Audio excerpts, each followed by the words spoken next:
Okay, we should have the green bars. We do have the green bars, and we do have the live counter ticking up. So it should now be live, which of course means welcome back to the Storytime Network.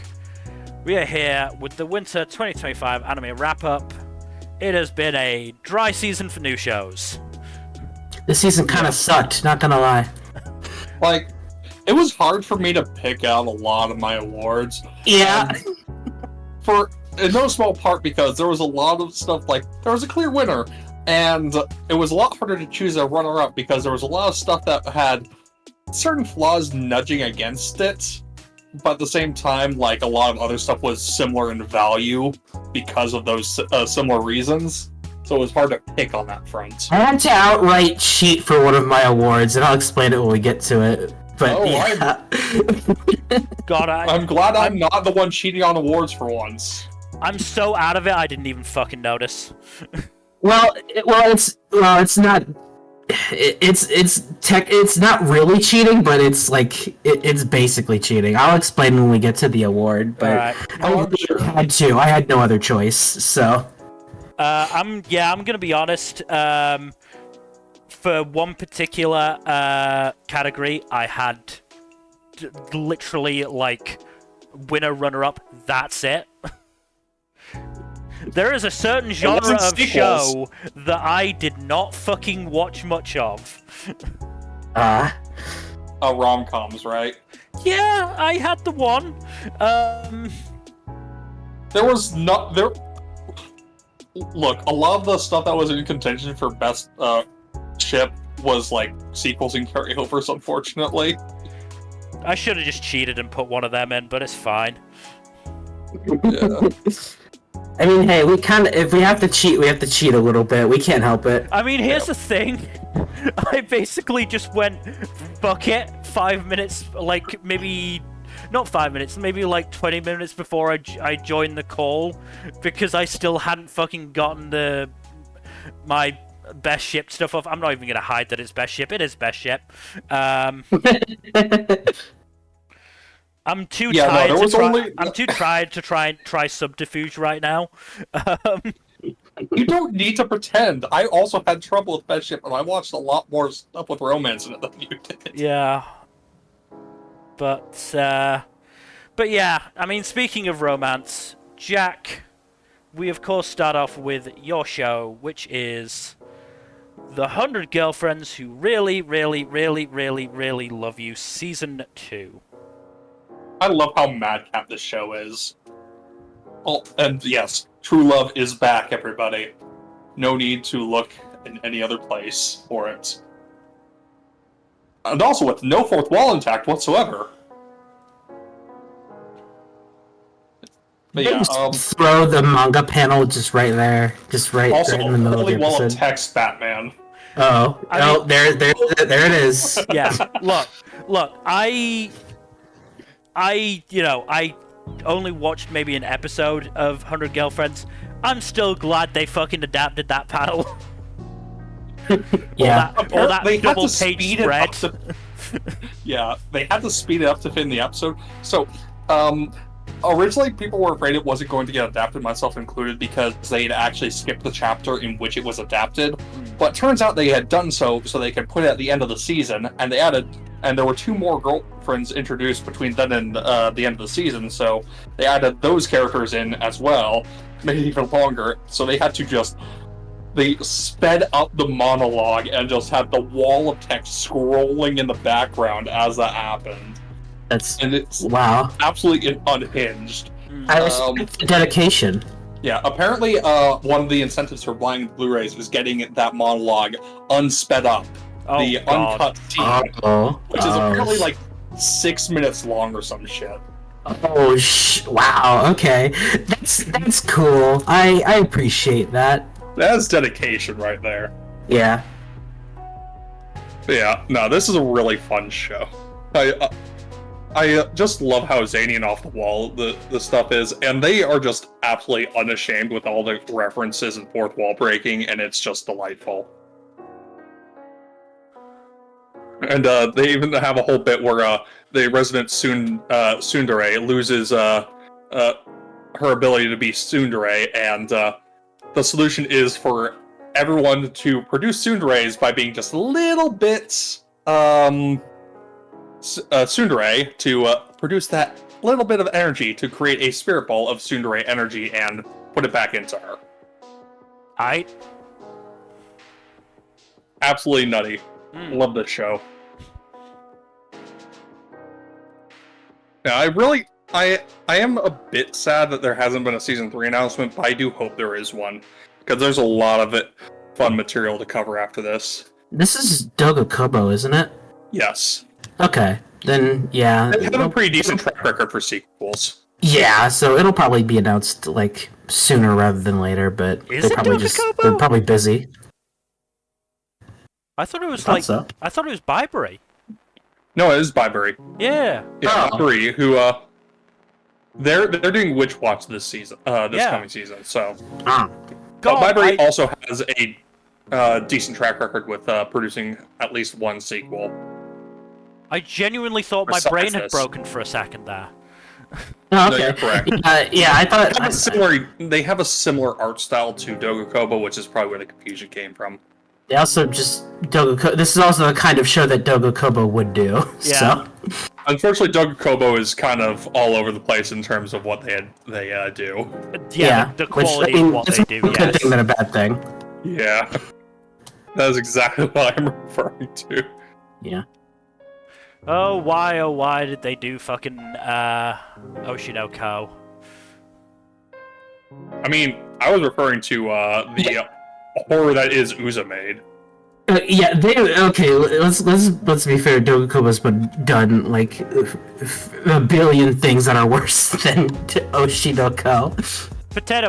Yeah, whatever your opinions on Oshinoko, it is not nearly the worst thing. Exactly. That's my thing.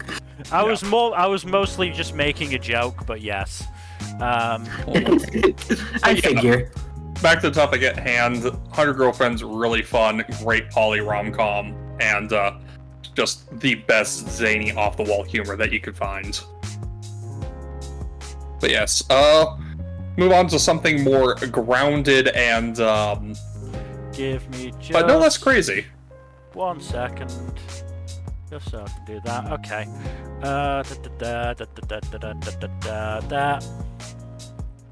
Sorry, I'm having to do stuff that I didn't have time to do. You're good. You're fine. Okay, moving on to Ameku, MD, Doctor Detective.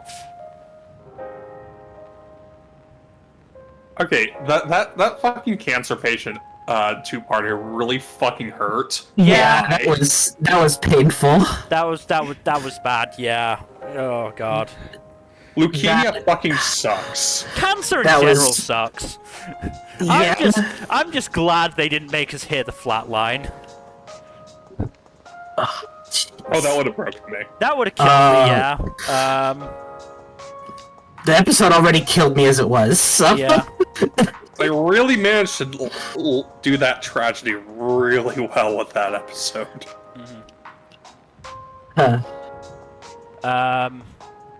I mean, let's just shout out those trio of kids for being good-hearted dumbasses in the end. Yeah.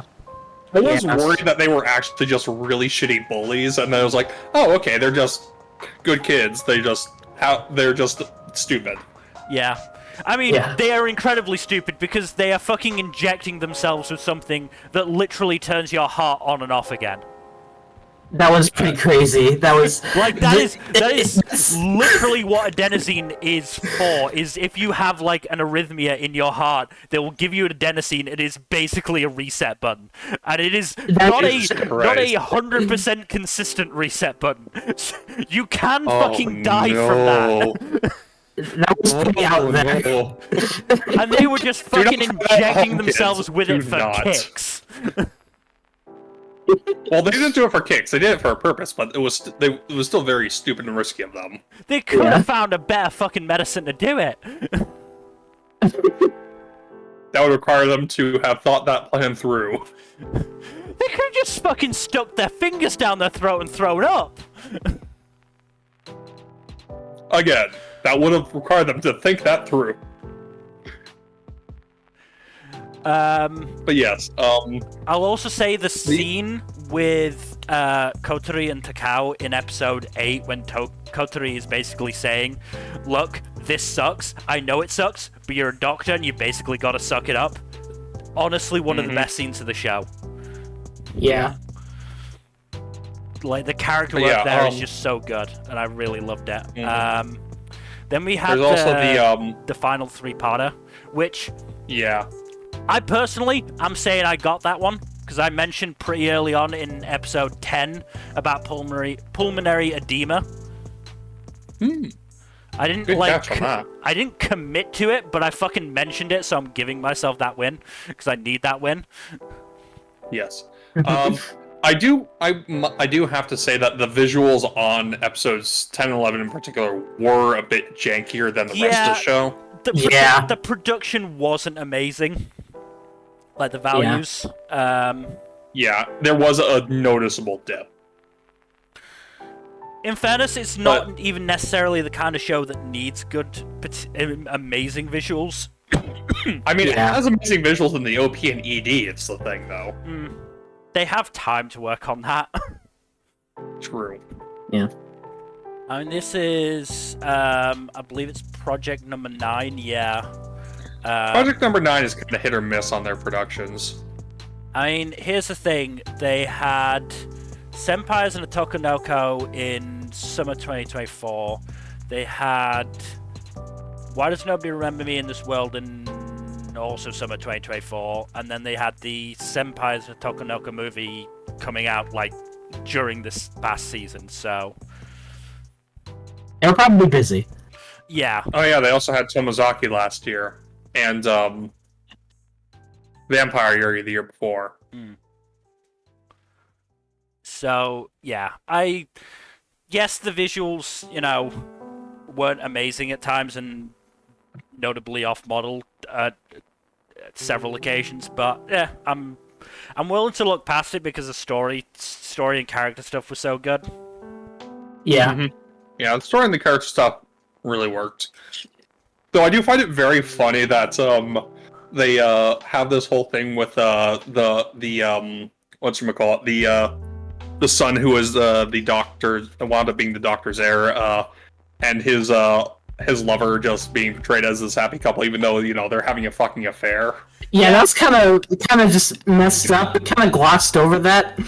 Yeah, no, it's just like, yeah, no big deal. They're just two loving partners who, aren't actually married, and one of them is married to another person, but don't worry about it. Honestly, Takao doesn't care. No, she doesn't, but I just find the presentation of it very funny. Yeah.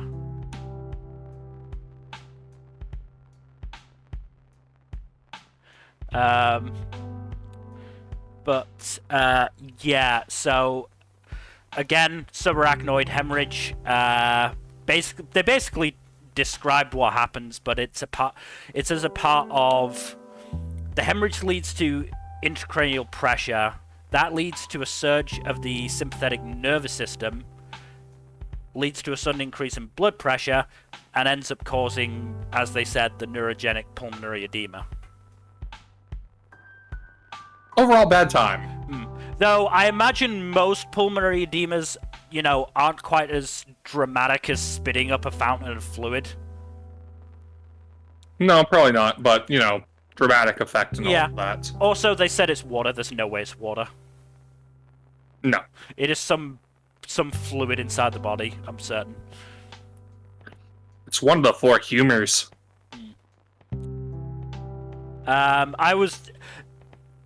It was also pretty clear that, like, Kojiro was sketchy as fuck, right? Oh, yeah, no. Oh, yes, absolutely.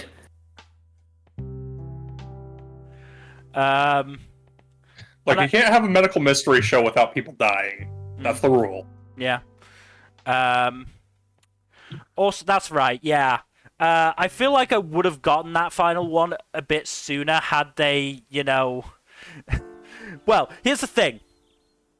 I thought they didn't show, like, Daiki's headbutt on Seiji because they didn't want to animate it. Because I was like, the production values aren't doing too well. They probably aren't just showing it because of that. And then it was like, oh no, it's because it's an actual clue. And I'm like, yeah, I would have gotten that if I'd thought about that. Why did Ameku say that he punched his brother? Like, it was pretty clear that he was actually headbutting. I mean, here's the thing. Again, I say in, like, episode 10, wow, that's a lot of damage for just being punched. That's weird. Yeah, no, you break someone's nose by, or damage a person's face by headbutting them, yeah. A punch, you'd have to have, like, brass knuckles or something. Yeah, no, I exactly said that. I said, was he wearing rings? Did he have a knuckle duster?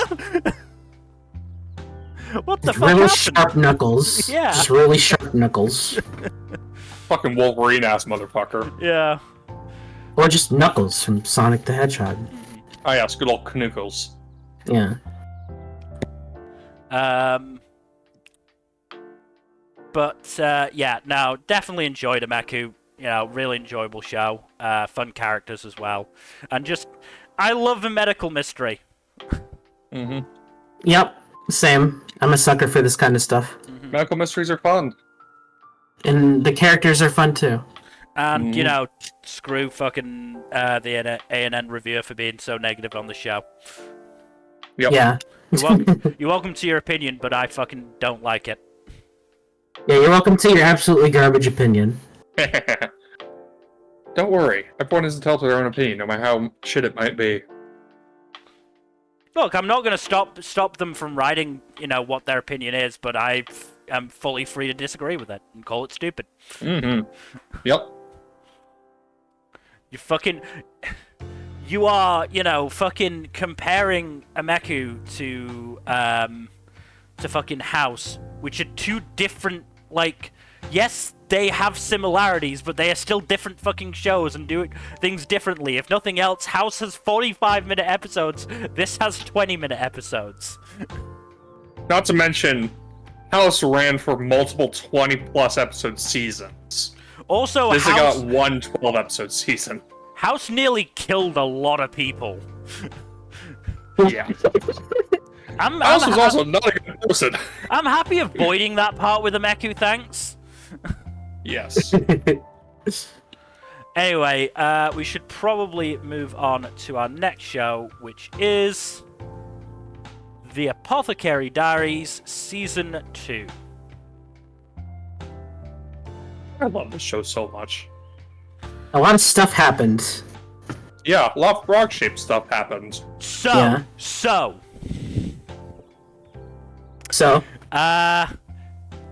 in terms of the frog, let's say, somebody on Twitter did a calculation. Oh, boy. What? Hold on. Okay, go ahead. So, doing various sums, I will post the fucking tweet in our server. Let me just find it quickly. Doing a calculation, they theorized, I'm not going to say this is, completely accurate or true or anything, but they theorized that when the frog was squishy, it's 15 centimeters, and when it's not squishy, let's say, 21.5 centimeters.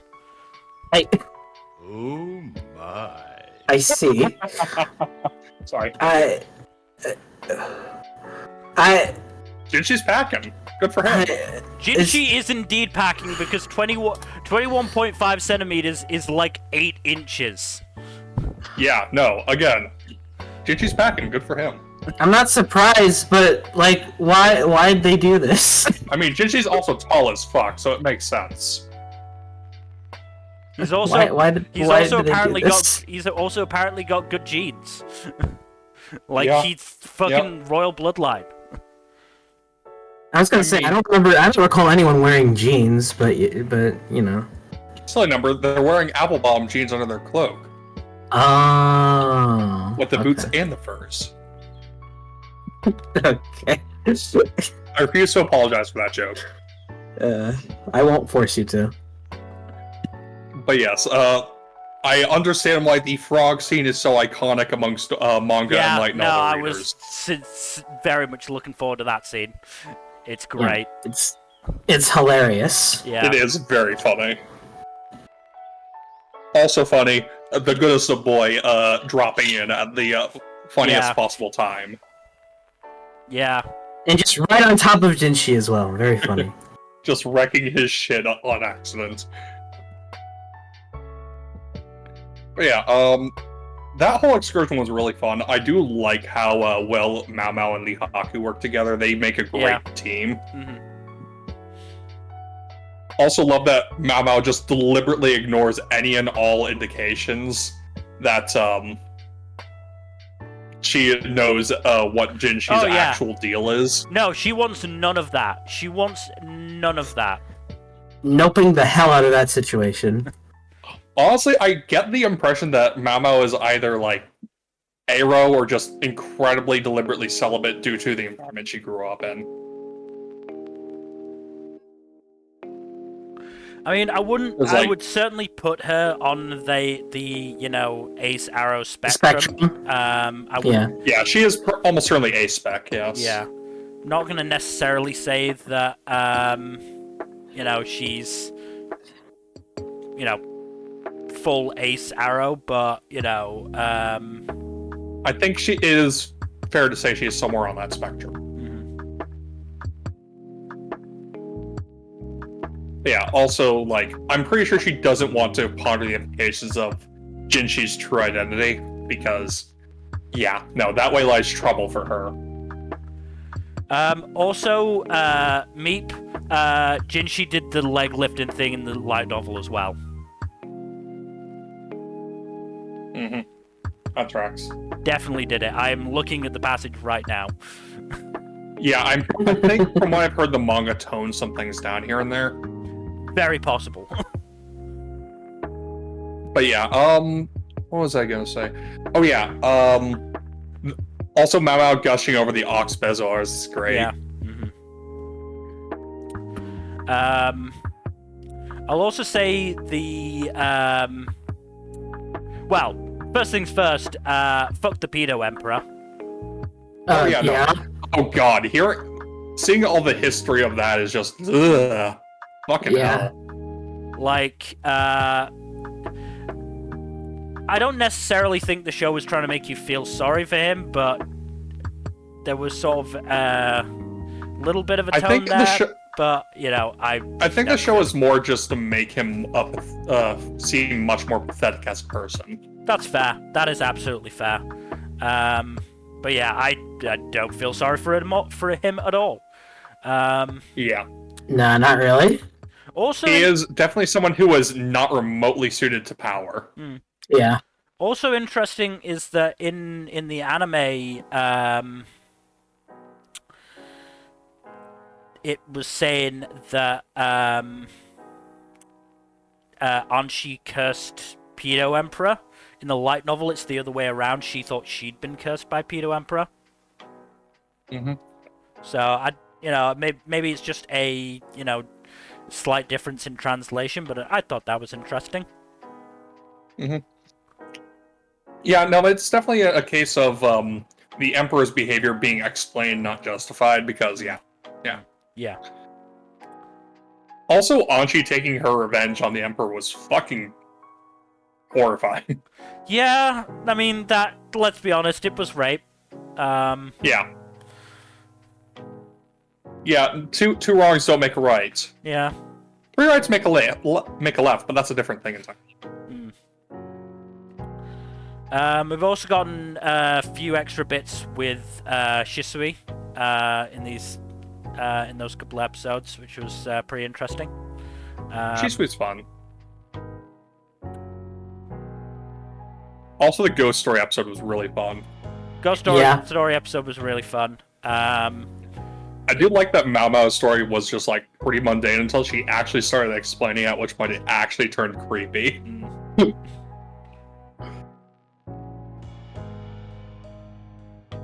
But yeah, was it a real life ghost story? a good question.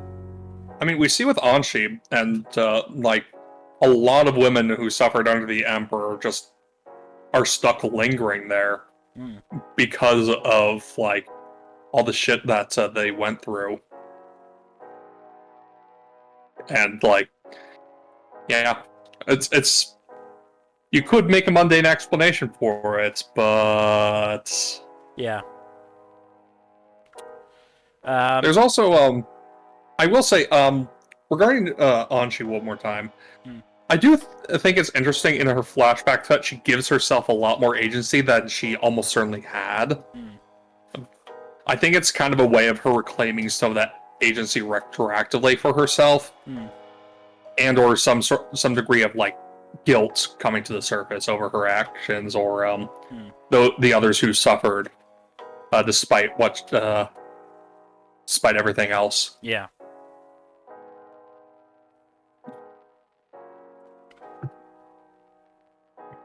Also, I loved Gyokyo just teasing the shit out of Jinshi. That was great. She has so much fun watching those two. Look, Gyokyo isn't the #1 Jinshi Mao Mao shipper only because the Emperor is almost certainly just a tiny bit higher on that list. Yeah. Which is very funny. I take a lot of enjoyment in that. Look, he wants his brother to be happy. Yep. Yeah. Look, it's very clear that both men have the same taste in women. Very smart women who are not afraid to express themselves.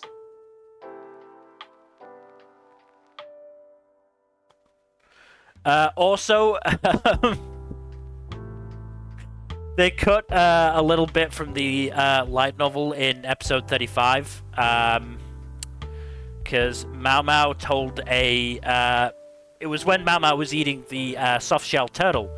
She told a story about a time when she'd gone to buy a soft-shell turtle, and she was confronted by an exhibitionist who flashed himself in front of her, and she dropped the turtle, and it bit down there. Oh, I think I know why they cut that. Yeah, but it was funny.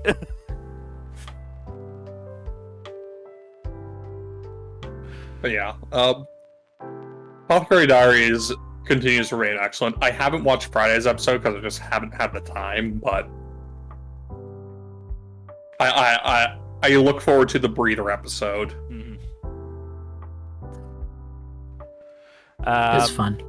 Next volume is a lot of really good stuff. It's again a case, like with the first season, I think the second core is going to be better than the first core in terms of material. Really? How would you know that? How would you know that? Filthy source material reader, you. Yeah. Like, how dare you? How dare you read the source material? But speaking of material for which Mill is the source material reader, I'm not the only one on this one, but yes, let us move on to Blue Box. Yes. You can't throw him under the bus when you're throwing yourself under the bus at the same time. So we have finally passed this iteration of the love triangle. Thank goodness. Taiki has finally turned Hina down. Which Poor Hina. Poor Hina, yes, but it's an absolutely necessary thing Taiki had to do. Because it was unfair. It was unfair to both of them, but I think it was especially unfair to Taiki, to be honest. It's a weird spot to end, but there aren't a lot of good spots to end, unfortunately. I mean, here's the thing. It doesn't have firm arcs like a lot of other shonen manga do. I mean, here's the thing, yes, it was a bit of a weird place to end because it ended right before fucking Taiki and Chi go out on their date for a tracksuit, but like, it's not a terrible place to end, honestly. You know, as I said, it ends with the resolution to basically the Hina arc. Yeah, and it gives it doesn't just end with her, breaking down and crying. It does give a little bit of a denouement to that by, having her start the upward trajectory back from her heartbreak. Also, IMA has a lot of growth in this stretch of episodes. And she has way more to go. I mean, here's the thing. I actually went back to the fucking Reddit threads for the chapters, like the last 2 episodes covers. People fucking hated IMA and Kyo. God damn, really? Like, fucking despised them. I think it was, in general, like, people not being happy with how the manga was going at the time because they were tired of the fucking love triangle. Because it goes on for so long, to be fair. Honestly, I'm glad that it's over because now we can actually put more proper focus on Taiki and Shinatsu's relationship. I mean, that's the thing. That is the thing. You know, this is the reason why I say it's unfair to Taiki, because it's splitting his focus. You know, he's having to think about whether he is actually interested in Hina romantically. You know, he's being teased and flirted with on a regular basis by Hina, and you know, he's had to put out all sorts of fucking fires caused by the play, which, you know, means that he isn't able to focus on, you know, solidifying his feelings for Chi, for Chinatsu, you know, actually spending time with Chinatsu, which will allow her to solidify her feelings for him, because we know that she has some kind of feelings for him. We just, you know, she is also, I would say, on the,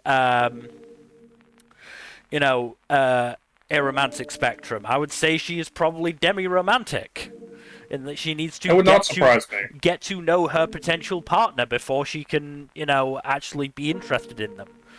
And but yeah, I will say I am, like, as I said, I am glad that the love trials. Wait, why did people hate Kyo though? I don't remember. I think it was because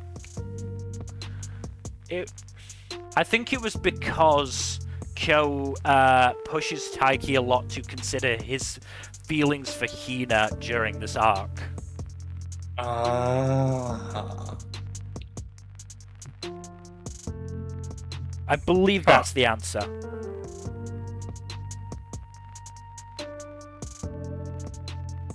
Oh, you don't know the half of it for Basketball Boy. Oh boy.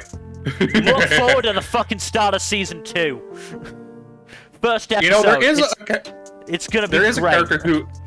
There is a character who is coming in season 2 who I am very excited to see people react to. Oh no, I'm looking forward to that. You know exactly who I'm talking about. Yeah, no, I'm looking forward to that character, but Matsuoka fucking sucks. I'm not even gonna hide that. He sucks. Oh yeah, no, he's shit. That's kind of the point. He is a complete prick. Again, that is definitely the point.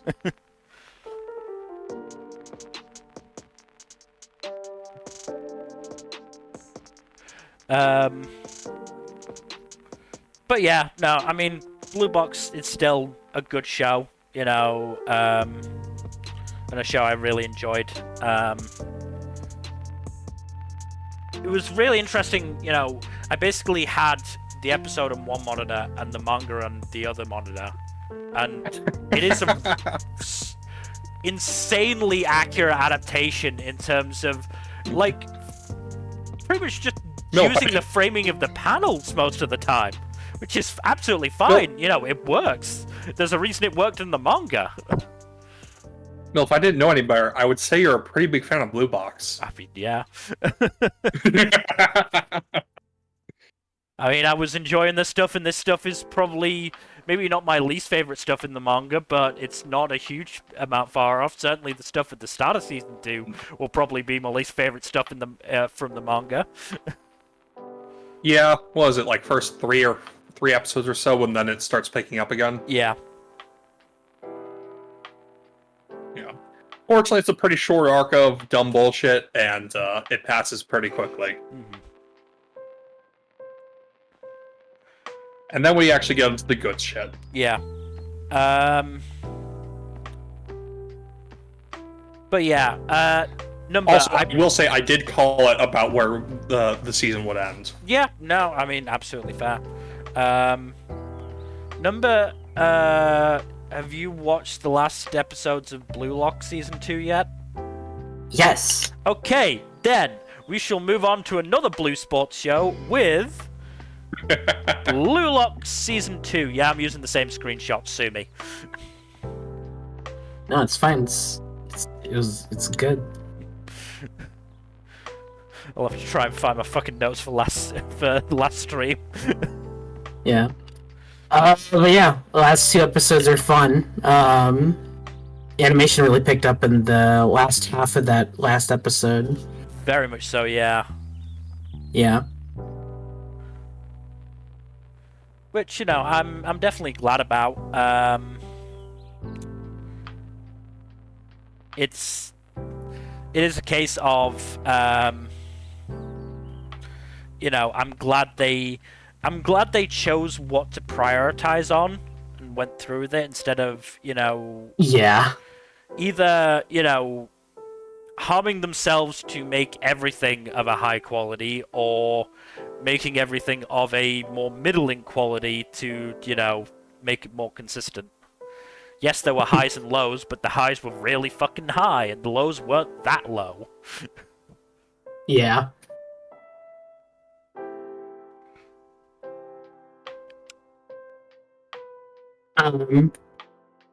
Also, that we got a lot of teases for a potential another season at the end there. Yes, cause hey, Nmbr, your favorite Kunigami is back. Thank God. I knew it. I knew they wouldn't just get rid of him. I knew it, and I was right. He's back. Here's a thing I've known since the end of season 1 because I accidentally saw a spoiler for it. Oh, that's crazy. That's actually insane. I mean, I'm still upset that fucking Igaguchi got through instead of him, but I'm glad he's back at least. Yeah. I will also say, like, I don't know, it's a little frustrating to me that they couldn't let Rin have the nice typical sports anime moment. Instead, they fucking doubled down on their usual bullshit. I mean, I'm okay with it, because now he just wants Isagi dead. Yeah, no, like, I mean, it's progress, because I don't think Rin saw Isagi as a rival before, but it's not great progress. He didn't even acknowledge Isagi when he first met him. Now, Yeah. he actively wants him dead. Some of those fucking... That's not hyperbole either. Like, he literally said, I will kill you. Some of those hammer shots are going to be aimed right for the back of Isagi's head. Well, what's the saying? The more intense the sports rivalries get, the less they become less they're rivalries, and the more they're just gay. Oh, I mean, yeah. This entire show is pretty fucking gay, let's be honest. Yeah, it's pretty gay. I mean, Shido is maybe like a finger's width apart from just telling Sai to fuck him and bending over.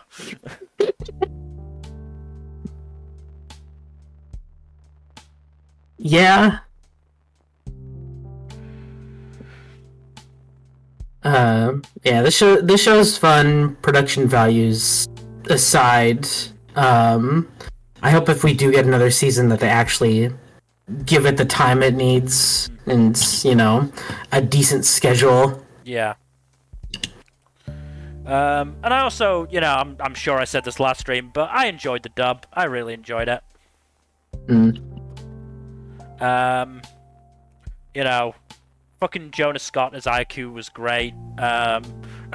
Country Briner, I fucking adored. The only one that I'm disappointed with, and this is not even because of the dub VA, it's only because of who the sub VA is.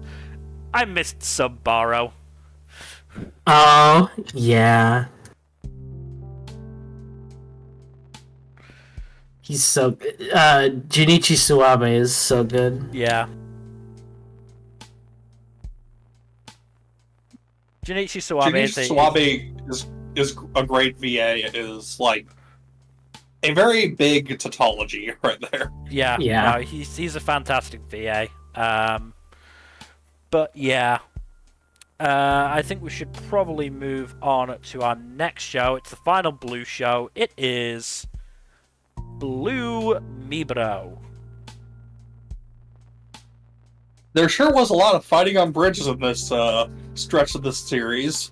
You called that fighting? It wasn't, the animation didn't really depict fighting. Right, a lot of yapping on bridges. Yeah. And flashing back on bridges. I'm gonna be honest, by the time we got to Naozumi's flashback, I was fucking done with flashbacks. Yeah, no, between the flashbacks and, fridging, like, one of only 4 major female characters, I was kind of getting a bit tired by the end of the core. I mean, look, in the episodes we're covering, we had Hajime's flashback, we had Yotaro's flashback, we had Naozumi's flashback, and then we had Nagi's flashback. And it's just like... Yep. There were also like 3 or 4 flashbacks before that, too. Yeah. It comes a point where I don't really care about Naozumi, especially considering the way you ordered it. Because you did... Naozumi should have been before Yotaro. He absolutely should have, because by the end of Yotaro's flashback, I'm just like, fuck Naozumi. He's made his adopted brother, who's just a good dude, die for an incredibly foolish reason. And then you actually get Naozumi's flashback that makes him even worse. It makes Naozumi even worse, but it does try and make you feel sorry for him. That he is a relic from a bygone era that he tried to hold on to. And I'm just like, no, I don't care. Yeah. I don't care about him. He's a dick. Yeah, no. Glad he got fucking got. Yeah. Though he seems someone who didn't really have any attachment to his bullshit either. Just say that. It seems to have affected Serizawa.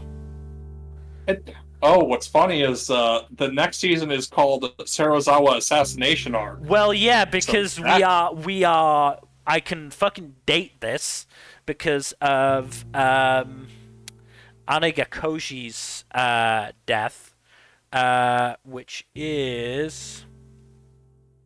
Sorry, let me just get the right page up. Anegakoji died July 1863. Serizawa gets ganked in October 63. Oh yeah, no, he's dying next season. That's fine. 100% dying, as is most of his cadre.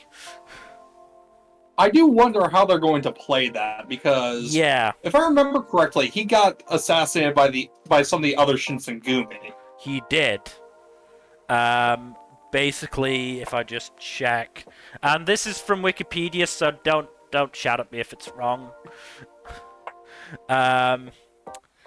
Apparently, he engaged in erratic and disruptive behavior, which led to Matsudaira of Aizu giving them an order to assassinate Serizawa and his group. So, one of them, Nimi Nishiki, was forced to commit seppuku, and then a group led by Hijikata, assassinates Serizawa, Hirayama, and Hirama manages to escape. And it leads Kondo. I thought it was Kondo who led the assassination group. No, Kondo ends up as the leader of the Shinsengumi. Hijikata led the actual assassination. That might be why Hijikata didn't try to take leadership as well. Very possible. Or at least that's how the show might play it. Again, very possible. Again, we'll just have to see. It is... Also, I already forget the name of the fucking antagonist group that got that all got fucking murked. Blood Rishidan. Right. See, I don't really care about all their bullshit. No, they weren't a particularly good antagonist group. Like, there's several other antagonist groups we'll be discussing in the stream that are loads more compelling. But yes. Now, the historical aspect of this is definitely the most interesting part of it. Yeah. To be They're very fair, clear on their embellishments, of course. I am now interested in seeing where Neo goes from here. Yes. Especially since he is an invention for the show. Like, I am genuinely interested by the journey Neo took over the last, 2 or 3 episodes. I am still annoyed that they killed off Nagi specifically for this purpose. Yeah, no, that's dumb. That's upsetting. Also, I will say, like, it is like the laziest bullshit ever to do the whole female character dies in childbirth in a period setting. Yeah. Just lazy bullshit if it's not like, a direct historical thing of, oh yeah, this person historically died in childbirth. Yeah. No, I absolutely agree with you. It's rough. It's really rough, and especially in, as you said, a show with not that many female characters. There are 3 female characters of any prominence left, and only one of them is not part of Neo's family. Yeah. But yeah, yeah, no, this does have some fun historical stuff to it, but yeah, no, like, I'm not going to be watching this for the fights. No, it's very much held back by its animation. Very, very much held back by its animation. Also, I will reiterate that the second core ED isn't too bad. The OP sucks. The first core's OP and ED are both leagues better than the second core's, and the second core OP is just god awful. Put it this way: when I was as I do every season, I watch every OP and ED for the shows that I'm watching to put them in a list to decide which is the best for each of them. I didn't even bother including Blue Miburos in the list because I knew it wasn't gonna fucking do well. I knew it was gonna come last. Oh, dead last easily for me as well. Easily dead last. So yeah, it was a bad choice making it rap. It was a bad choice. It didn't fit with the show. Not just the rapping part, like the auto-tune bullshit too was yeah. Just, Yeah. Anyway, we should move on to our next show, which of course is Dr. Stone Science Future. Has a much better OP as well. Yeah, very much so. To the point where it's gone stuck in my mum's head, let alone mine. Yes. Like she outright told me that she keeps finding herself singing the little English refrain. Yes. Yeah, Dr. Stone ends on a really good point to end on, because it's basically like a decent cliffhanger, but also like a good point of like conclusion for this part of the arc. Yeah. I do love the whole thing of both sides basically checkmating each other simultaneously. Yeah, I mean technically, I would say, like on Zeno's side, it's more of a check than a checkmate. True. Checkmate would have been capturing Senku. They got, which they did not do. They did not do. Probably mostly because, fucking Senku accidentally brought their own plane down. I mean, it is hilarious that Senku Leroy Jenkins it by hopping on a plane actually worked out in their favor. Yeah.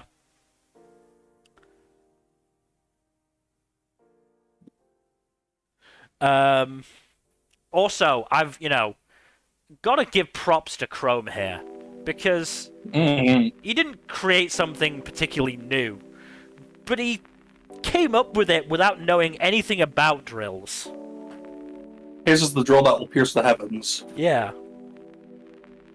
So absolutely, absolutely fair play to Chrome there.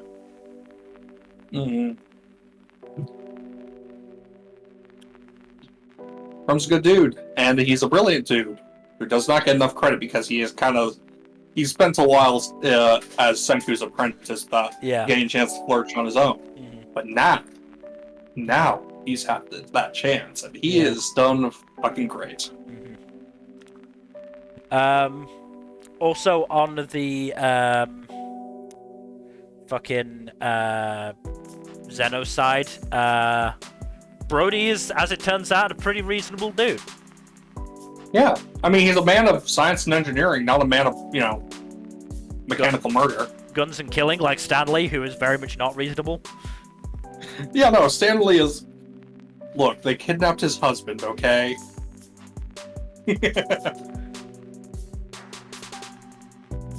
Look, it's very, very blatant subtext. Yeah. I think I noted in my... I think I put in my notes, man, this is getting real homoerotic.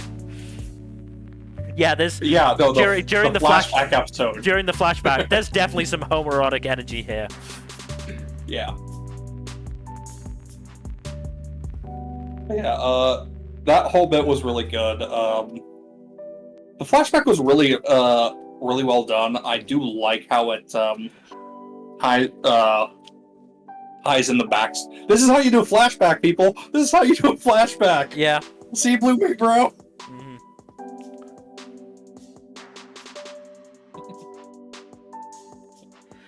But yeah, no, Dogstone been really good. Also, I need to give a shout out to Brody's dub VA. I'm gonna butcher this name, William Afoegbu. Fucking went ham in that final episode. Absolutely fucking ham, and it was great. I do love the shouting match between Brody and Nikki. It was very fun. Yeah.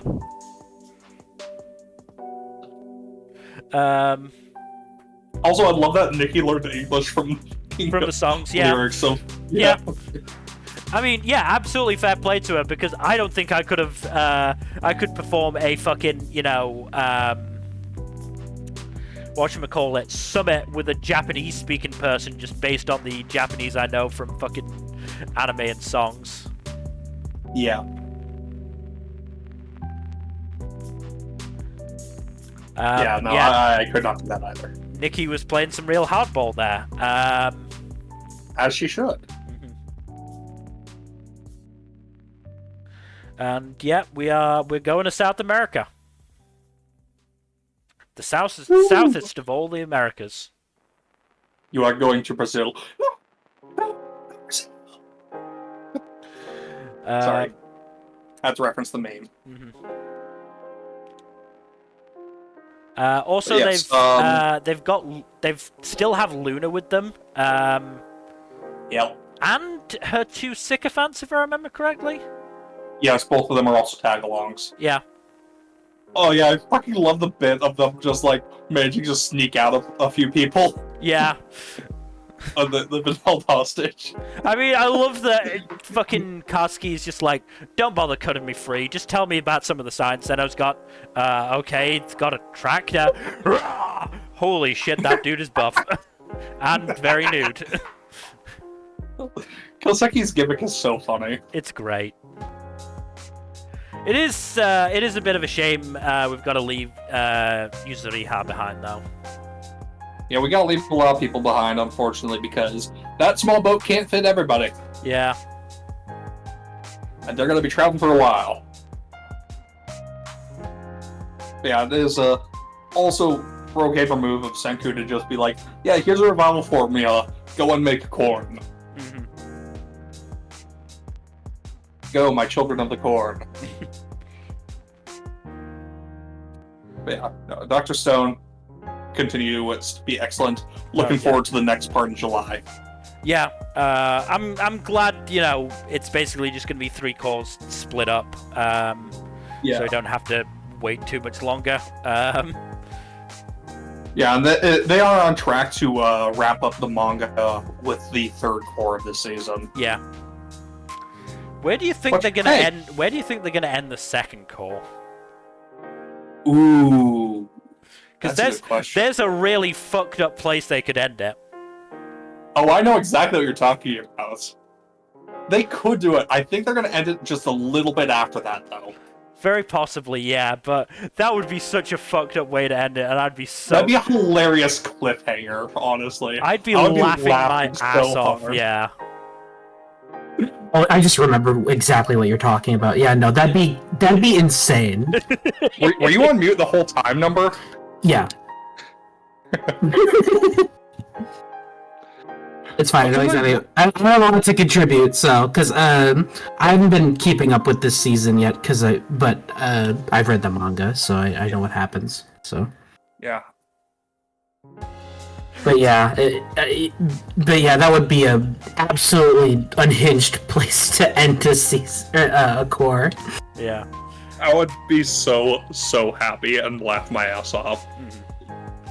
Also, Jack, his reference only you'll get. I got real worried when I believe Zeno talked about being obsessed with cows, because the last mad scientist who did that didn't go well. No. Did you know that cows dream of sunsets? Yeah. Did you know cows mourn?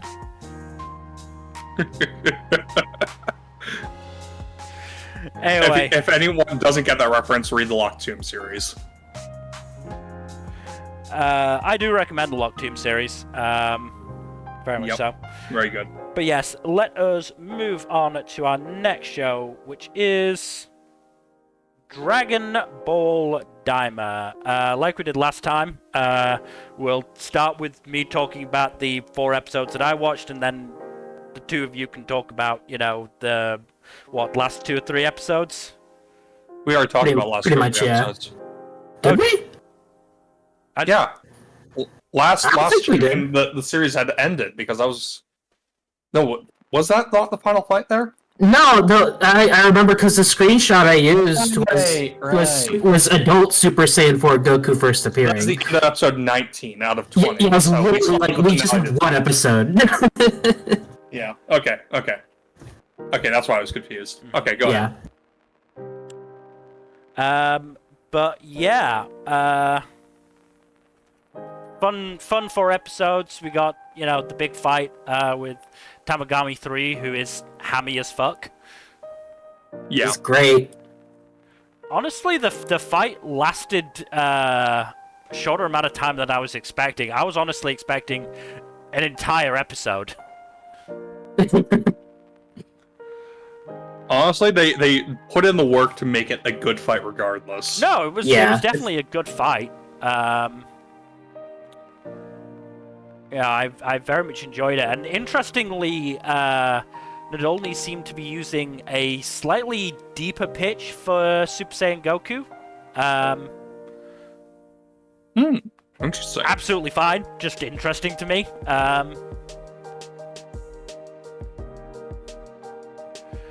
And yeah, now Vegeta and Piccolo are there, and Bulma as well.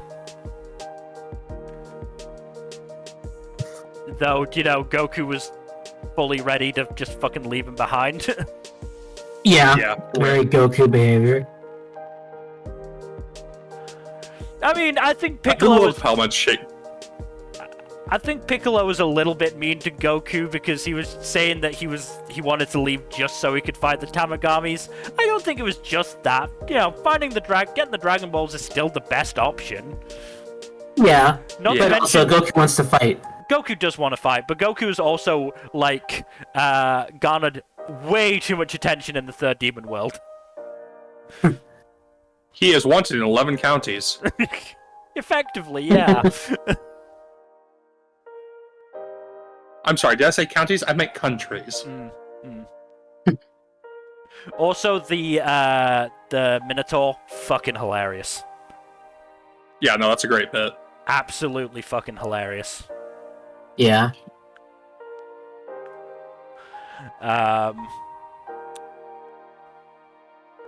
But yeah, no, I'm still enjoying it thus far. Still getting little hints of what, the enemy plans are as well. I mean, Aransu has created Majin Ku. The best character. Oh yeah. We'll talk about him in a little bit. Yeah. But wait, the best character is obviously Hybis.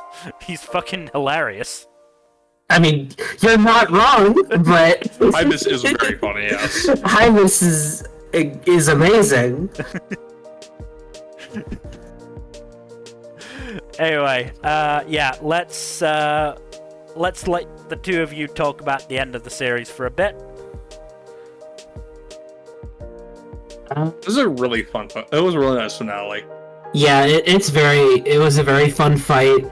Albeit the choreography is a bit of a downgrade because it is mostly just a bunch of punchies and kickies, but it's still gorgeous. I do like Goku just blowing a hole through Goma and just fucking drilling through the barriers between the demon worlds. Oh, that's one of the best Kamehamehas ever, and that's saying a lot. Because it was a really good Kamehameha. If you've seen all of Dragon Ball, you know how many incredible Kamehamehas there are, but that one's definitely up there. Yeah. For sure. But yeah, incredibly fun fight. The last gag of the show is probably my favorite. It is just so fucking funny. No, it is incredible and hilarious and so Toriyama it hurts. But before we get to that gag, we need to talk about. Not say what the gag is about. I want Mill to be surprised by it. Actually, you know what? I've already seen it. Don't worry, I've already seen it. Oh, and I found it hilarious as well. Don't worry. I just watched that and just went, yeah, that's Toriyama to a T. Yeah. Okay. We'll talk about it in a minute, but first we need to talk about how Goma is ultimately defeated. Yes, that was so funny. Yes, with Ku actually using the MacGuffin book that tells you what to do to just hit him in the back of the head 3 times. That's so funny, honestly. That's according to the rules of the Demon Realm. Ku is the new Demon Lord. Praise be. Praise be. I do find it very hard and very fun that, or very nice rather, that he is kind enough to let Arinsu be his vice Demon Lord. Well, hey, Ku can't do everything himself, you know. No, that's why he puts a bunch of advisors. I mean, yes. let's be honest. Clearly, Ku can, but he just doesn't want to. Just fair. Yeah. He deserves a chance to rest. Yeah. One of the most important parts about being a leader is knowing when and how to delegate. Yeah. Exactly. But yes, Demon Lord Ku, may his reign be long and precious. And prosperous. Yes. Long may he reign. And everyone says their goodbyes. Goku and Ko make their way back home, but they stop by the store where they bought the fancy bugs so that they can stock up on them in case they run out of senzu beans. And then we get the best gag in the whole show, which is the reveal that the third eye MacGuffin that Goma wanted for so long, it turns out that it's just a thing you can buy in this little shop. Yeah. It's there's just a jar of a few of them. There still. Yeah, you can just buy them in this little store. In the middle of bumfuck nowhere. Exactly, and that is incredible, and I love it. It's perfect gag to conclude the series with. Exactly. No notes. That is if that is like Toriyama's like last fingerprint on Dragon Ball as a whole, I am perfectly satisfied. Yeah, that is fantastic. Great way to conclude the series, and honestly, overall the series is a nice homage to Toriyama, and I am glad that this is the last thing he worked on. Yeah. Exactly. Yeah. I'm very happy with the show as a whole. It's not perfect, but it is definitely, you can tell he had a lot of fun making it. And hell, you can tell the animators had fun too. And it delivers on what fans have been wanting for so long. And we get a lot of great characters out of it and some great gags out of it. So I do wonder what's going to happen with the franchise going forward, because there's a lot in both here and Super that can be followed up on. Yeah, as far as we are aware, Toyotaro is still continuing the Super manga eventually. We just don't have, like, his actual solid plans for it, but there have been talks that, yeah, it's gonna keep going. He actually released a little epilogue chapter for the whole superhero saga, which was fun. But yeah, we'll be getting more of that eventually. Obviously, he's going to be taking his time doing it because, you know, he's he has big He ships worked a to lot with fill. Toriyama. Yeah. Yeah, exactly. He worked with him directly and everything. So, but there was also just there's also a little weird canonicity issue with Super Saiyan 4 just not really making sense. Oh yeah, it was very funny that Goku's like, "Nah, I got this by training. Skill issue." It's like, yeah, Super Saiyan 4 is weird because it's like Goku implies that it's something that he was trying to achieve but wasn't able to before, and Neva just gave him the push to do it. Which I'm fine with. I'm okay with that on paper. It's just that in the grand canon of things, it doesn't really. It's confusing, but Dragon Ball continuity isn't like the most airtight thing. Yeah, it's not like a deal breaker or anything. It's just a little off-putting and weird.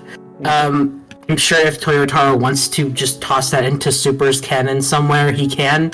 But I'd be very curious to see how he does that. Watch him come up with Super Saiyan God, Super Saiyan 4. And then Ultra Instinct Super Saiyan 4, so we literally just get Super Saiyan 5. We get Ultimate Monkey. Yes. Regardless of the canon of it all, the show's an absolute treat. And I'm happy we were able to get it. And I look forward to seeing whatever we get next, whenever that is.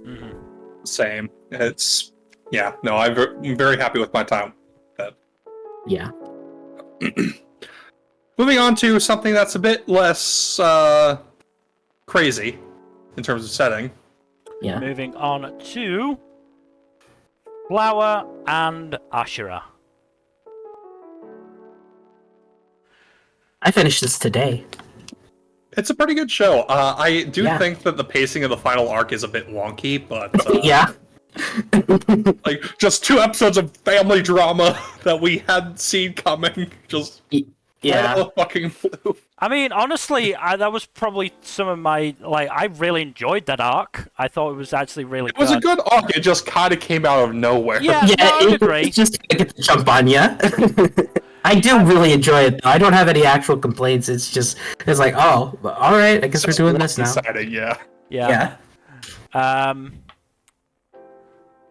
I will say, fuck that old woman. Oh no, she's an absolute asshole. Also, just fuck the script in the show in general, because Hana just says just the absolutely most gayest things ever. We're just supposed to... Are you serious? No, I even said, Jesus, they were baiting that hook so hard, and I nearly took it, but I stayed strong.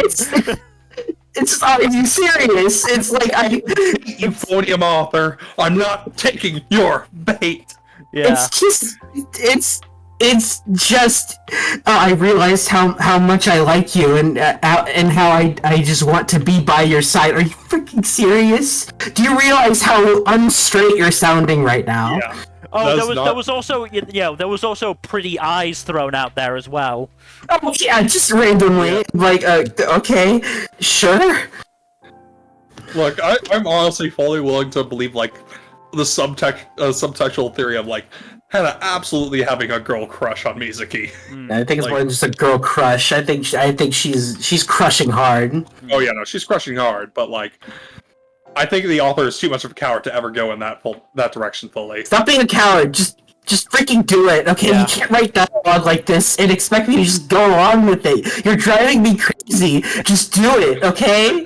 It's just do it. You're killing me.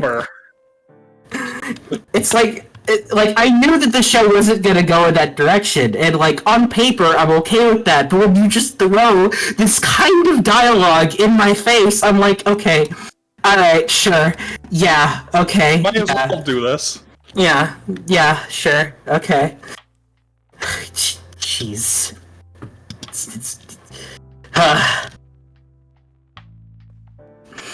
Anyways, it's a good show. I'm just, It's a good show. I do find the digressions about the intricacies of broadcasting and spoken word poetry very interesting as well. Yeah. And how trying to figure out how you're going to intonate and enunciate things. kind of interesting. No, it is not Yuri, unfortunately. It should be, though. It should be, and it acts like it is, but it's not. It's like premium top-tier bait, unfortunately. I also hate that it's, like, not alone in being top-tier bait this season. Oh, I won't get to the rest of it. We will get to it. Also, okay, so maybe I missed something. So what exactly is the connection between Hana and Shura? I feel like there's something more concrete there. Shura said at some point that she had a little sister figure, basically. And Ben, that's what Hana is. Yeah, that's what it seems like, but it's like it's just weird because it's like Hana has never really mentioned anything in that regard aside from looking up to Shura. So it's I don't know. It's weird. Yep. Also, I just realized that the manga's titled after those two because Hana is flower and Shura is God damn it. Yeah. Yep. But I just realized that it's been incredibly subtle because obviously we saw Hana's reaction to Shura Sanji, whatever, performing, and it got turned into frustrated to the point of wanting to improve, but I don't know, the look on her face was more excited than frustrated. I think that's the first time she's seen Sanji in person for a while. Yeah. Oh, almost certainly. I just want to know what that full story is there. I mean, that is the thing I would say about the show, is that it's one of those that feels like it's only just sort of beginning, and so it's sort of frustrating as a result. Yeah, but absolutely. There's not enough manga for another season. Yeah, because they got through. Really? They got through. I think it was 5 of 8 current volumes. Really? That was 5 volumes. Okay. Not the craziest pacing for a show this season. We'll get to that in a couple shows. I guess if we do get another season, we'll be waiting a while. Dang. Yep. Which is a shame, because yes, this was definitely an enjoyable show. Yeah, I really like this show, but it does feel like it's just getting started. So I could feel like I feel like I'd absolutely love another season and just to see where it goes. Yeah, so you can basically, if you want to continue with the manga, you have to start at, I think, the start of volume 6. Okay, not the craziest pacing for a show this season. Even been localized? I don't think it has. Jeez, that's annoying. Yo ho ho ho, yo ho ho. Oh, it's fucking worse for fucking Ameku. Yeah, there's no localization or even like yo ho ho's for it. Really? Wow. There are a couple of yo ho ho's for it. Unfortunately, it's taken a fucking insane decision to in terms of the adaptation, because it's not adapting things in order. It's just taking random stories from random fucking volumes and doing them. What? Wild. Okay. I think so anyway, because as I said, I found a yo ho ho version of the first volume, and I'm like, I don't recognize any of this stuff. This Weird. stuff is completely new to me. What? Certainly a choice.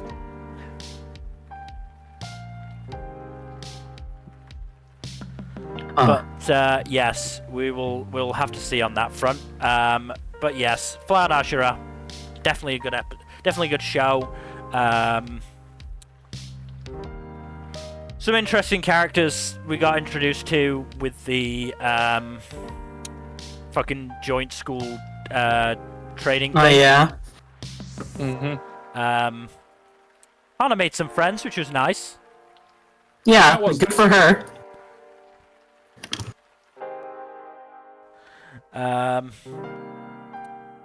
But yeah, unless either of you have anything else to say. Not really.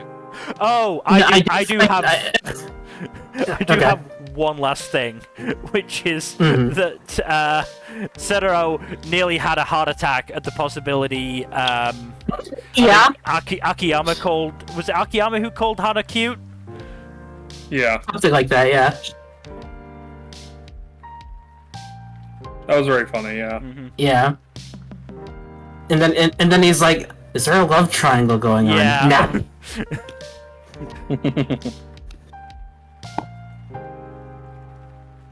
But yes, let us move on to our next show, which is from Bureaucrat to Villainess. Dad's been reincarnated. The show was a light from beginning to end. Yeah. This show's really, really fun. Mm-hmm.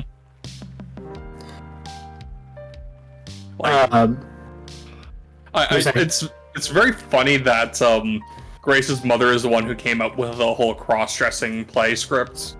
Yeah. And somehow knew ahead of time the exact personalities of everyone who's going to be in the cast. Well, it's implied that she has her own weird magic bullshit going on, and that. Oh yeah, no, it's very interesting. And apparently she's not even part of the end, so it's like, Very curious. Yeah. There's certainly a lot of plot hooks there. Though I hope this gets a second season. I do too. But yeah, This also doesn't have a localization of any kind, so. God damn it! Localizers, get your shit together. It's weird because I feel like Yen Press and whatnot, like every month I feel like they just do a whole thread of like new licenses that they announce, and it's like a bunch of series I've just never heard of, and we're still just getting adaptations of series that still have not gotten licensed. It's just funny how that works. It's very weird, yes. Yeah. I'm sure this will get one eventually, but it's just funny. It is.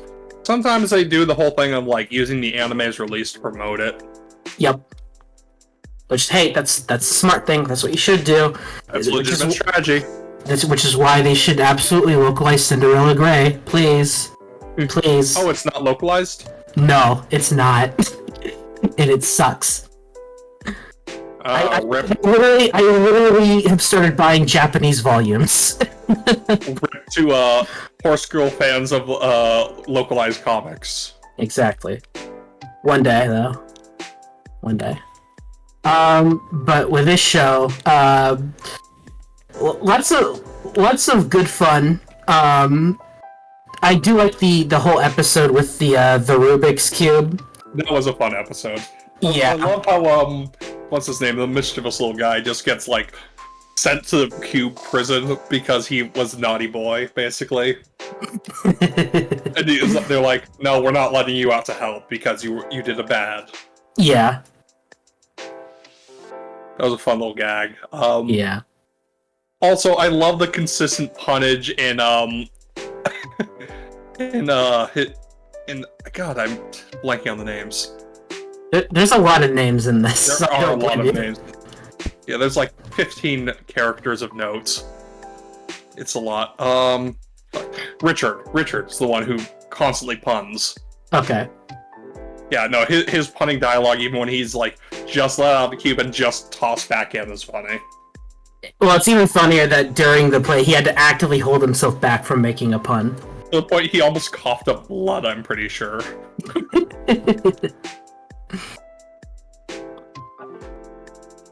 Yeah,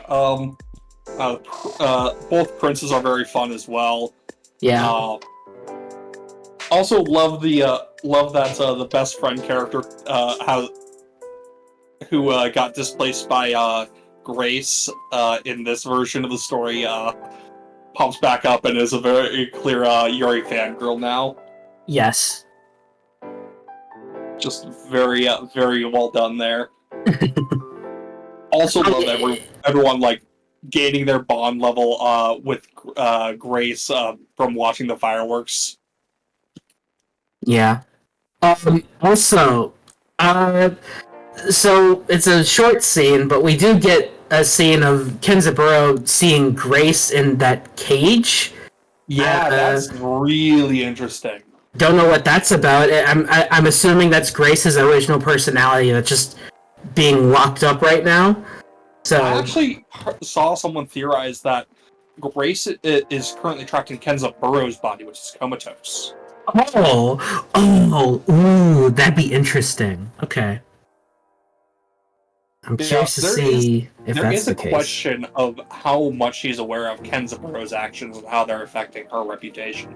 What I'm assuming what will end up happening by end of series, whenever that is that she will be influenced by Buro's actions, and then when Buro eventually leaves her body, she'll just slide right back into place, but she won't be the evil villainess she was originally. She'll just be the kind of person Buro wanted her to be.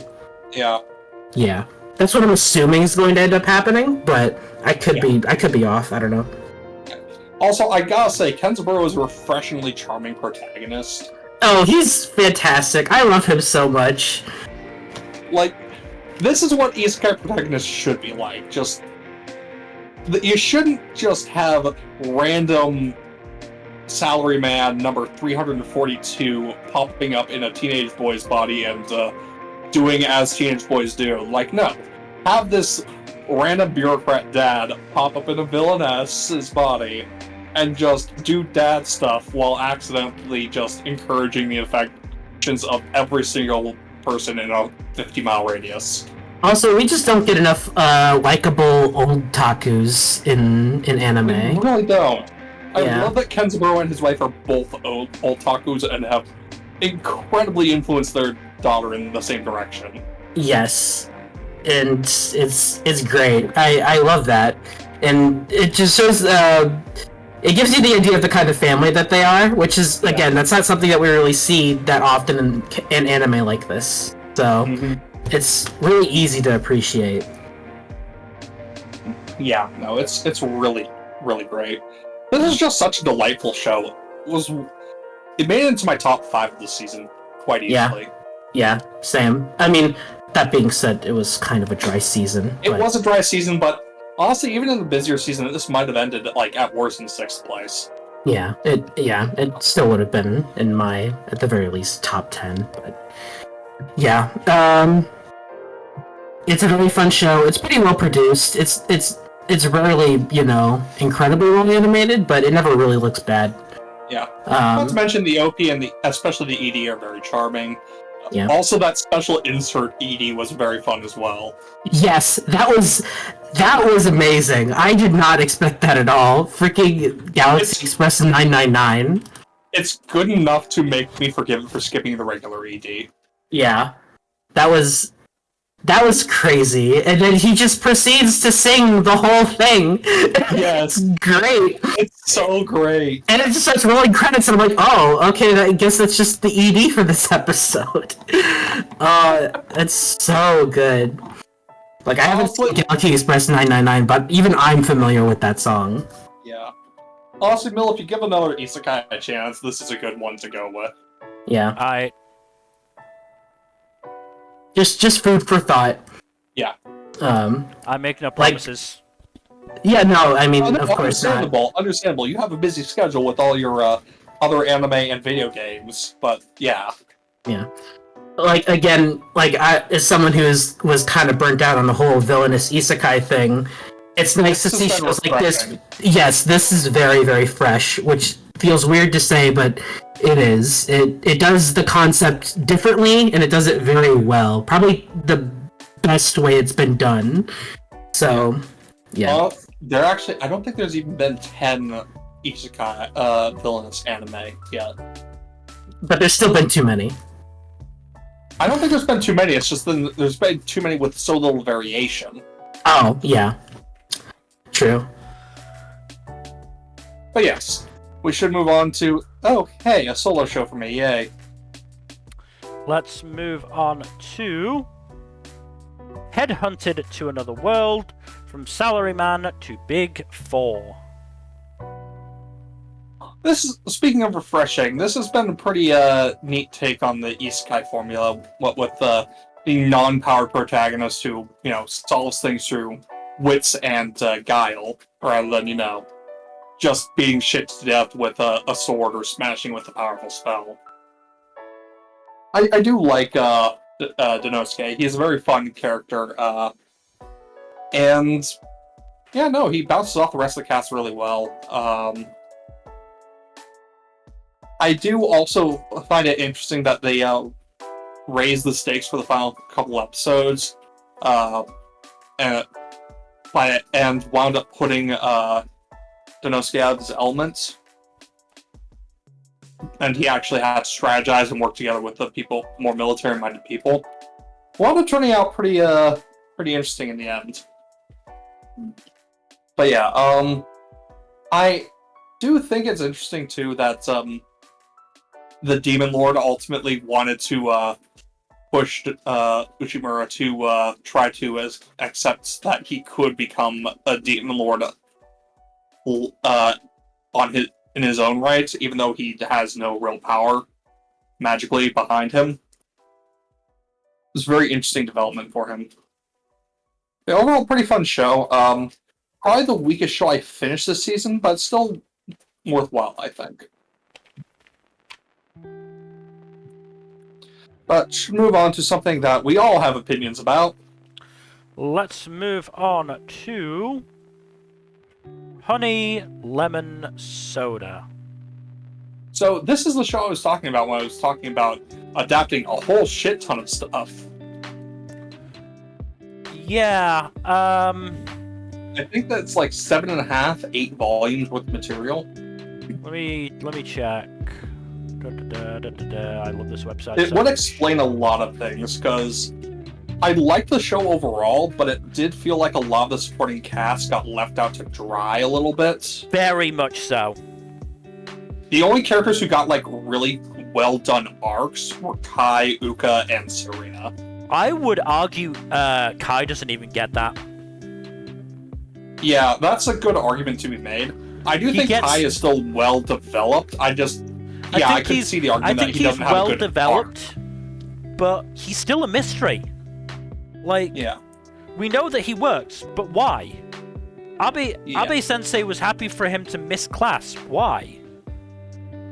There's a lot we don't know about him, but he does get a lot of good character stuff. Most of it revolves around his relationship with Uka, granted. But there is also a lot of stuff with his relationship with the other people as well, including Serena. But yeah, those are the only 3 characters with substantial good development behind them, I think. Which is Ayumi gets some stuff. Yeah. But yeah. Ayumi gets the barest hints of stuff with her and Seto. And it's a crying shame because Ayumi is one of the best characters in the show. Yeah. Meanwhile, spoiler warning, I will say this, part of the reason I didn't put this up for Best Ensemble was because of the lack of focus on most of the cast. Well, yeah. Like, there's an entire class, and I know maybe, like, half a dozen names. Yeah. Yeah, and only, like, 3 of them get any substantial focus outside of the main duo.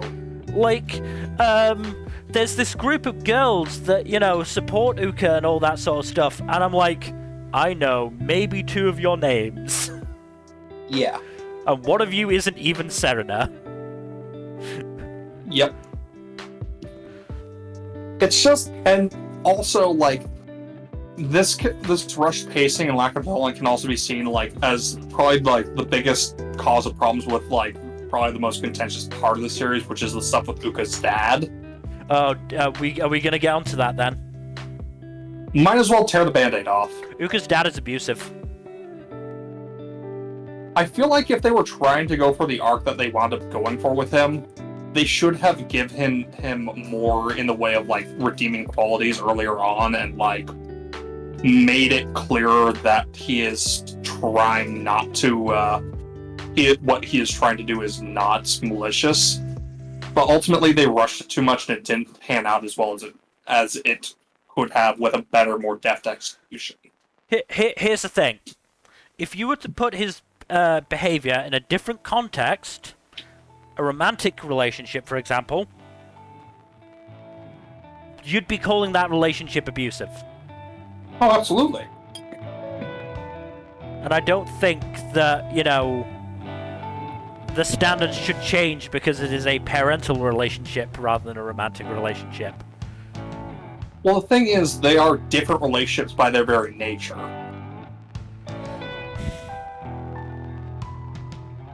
Yes and no, but I would still, I'm still wholly on the train of Uka's dad is an abusive asshole, and I wouldn't go so far as to call him abusive, but he's absolutely a toxic bastard. Like, he is, like, extremely overprotective to the point of toxicity, and that is an incredibly bad thing. Again, they could have done it a lot better if they'd given it time to, breathe and given him, actual redeeming qualities outside of being a controlling, overprotective ass. Here's the thing, and part of it is, part of it is, influenced by my, progressive way of thinking. I'd like to think it's a progressive way of thinking, which is that, the way somebody looks doesn't matter at all. It's about what the person is actually like, which is not... Oh no! When I saw him judging Uka's friends for how they look, I was pissed too. Yeah, but that's obviously really shitty behavior. That's not the way that Japan believes should be. Yeah, no. I mean, there's absolutely a cultural aspect to his mindset. Like, no doubt about that, but, like, yeah, no. Still really shitty behavior, and the series does not do enough to actually make him seem like a decent, redeemable person or justify his turnaround. I mean, for me, it's the fact that he, outright lied about, why he took Uka out. Yeah. Also, sorry, I can't stop laughing at this.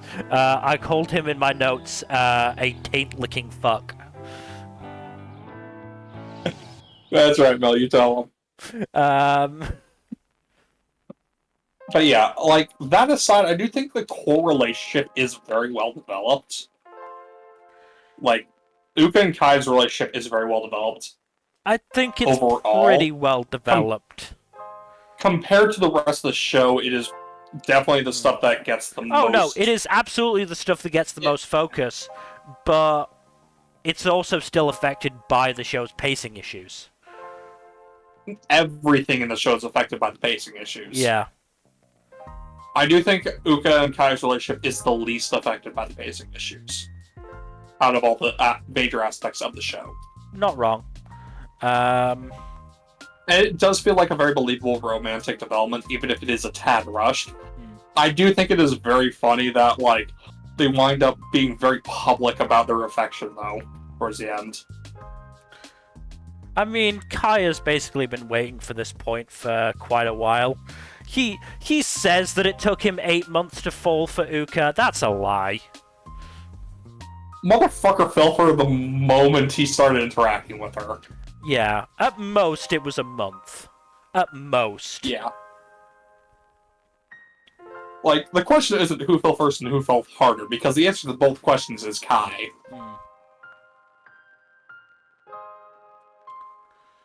But yes, overall I do think the central relationship is the strongest part of the show. I do like the friend group is very supportive of Uka, but a lot of them just do not get the development that they need to make them more believable characters. That's the thing. We get little bits with some of them. Let me see if I can fucking pick them out of the Mal lineup. Mocha, who is the only one I remember because I'm fairly sure her name does get said in the finale. She seemed fun from what I remember of her. There was another blonde girl that was also fun. I think it's Tao? I don't remember because I didn't catch most of their names because they only pop up once or twice. They don't get said very often, if at all. that is the big problem with the show. It is relentlessly paced, and it does not leave a lot of room to breathe. Mm. And most of the supporting cast suffer for it. Which again I will is a again shame say- because I liked the members of the supporting cast that we actually got introduced to. I liked Ayumi. I loved Ayumi. I liked Seto. Ayumi was great. I still have no idea what the fuck is up with Takamine. But yeah, the ultimate unfortunate thing is that like a lot of the characters just did not get the focus they needed. This probably could have worked better if it had a few extra episodes to work with and it wasn't confined strictly to the core formula. Like it was given like a core and a half. Honestly, this kind of reads to me that they're not going to do a season 2. Because they basically just bull rushed to that relationship confirmation and were like, there you go, that's it, that's the show. It does annoy me that a lot of shows just are like, yeah, no, the couple has hooked up, we are now ending. There's another show that handles it a lot better than this, I think. But we'll get to that when we get to that. Yeah. Overall, still, this is a fairly good show. It's just kind of hobbled by its pacing issues and the knock-on effect that has on its characters. Yeah. Yeah, I mean, I think the epitome of this is episode 11. Because it's a pretty fucking stylish episode. Like, I quite like the style of it. But it was so bitty and so insanely paced that I honestly just felt... It was jarring. Yeah, I honestly, as much as I was glad that they were kissing, I was like, what the fuck happened this episode? A lot happened that episode is what happened. Somebody went off on the animation but didn't put any attention into the script. Like... Yeah, again, this is 7.5, 8 volumes of content shoved into a single core. You can maybe get away with 5 volumes and it feels a little bit fast-paced. 8 volumes is too much. Yeah. But yeah, Honey Lemon Soda is a decent enough show, but yeah, just fucking wildly paced. Yeah. The pacing issues are what are the biggest Achilles heel of this show. Otherwise, it is still fairly good. I would argue there is some inconsistent character writing, especially with Kai at times, but it's fine in the end. Yeah. It overall works. Yeah. I do think that the Kai's inconsistencies are probably due in part to, like, the skipping of pacing, material. Yeah. Very possibly, very possibly. But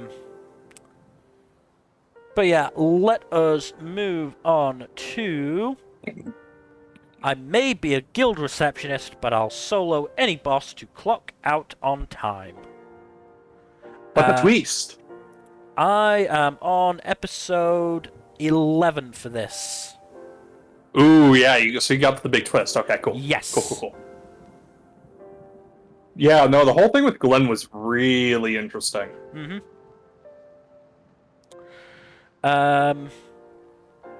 Yeah, I mean... Sorry, I'm just trying to get to my notes for it. There's so many... because we covered so many notes, my notes covered so many episodes, my notes for these episodes run onto multiple pages. God damn.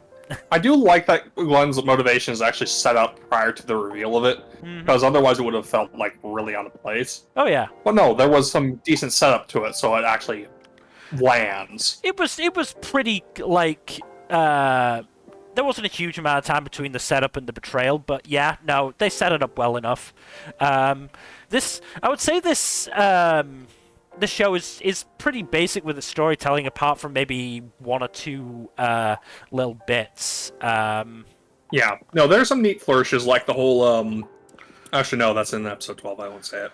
Well, the thing that I really picked out is over episode... I think it's episode 7 and 8. Yes, episode 7 and... Well, the preceding episodes up to the end of episode 8. They've done a really good job of fairly subtly introducing Alina's reason for being the executioner. Yes, that yes, only that really, was very good. only really comes to the fore in episode 8, and I just, I think it's a really, really nicely done bit of writing, to be honest. Yeah. Because not many shows. Honestly, Alina's a really, really interesting protagonist. A really, Like- interestingly written tsundere for once. Yeah. Nah, Mill, all tsunderes are interesting. Skill issue. Like the burgeoning romance between Jade and Alina is not my favorite part of the show by any stretch, but I also, sorry, sneeze is maybe coming on. No, it's a decent relationship. Yeah. I do feel like it does lean a little bit too much into the whole thing of like the dogged nice guy and the tsundere dynamic. I don't think it does. But yeah. I think it leans quite hard into Jade is a sub and enjoys fucking Alina's abuse. Oh, so like good old Jinshi. Yeah, no, Jade is 100% a sub. There's no doubt in my mind here. Good for him. Good for him. Let him fly his flag. No, I'm perfectly happy for him to be a sub. It fucking works. Like I said, the relationship is not my favorite aspect of the show, but they're doing a decent enough job of setting it up thus far. Like, I can genuinely see, that relationship developing. Like, I don't think we're necessarily anywhere near a point where it is going to turn into a proper romantic relationship. But, you can genuinely see the moments where Alina lets her mask and her guard drop, and she genuinely does care for Jade. Mm-hmm. She also cares for the rest of the absolutely, the party, yes. which is nice. Absolutely. I'm glad that doesn't just revolve around Alina and Jade, because otherwise that would feel very rote. Yeah. But yeah, like, developing the whole party really works to make that whole relationship feel more fleshed. Oh god, we should do a whole tier list of tsunderes. That'd be funny. Oh god, we'd have to move that bell curve a lot. Yep. Absolutely have to grade on the curve. I will say, episode 10, funniest gag thus far of Alina waiting so long to meet this fucking hero of hers. It turns out she's just a workaholic. Oh yes, that was so funny. It was so funny. Alina's hope crumbling before her eyes. That woman broke Alina's brain so badly that she's openly glad to see Jade, and he was appropriately horrified. I do like also Jade's like rehabilitation program of himself at the same time. That was fun too. And again, because of that, again, we actually get to see that as much as Alina is, outwardly, yelling at him, she enjoys his company. Yeah, no, it's great. And when he isn't acting like that, she feels, upset about it. Also, Alina punched a ghost to re-death. That was amazing.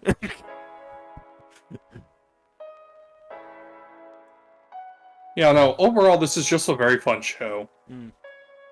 And I have to 100% give Jill Harris credit, because she is fucking, like, going so hard for this show, and I respect it hugely. Look, Jill Harris is great at voicing tsunderes, okay? She has experience with it. It's not even that, it's the levels to the yells that she gives for Alina. Especially... Again, she has experience with yelling. Yeah. Especially See reference Black Clover. Yeah. She's not the one doing much of the yelling in that show. Noelle doesn't yell that much. Especially she yells her attack names, at least. That's fair. But especially not to the extent... I mean, episode 8, Jesus Christ. I mean, Alina is also a very belligerent combatant. Yeah. Belligerent in general, but a belligerent combatant, especially. Yeah, I did write when they first came across, I think it was Heights, Alina is going to make this guy's head an innie. Not wrong. Yeah. Honestly, though, good show, a very fun protagonist, and the main relationships are really fun, too.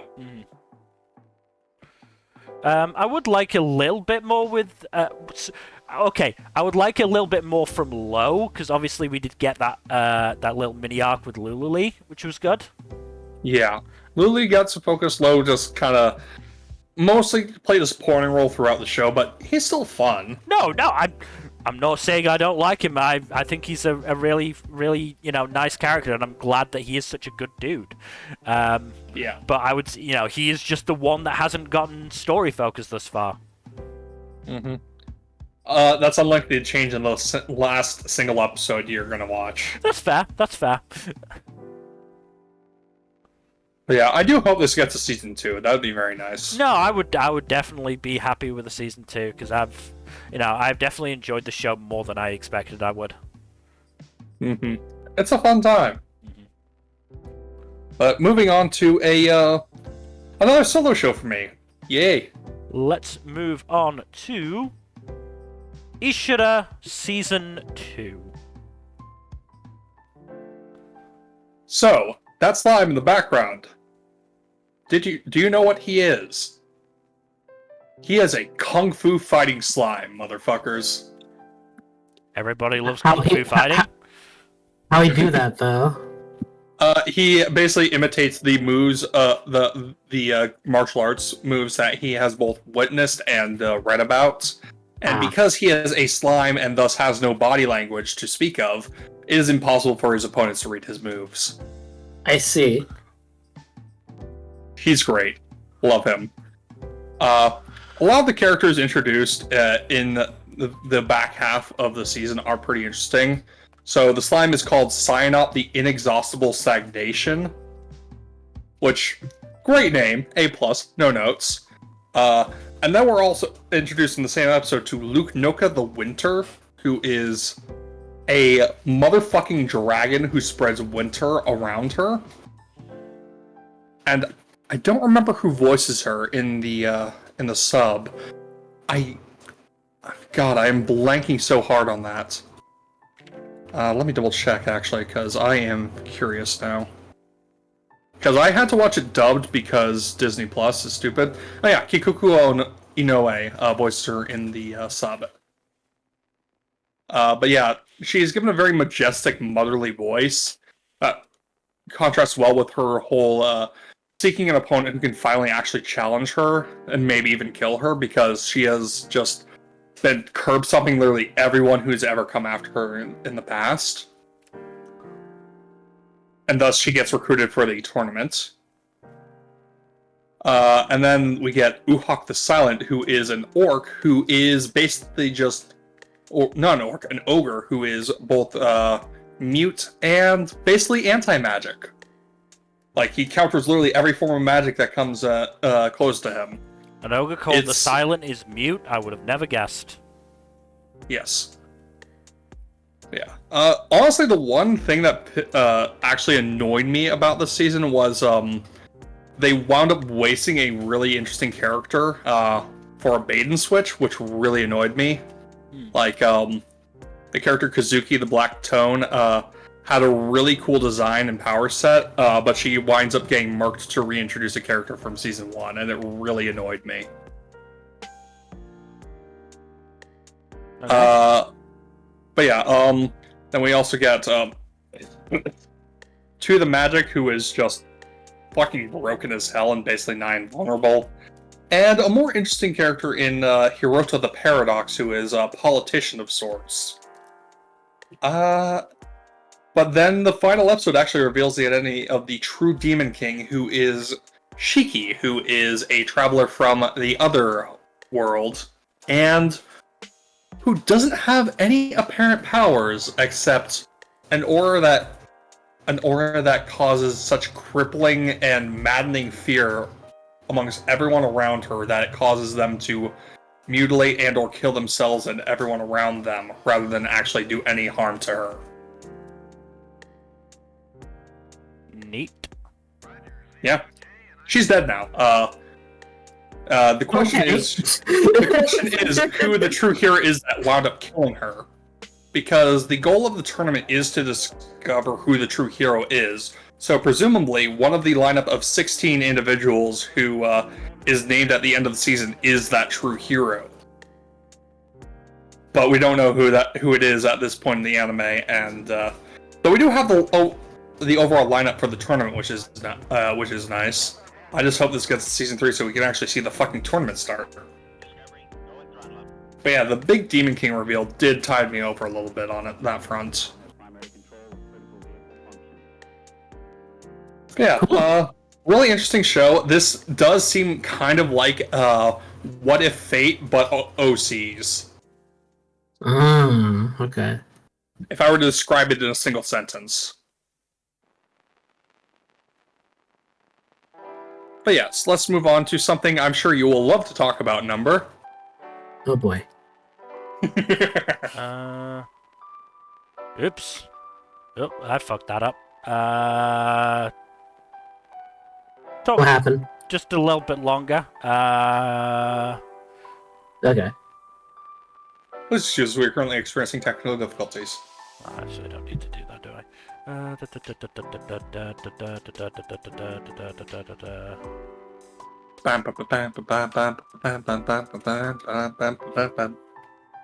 that. I think that's correct. Okay.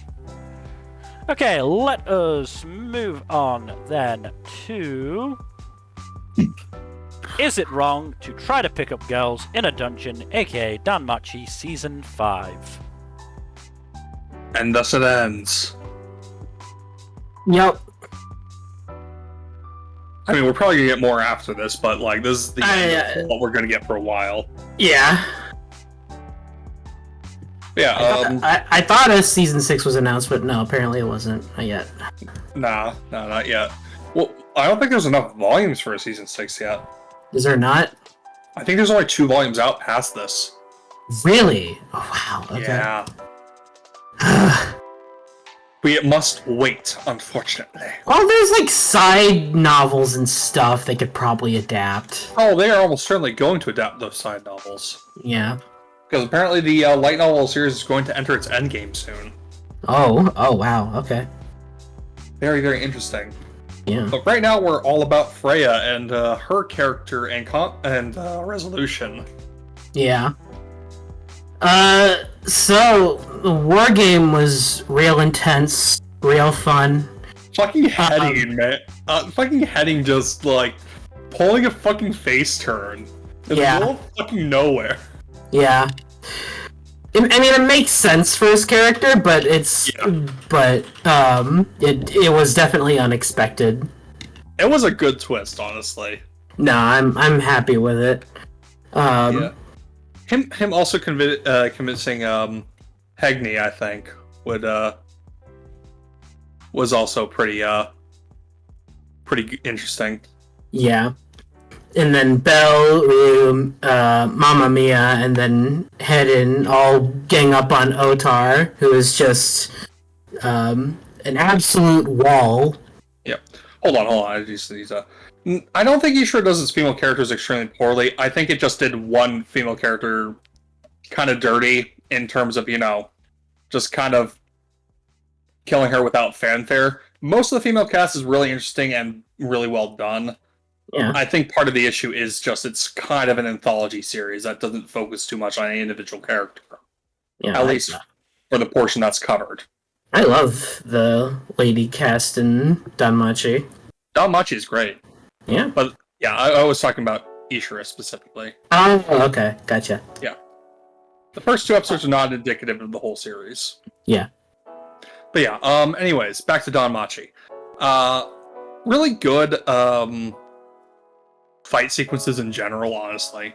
Like, I had a hard time picking one out overall because I didn't want to picking one for best fight because there were a lot of good fight sequences for this stretch of the series. Mm-hmm.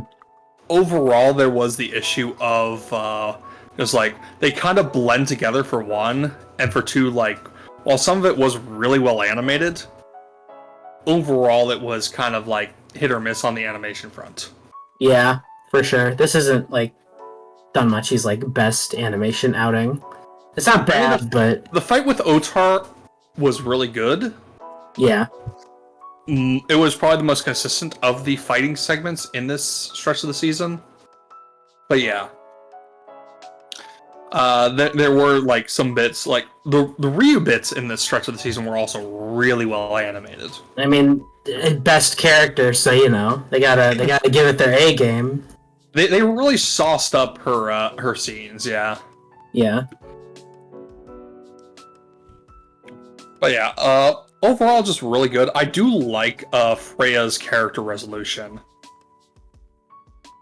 I do too. I could almost make the argument that she got off a little too easy, but she also just kind of is like forced to forsake her, you know, her she's effectively exiled and also just like forced to forsake her goddess role, which is what she needed, even if she didn't outwardly express wanting it until the very end. Yeah. Also, that fucking lame-ass cheesy pickup line that Belle says. He has to obey his master. Oh, that's so funny. Yeah. No. Overall, this season was great. I think I like season 4 a bit more, but this is still like a great season overall. Yeah. I mean, Freya is absolutely the best antagonist in this whole show. Oh yeah. It's gonna be fun seeing where we wind up ranking her when we eventually do a villain tier list. Yeah. But, yeah, she was fantastic. All the developments this season was fantastic. Mm-hmm. Character work overall was pretty strong this season. Yeah. Belle absolutely went through it. He went through the fucking ringer this season, holy shit. Yeah. Poor kid. Yeah. But yeah, I look forward to seeing, what comes next for Danmachi whenever that happens. We're definitely getting more. This franchise is a fucking cash cow. Oh yeah. The question isn't if, but rather when. Yeah. Yeah, probably move on to something I'm sure Mill will love to talk about. Nah, no. I think this will be quick. I say as if I don't have 1, 2, 3, 4, 5, 6, 7, 8 episodes to talk about. Because we move on now to Medalist. I'm gonna be honest. I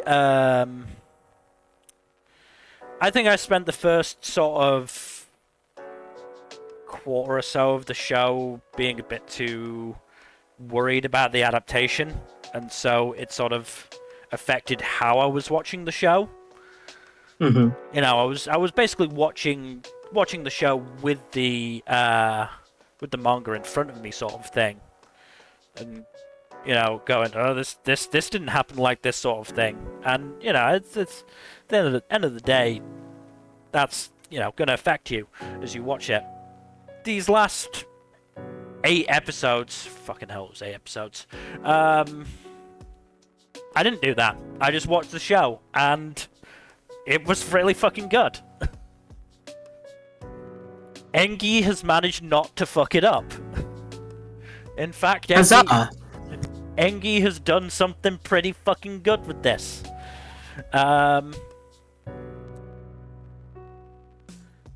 Like, I don't want to go too in depth on the plot because, as I said, 8 episodes, and I could talk for 20 minutes, which I don't think anybody here wants, including me. But again, you know, I think this is a really well done story overall. Inori is a really engaging protagonist who goes through a lot of growth and development. To the point where we do actually get a time skip after episode 10 of about a year, and it doesn't feel... There are some time skips where it'll happen and the characters are different and you'll go, well, how the fuck did that happen? Like, they've changed in ways that aren't natural to how they were developing before the time skip. Inori has developed as a character over that year, but in a way that just continued on the growth she'd started, you know, in the first 9 episodes of the show.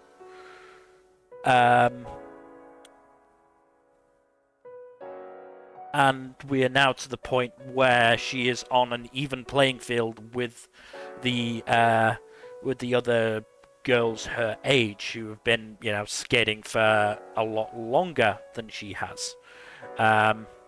Most significantly, she is now on the same, theoretically and technically on the same level as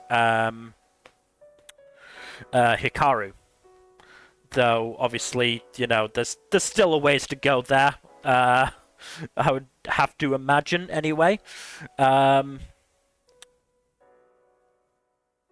yeah, we also, in the last few episodes, we get a focus on Ryo, Hikaru's best friend and son of the Olympic silver medalist.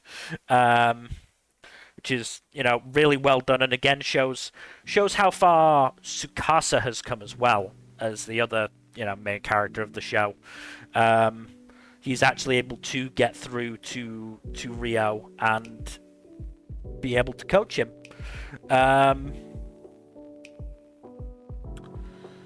They also, as I think I mentioned in the mid-season that they were going to do this in episode 6. They did actually cover Tsukasa's backstory and included some stuff that I hadn't seen because it was in a fucking art book or something like that I've not got. So that was nice. No, that's really nice actually. Yeah. And you know, as I said, it was something that I was a little bit worried about because they were covering stuff that had been at the start of the manga that, you know, wasn't at the start of the anime, and that I thought was, you know, pretty relatively important to Tsukasa's character. As it turns out, it didn't affect things, you know, too much by putting it where they did, which is, you know, absolutely fine. And, you know, was well done. The skating is, as a whole, you know, very, very good. You know, I wouldn't necessarily put it on the level of, say, Yuri on Ice, but, you know, the skating is consistently well animated, I would say. And there are absolutely a couple of moments. I think there's one where Inori got it was either her first triple jump or it was her triple double jump that got some really, really nice animation, you know, where you could see how Inori left the ice and landed on the ice and was, you know, doing the turns in midair. You know, really well done. They've also got a habit of doing this sort of like having the face in shadow, but the eyes are glowing, and it just looks really cool. I'd hear that the animation is really good. Or at least consistently fairly good. Well, I wouldn't say it's you know, incredible. As I said, it's not on a level with something like Yuri on Ice, but it is still very, very good. And you know, it probably helps that this is something that I've seen. And yeah, I completely agree with it. The author of the manga is very, very good at getting across motion. So I've seen the edits, yeah. Yeah, so I would imagine it probably fucking helps when you're doing an anime adaptation that you got something like that to go off of.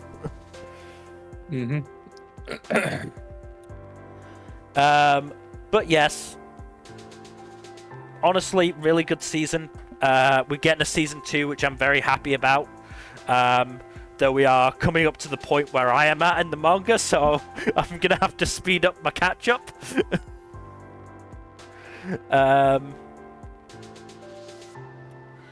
But yeah, really good season. You know, for a show that I was, you know, really worried about before it started, it's turned out to be really, really good and really, really enjoyable. You know, so fair play to Enki for that. Fair play. I doubted your asses, and you managed to pull it off. As long as you don't fuck up season 2 now. They did it. But yes, let us move Stand on. proud, Dengi. You are strong. Let me actually make mention that I do still intend to watch this probably before the end of the year, at the very least. I might actually give this a watch. I recommend it. It's a really, really good show. Really? I wasn't sure if you really enjoyed it or not. Yeah. I will say I watched the dub. I thought it was actually pretty good. I wouldn't say necessarily spectacular, but there were some really good performances. I really liked hearing. Let me remember how to say her fucking name properly, because it's a little bit of a complicated one. Christina Valenzuela as Rio. Yes, Christina V. She's great. Yeah. She also obviously voiced Killua in the Hunter x Hunter dub, so I'm hearing that a lot. I also have She was also in Monster Prom. I also have to give huge props to Kitana Turnbull, who voiced Ryoka or Mittens, because she did a fucking great, like, bratty little kid voice. Really well done. Also, what was the compliment I wanted to give here? Yeah, that was right. It was a different one. Props to, Audrey Hissier? I don't know how to pronounce that, because who voices Suzukamoto, because she manages to be cute and southern at the same time. Which I didn't think... Well, it's obviously possible, but it was, you know, really well done. So, absolutely props there. Nice. But yes, we should probably move on now to our next show, which is My Happy Marriage Season 2. Thanks, Netflix. I'm so annoyed the last 2 episodes have been delayed. But, like, overall the season's been very good. The season has been good. What's annoying is that, yes, the last we have not watched the last episode yet, despite the fact that it is out in Japan, I'm fairly sure. Episode 12 is also not out in America. I looked, and I couldn't find it. Yes, no, it's not out in America, but I'm fairly sure it's been aired in Japan. Same with episode 13. Well, no, episode 13 also just hasn't been aired in Japan yet either. Wait, there's an episode 13? It's a 13-episode season, yeah. Oh, God. Right, okay. Really? I could have sworn they were pacing it for 12. Nope. 13 episodes. You are correct. Jesus. I could have sworn they were pacing it for 12. Nope. Anyway, just a quick note. Fuck you, Arata, you prick. Goddamn Arata and his fucking heel turn. Fucking asshole. I really hope Mio doesn't, like, forgive him. Yeah. She's too nice. I can see her doing it, but I really hope she doesn't. I mean, Usui is also just, like, the slimiest ass motherfucker. They do a really good job portraying him as such, but goddamn. Yeah. Kudos to Kaiji Tang in the dub. Doing a really fucking good job there. Yeah, on a lighter topic, I did like the Girls' Night episode, which was really fun. Yes, Girls' Night. Squints at Takahito. Come on, Takahito is one of the girls. The only thing stopping me from agreeing wholesale is the fact that Takahito is a prince, and they're voiced by a guy in Japanese, and male VAs don't tend to cross-act as much as female VAs. No, you're correct. I just think it's funny. It is funny, but I found it funny. As I said, I just in my notes I wrote just us girl squints at Takahito. Yeah. No, that's nice that they included him. Yeah, But yeah. him. I mean, that was a really fun bit. I do like they also managed to get they managed to get everyone they managed to get Haruko involved as well, which was really fun. that was really nice. That was really nice, even though she was sloshed the minute the mirror turned on. Oh yeah, no, she also got more sloshed as the night went on somehow. I mean, all in all, a successful ladies' night, even if Takahito, ruined it with the ominous prophecy that could have waited for the next day, let's be honest. Yeah, no, like, come on. Don't sully ladies' night. But yeah, no, that was cute. It was very funny that they were teasing Haruko as well. Mm-hmm.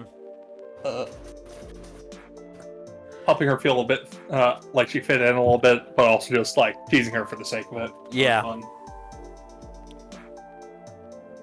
But yeah. I do also love that Mia was just like very happy to be able to participate as well. Even if she wasn't allowed to drink alcohol. Yes. I mean, it is kind of wild that she is, 19 at this point? I think so, yeah. Yeah, I don't think it's even been a full year since the start of the series either. At least in the universe. Yeah, do you remember what season it was when the first season started? I'm pretty sure it's either autumn or winter at this point right now. I think it was spring at the start of the first season. It's definitely winter right now, because there's obviously snow on the ground. Yeah, so I think it was spring at the start of the first season. Right. So yeah, it hasn't been a full year yet. That's not what I wanted. That's what I wanted. Could have sworn there was something. Probably she not. Mentioned it like the first New Year with yes. Kyo. I think that just means it was the start of the new year. I think we are in like January or February right now. Yes. Because yes, Mio and Kyoka made their first shrine visit in episode 7. Yes. So it is winter, so it's been the better part of a year, but not a full year yet. Yeah. Also, fucking wild that Kyoka is like in his mid-late 20s at this point. Mm-hmm. But yeah. The age gap is fine. Yeah, it's not that bad. So, honestly, I've seen much worse in period pieces. Significantly worse. At least Mio is an adult. Yeah.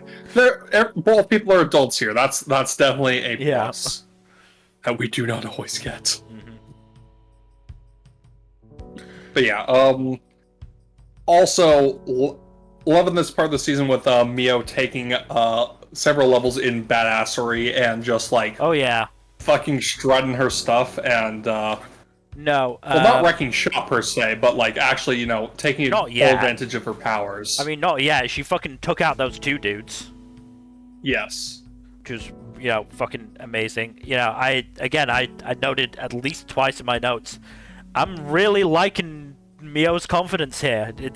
She's very confident now, and I'm fully on board. It's really nice. Getting to see her development over the course of the 2 seasons has been just so good.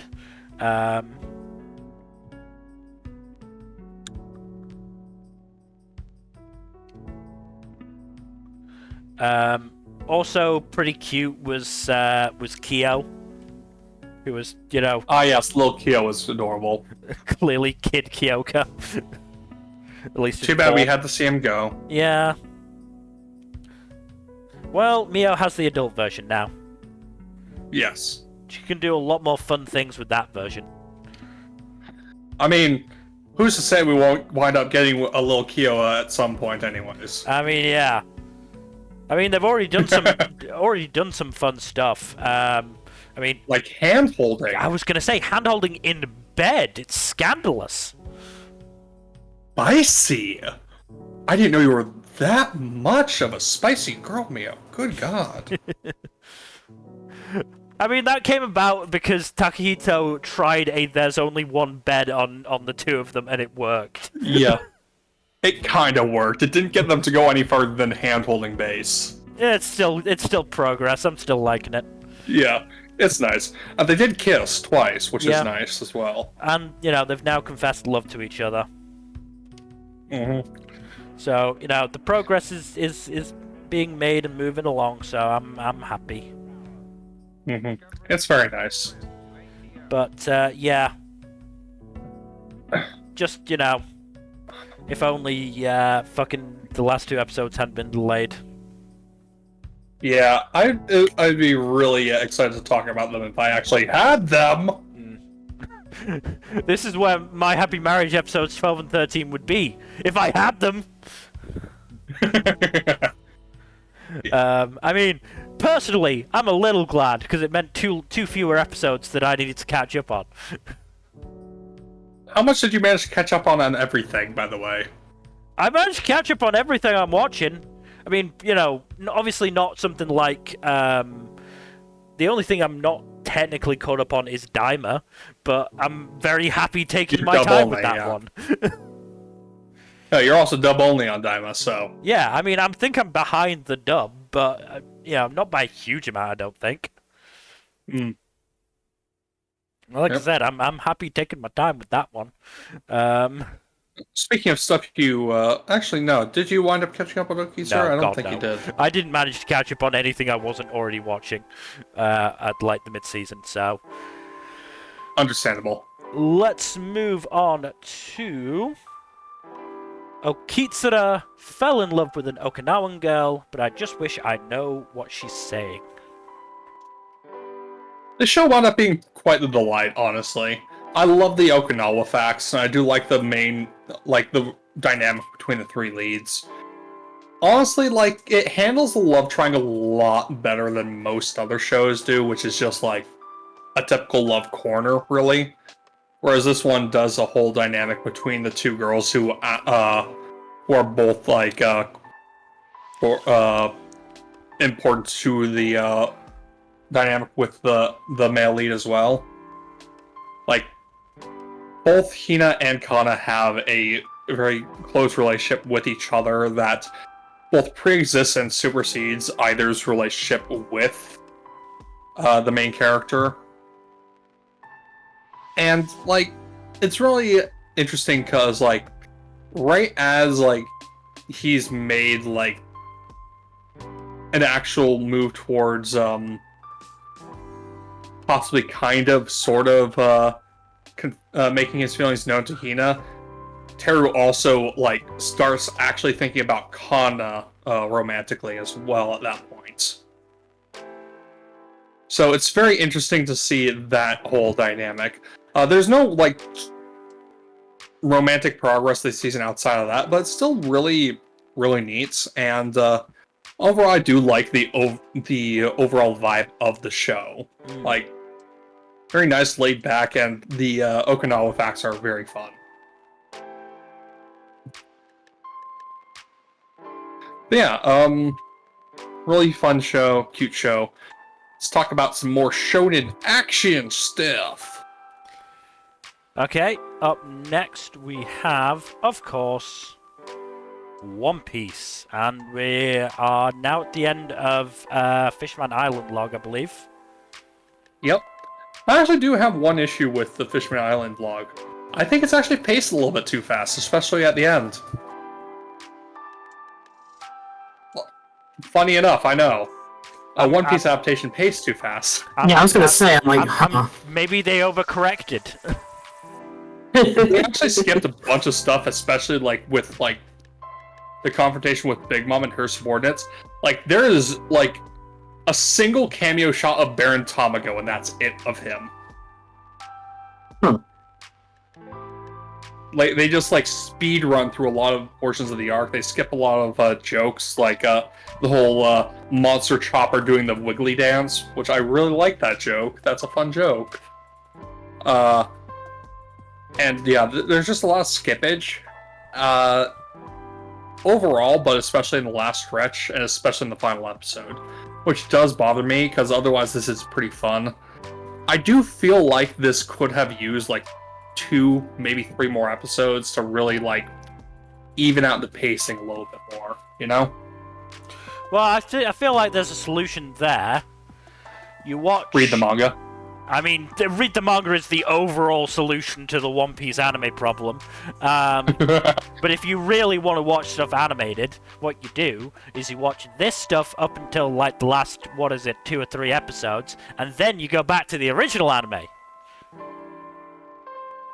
Yeah, the only unfortunate thing about that is like this is very much a cleaned up version of the original anime, because the animation looks a lot better.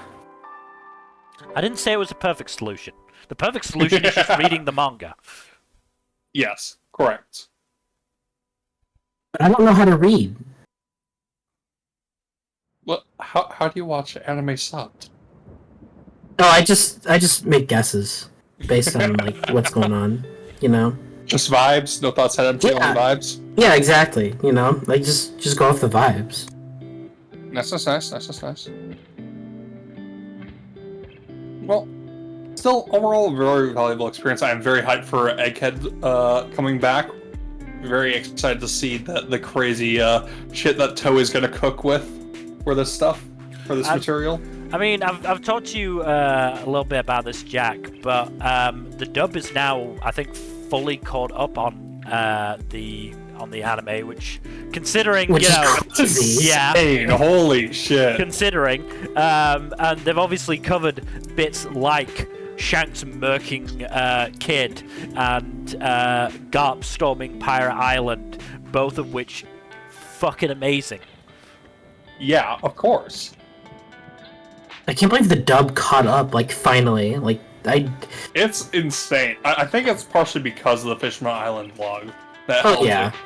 Like, give that extra time to close the gap. I mean, I feel like they have been steadily closing the gap anyway. Obviously, They have, but, like, that yeah, so little obviously bit extra, the break allowed them to, you know, catch up at this point rather than, you know, a few more months down the line sort of thing. Mm-hmm.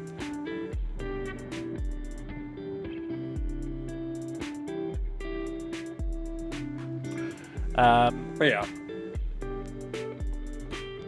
Yeah, screenshot is, you know, a classic gag of Yeah. Luffy wanted to go where the action is. Of course he does. He likes adventure. Poor Nami and Usopp and Chopper being roped in. People on his crew disagree. Yeah. Classic Luffy gag. Just love Luffy's energy. So very funny. But yes, let's move on to something of which we will have many words to speak. Yeah, I have a feeling. Let's move on to Orb about the movement of the Earth. Yes, no. I don't know. This shouldn't leave me with much to talk about. Yes, Noak, you are indeed the villain of this story. I do think that Nawak's overall closure is very good. No, Oh, yeah. I liked his resolution. Honestly, I liked the resolution to the entire show up until about episode 24. Because those last 2 episodes are confusing as fuck, and I kind of don't like them. Yeah, I was like, I imagine Mill is going to have very interesting opinions on these last 2 episodes. Yeah, let's talk about everything that comes before that first, because there's a lot to unpack with well, I mean, you know, Nowak's final count is 6 main characters. Yeah, no, Nawak is a fucking... He killed or caused the deaths of 6 main characters. I'm fairly sure I didn't include himself in that. Because he basically ended up causing his own death. All of that. Because every single main character died by he's the villain of this story or something. Let's see. Yeah. He caused the death of Raphael. The supposed death of Raphael. I'm still not sure what the fuck was happening there. No, Raphael died. I saw so many questions. He, basically personally hung Oxy and Bedeni. His presence caused Yolenta to blow herself up. He fucking murked Schmidt through the back of the head. And he fucking stabbed Draka, who died of her wound. So, yeah, that's 6. 7 if you include himself. Yep. Like, my god, man. It's impressive. It's impressive, honestly, but give it a fucking rest. Honestly, Naok does deserve to be in the all-time Hall of Great Anime Villains, though. He's a really good villain. He's a really good villain.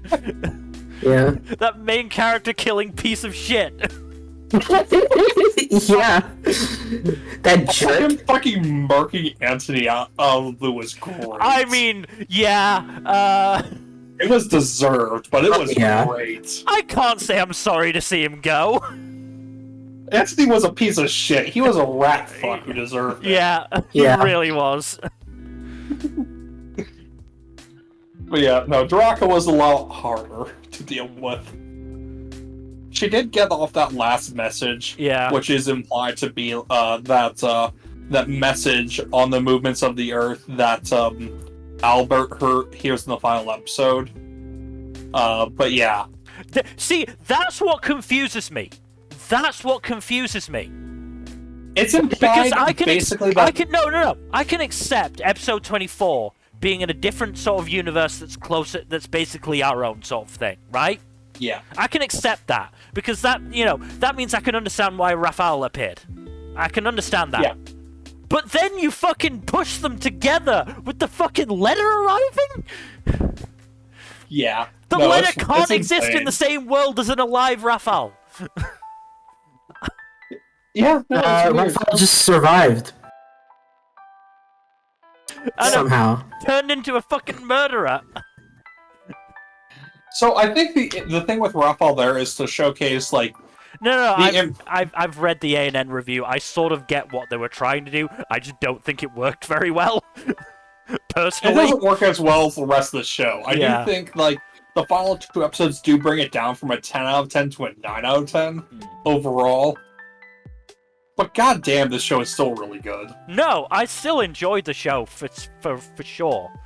I think, honestly, I do think this last part has probably been my favorite of the show.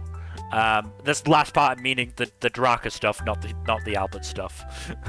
Also, so you do understand what I was getting out in the last stream when I said like this. It's very clear why Draka was the last protagonist of this part. Yes. There was a lot of intentionality behind the choice to make her the protagonist of this stretch. Yeah.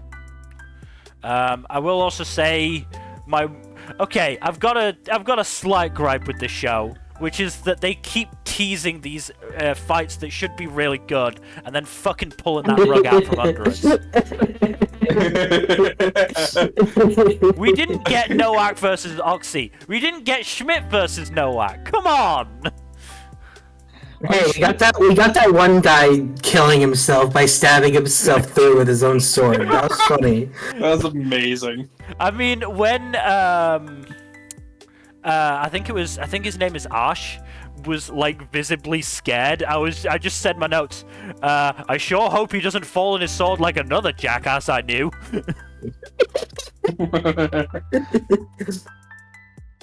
I kind of want to believe that the conspirators that turned up actually managed to survive and got away because of that jackass.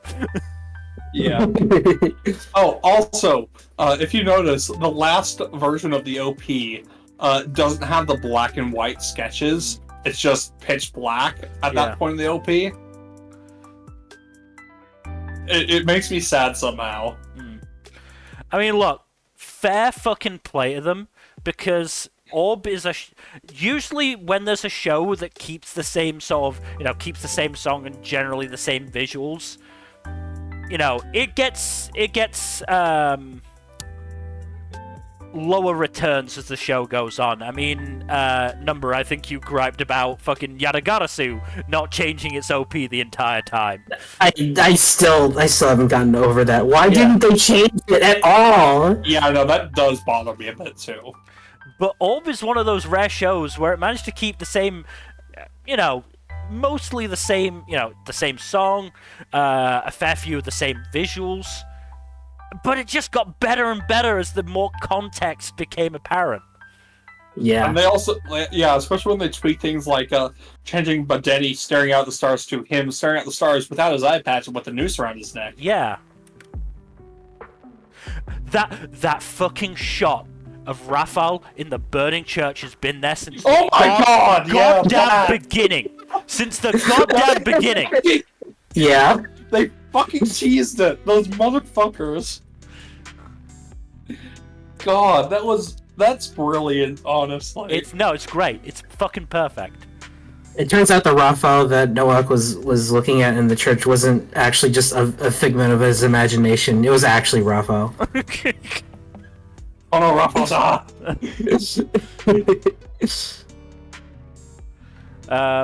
But yeah, no, I really liked episode 23. I really, really liked it. And then episode 24 and 25 were just so confusing to me. I'm like, what the fuck is going on? Why are you doing this? I do like that they did tie it in with a historical Copernicus, because that does kind of help contextualize like the time frame in which the show takes place. Yeah. Oh yeah, this is like no. That's the other thing. That's the other confusing thing, because the fucking priest in the confessional booth is implied to be the fucking rookie inquisitor. Yeah. How does that exist at the same time as Raphael? No one knows, Mel. No one knows. Just make things make sense, please. No. Don't worry about it. Don't worry about it, okay? Don't worry about it. My brain was already frazzled enough from all the catch-up I had to do. I didn't need this. Don't worry about it. It's fine. Bill, your first mistake was going to Orb thinking you weren't going to get your brain teased at all.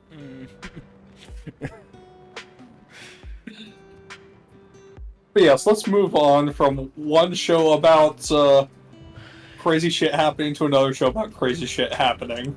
We move on to ReZero, Starting Life in Another World, Season 3.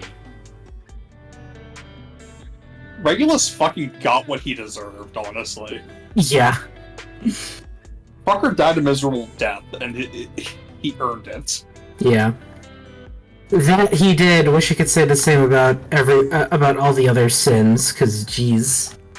I mean, at least Sirius has been captured. Yeah. She's still creepy as fuck, but she's at least been captured. Yeah. Emerata just fucked off, understandably. Yeah. But yeah.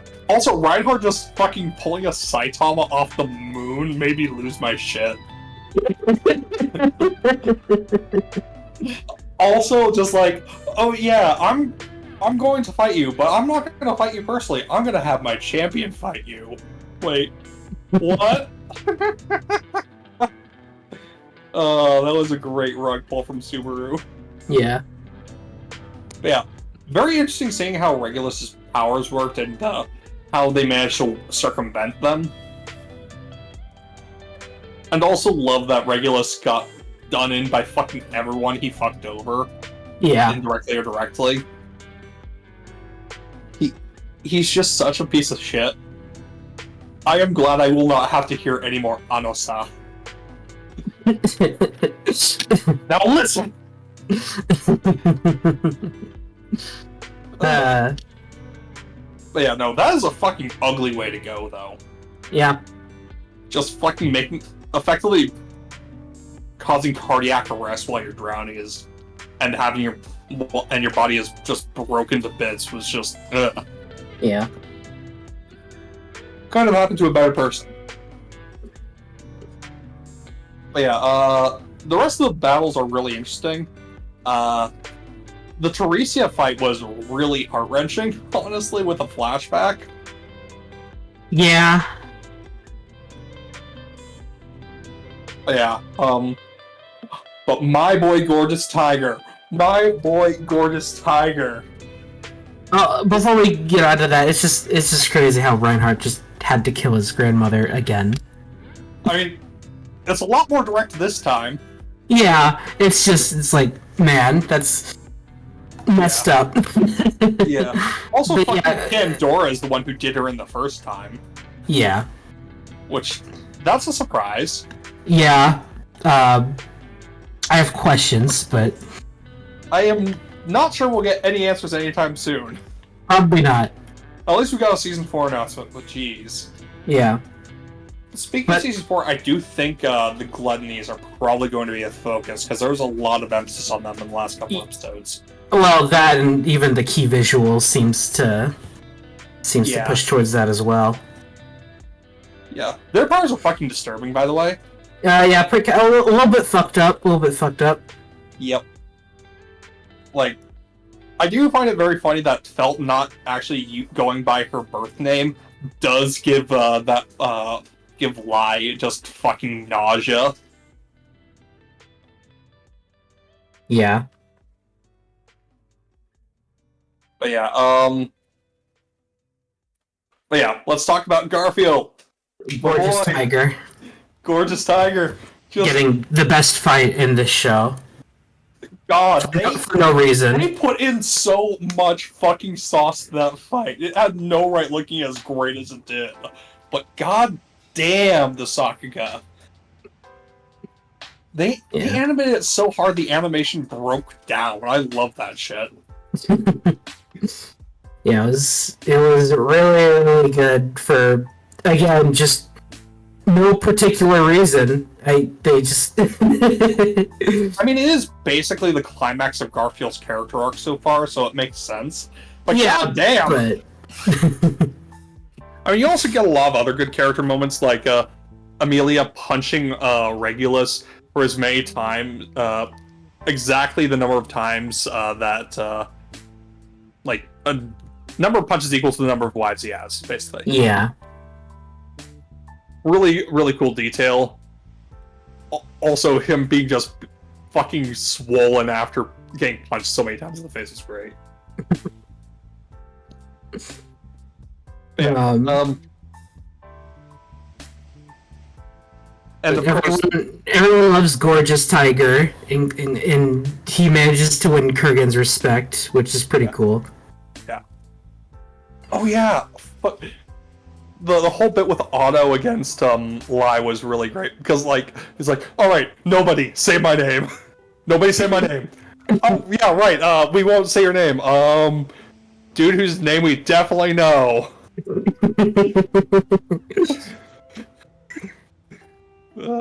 It's just a really funny joke. Yeah.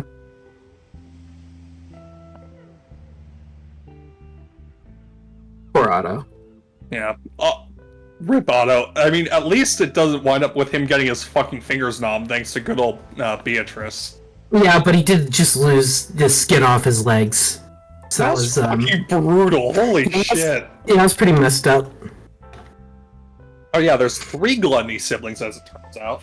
And one of them can apparently turn into the form of those whose memories she's eaten, I guess. It's hard keeping track of all this gluttony shit. There are clearly 3 of them. I mean, part of the issue is, like, the fight with the third one, it doesn't get a lot of focus, and it's like, what happened with that last Gluttony fight? What happened with that last Gluttony fight? I'm waiting for the other shoe to drop on that. Oh yeah, Ricardo lost his hand. Okay, what happened to Julius? Is he okay? Who's Julius? Okay?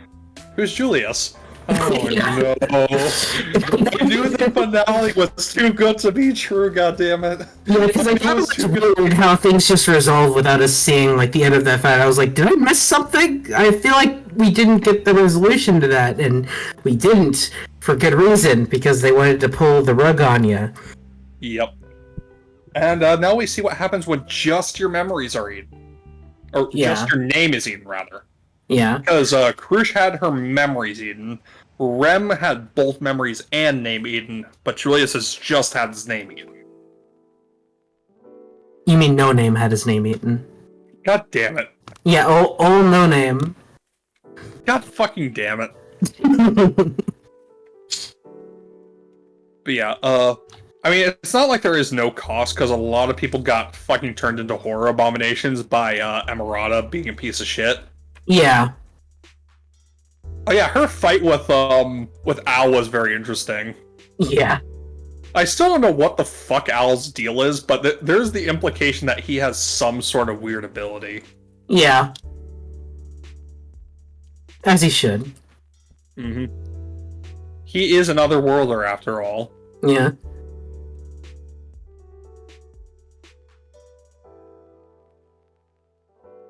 But yeah, fun season of ReZero. Looking forward to the next season. Yeah, season 4, which, like you said, seems to focus more on the Gluttony siblings, which is good because the one blue-haired girl in the wheelchair could use her name back, probably. Name and memories back. God damn it. Also the purple-haired dude. Whatever his name used to be. Okay, we're moving on. We're moving on. Alright, let's move on to... The Red Ranger becomes an adventurer in another world. Who knew that Toku and Isekai would be such a winning combo? Well, I mean, I did, because Futopia was one of my favorite shows from a couple of years ago, so I knew. It's an Isekai? No, but I thought you said Toku and anime. Okay. Oh, Toku and Isekai. Oh, well, I'm sure there's a Toku Isekai somewhere outside of this. But I hate the show because they did a Kamen Rider parody, which is awesome, and they named her Amen. Amen. Like fucking Amen Rider. Are you serious? Yes. You can't do that. Yes, they can, and they did, and it was great. It's I hate it. I do love the whole bit of Red squaring off against Azir when he's using the Amen suit, and it's just so many attack names being shouted out, and I mean that's accurate to those crossovers. Yeah, but then you have Teltina getting her ears covered because it's so loud. She's not even the one doing it; it's Logi doing it for her. Yeah. But yeah, that's a great bit. I do like Amen's whole bit. Ronnie is a fun character, and her relationship with Azir is pretty interesting. Yeah. The whole arc was pretty cool, especially the ending. Oh yeah, he's in a black. Yeah. Which, a Berserk form, which is typically more of a Kamen Rider thing, so it's interesting that they used it for a Sentai parody. I mean, in fairness, there is a very deep well they're drawing from with all this stuff. Oh, yes. I mean, I follow a lot of Toku fans, and they were happy with the whole Berserk mode thing, because again, that's not something that Sentai does very often. So, yeah. Plus, he was badass. Yeah. He absolutely demolished those two. I do like that they kind of interspersed it with the flashbacks too. Kind of helps. Yeah. Like further contextualize Red's pain and why he's doing this. Yeah. I am also interested in what Silver's deal was, because like Future Sight in a setting that doesn't seem to have other like supernatural bullshit outside of like the Sentai stuff and the Evil Empire is really interesting. Yeah. I also wonder if Silver might be alive in this world somehow. Yeah, it's very possible that she got isekai'd. Maybe like before Red, maybe like simultaneously, more or less. Yeah. It's hard to say. Yeah. Because that almond outfit definitely comes from somewhere, and I'm pretty sure it's a prior other. Well, yeah, but The question is probably whom? with silver. Yeah, the question is whom did it? Yeah. Whomst did it? Yeah. Oh, also, Togo's childhood friend became Kizuna White while he was gone. That's really cool. I do like. Well, you mean his his adopted brother? Childhood friend, same thing. Yeah. Also, like, the fucking villains are very colorful individuals. Let's say. Yeah. That one dude who. That one dude that has just such a weird ass complex. Fucking hell. Yeah, I know it's called. He wants his gimmick back. Yeah, that was a little bit odd. Even everyone else thought that was okay, dude. That's Yeah, no. That's kind of messed up. That's pretty cringe, bro. Not Yeah. gonna lie. Yeah. Yeah, I do like that. Red just fucking winds up murking the two baddies. With the Keys in Black and his friends have to basically calm him down through a combination of friendship, love, and beat down mode. Yeah. Also, Ydra getting a power up through the power of love was nice. Oh, yeah, that was also really cool. Yeah. I do like her dynamic with Red and the rest of the group. It's really good. Yeah. Absolutely. Also, the keys in the 5 actually do notice that the keys in the beast just keep disappearing. That was great. Which is funny. Yeah. Like, okay, Red, we know you're alive somewhere. What the fuck are you doing? No, this is a really good show. Honestly, one of the most fun shows this season. Yeah, I had a lot of fun with it. I just wish the production values were a bit better. That's honestly my only real critique of the show. Yeah. It's otherwise lots of fun. The characters are fun. Their dynamics are great. All the Toku references are fantastic. And they work really well with the isekai premise, too. Yeah, they did. Apparently, I don't know exactly how true this is, but I remember that the writer for the manga, like, he was being pushed to do an isekai, but he didn't really want to, but then he just turned it into a Sentai isekai, and then he had a ball doing it. Something along those lines. Honestly, good for him. Yeah. But yeah, I hope this gets a season 2. It's asking for a season 2.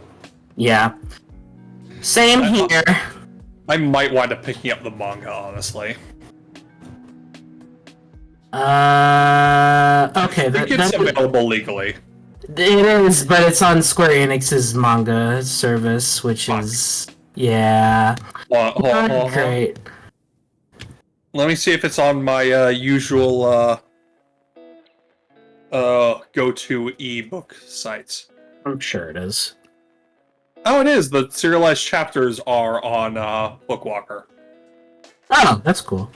They're a bit more expensive than the usual chapters, but they are also monthly chapters, so... I'd prefer using that than Square Enix's manga service. Square Enix's manga service is jank as fuck. How did To be honest, I think I'd rather just buy the physical volumes if they ever come out over here. That is a good question to ask. I'm gonna look it up right now because I'm very curious. I don't see anything about there being physical volumes yet, but yeah, nothing localized doesn't look like. Yeah. That's a damn shame. Oh well. Well, at least it's still available legally, and if you can't find it legally in your region, well, that's an availability issue. Yeah. Yo, yo. Song unrelated. But yes, overall, still a really good series. Love the characters. The premise is really fun and unique. Honestly, this and Bureaucrat to Villainess are probably like the standout new isekais the biggest standout isekai is in a while. Yeah. Just like they both play off their premise. The premises themselves are pretty unique, but they play off their premises really. Yep. Unlike most isekai, which are pretty fucking generic, unfortunately. Yeah. Yes, we should move on to another fun series. Alright, let's move on to Sakamoto Days.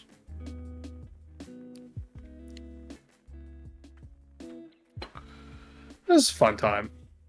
Fairly fun. I do wish that the season didn't end in such an awkward place. For one, I wish Like- the series actually adapted the manga properly and included the slice of life stuff. yeah, no, it did skip a lot of stuff, didn't it? Let me just quickly find it. There it is.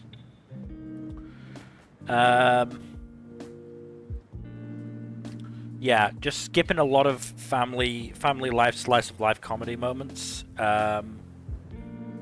Which, you know, I don't know. I feel is part of the appeal of Sakamoto Days. Yeah, I do think that at least some of the appeal is the fun family stuff. Which there is some of that at least throughout the season, but it's not like apparently as much as there is in the manga, which is a damn shame. Yeah. I mean, I do like the stuff with Shin and his like whole backstory and the arc tied into that, because that was pretty neat. That was a pretty interesting arc, though. I will say, I think the dub missed a clear opportunity. Uh-huh. They didn't get fucking Louis VA from Beastars to voice Kashima. Oh, that would've been such a good fucking get. I mean, look, Damon Mills still does a really good job. I mean, he is also playing an unhinged-ass motherfucker. Yeah. You're saying Louis isn't an unhinged ass motherfucker? I mean, he is, but not the same kind of an unhinged ass That's fair, I guess. motherfucker. Look, we have different kinds of unhinged in this household. But yes, still, like, from everything I've heard, like, this is like a B tier adaptation for an A plus tier manga, which is, you know, very unfortunate because there's a lot of stuff that does feel like it was left on the cutting room floor rather, to make room for like the broad strokes of the plot or just the overall plot beats that they want to get through for the core. Yeah. But overall, this is still a fun show, and the action dynamics can be fun. Like Sakamoto's big fight at the end of the arc was really good. It's just like a lot of the action is a bit more stilted than I would have liked. Honestly, I think... I don't know. In terms of the actual choreography, the better fight probably was Sakamoto versus Kashima. In terms of the actual emotion of it, Saber versus Shin and Mashimo was probably the better. Oh yeah, no, that was a better fight. It was just like it wasn't as well choreographed, though. I do think it was nice on a technical level. What with the whole thing of whatchamacallit, them having to actually puzzle it out like a JoJo fight. Yeah, and you know, Saber using his invisibility, you know, pretty creatively. I mean, the trick with turning his arm invisible to make it look like it'd been shot off, that was a really good trick. Yeah, very clever. Yeah, I am glad Spy Family got a really good adaptation, because, like, it would not work as well without it, but it's still a really good series on its own right. This does feel like a case of Spy Family not getting as good of an adaptation as it deserves. No, and it's to the point where, because, you know, I enjoy the characters. I do enjoy the characters. I want to see more with the characters rather than, you know, outside of the plot. I probably will pick up the manga. Yeah, this has a very strong ensemble cast, honestly. They bounce off each other really well, and they have good dynamics, and yeah, the stuff with them just doing character stuff is very entertaining. I mean, if nothing else, the comedic sense of this series is so fucking good. I mean, it was so funny how throughout the entire Kashima Sakamoto fight, the people just don't care. The bit with the Sakamoto punching, beating the shit out of Kashima in the part between the two train cars, Yeah. while the old lady's just sitting there minding her own business. Kashima throws like half a dozen people at Sakamoto. He catches them and puts them down in their seat, and they're just fine with it. They're just vibing. It's great. Yeah. The choreography of that fight might have been enough to win it fight of the season if it was better animated. Yeah. It's just so fucking funny. Like, yeah, no, it's it's like a Jackie Chan fight. It's a fucking Jackie Chan fight.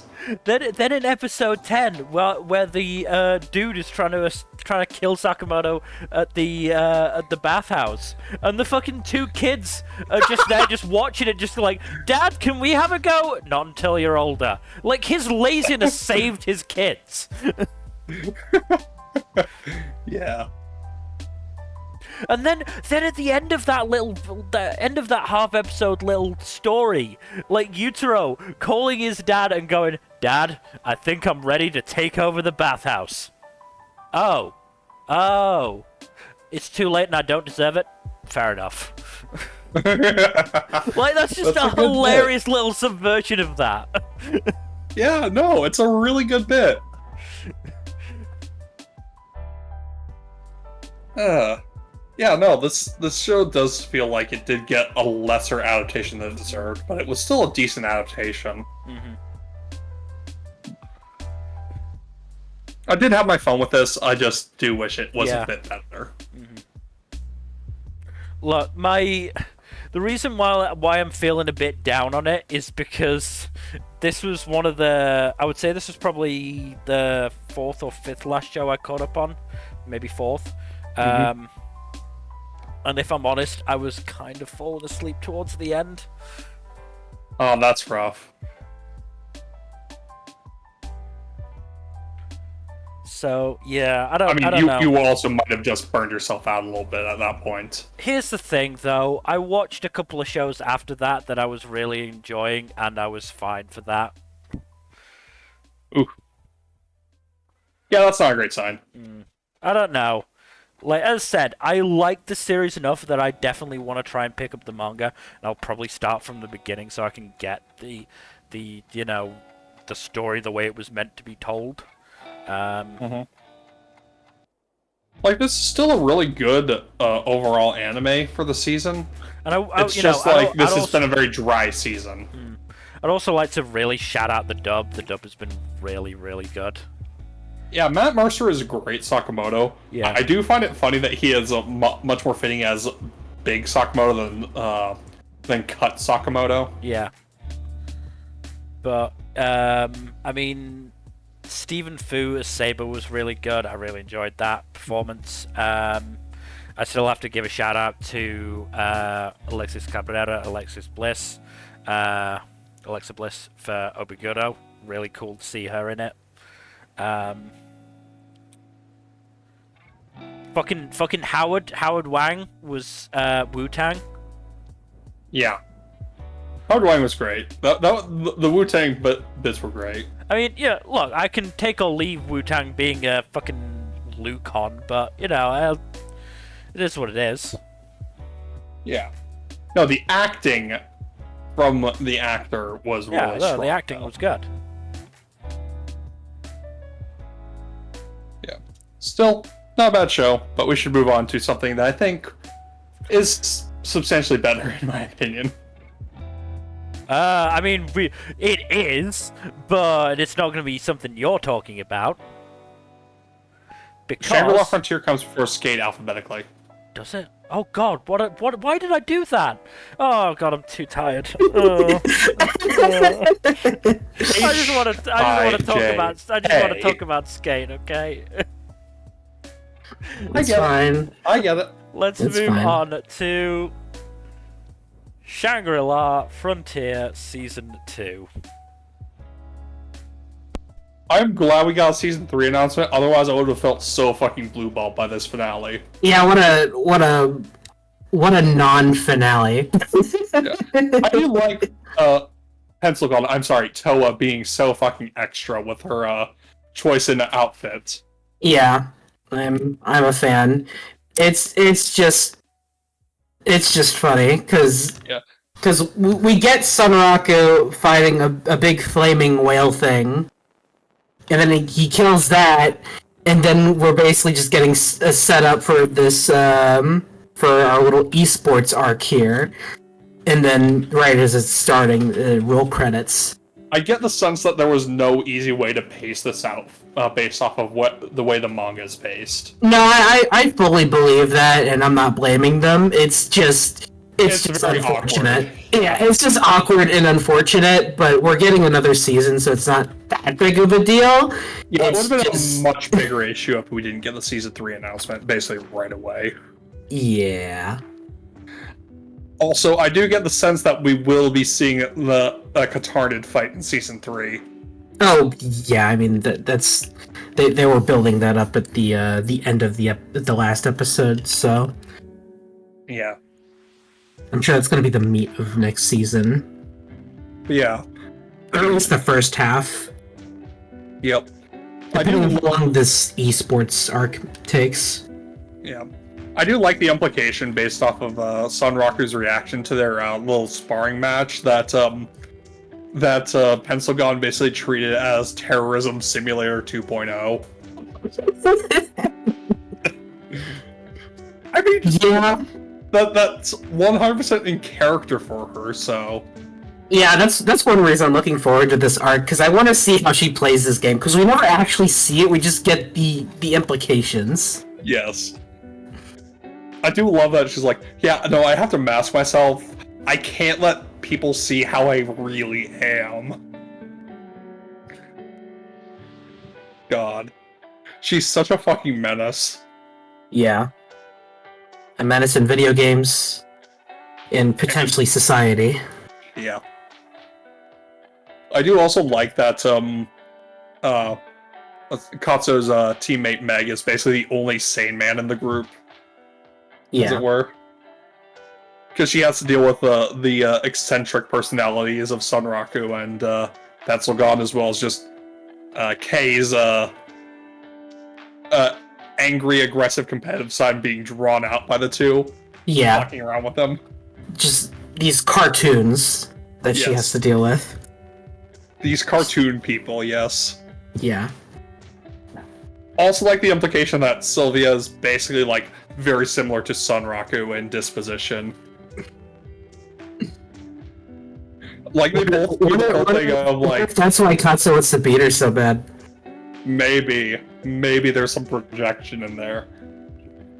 But yeah, do love the bit of both her and Sunraku being like, yeah, I'll get some sleep. I'm just gonna play an hour or two in Shangri-La Frontier and it'll be fine.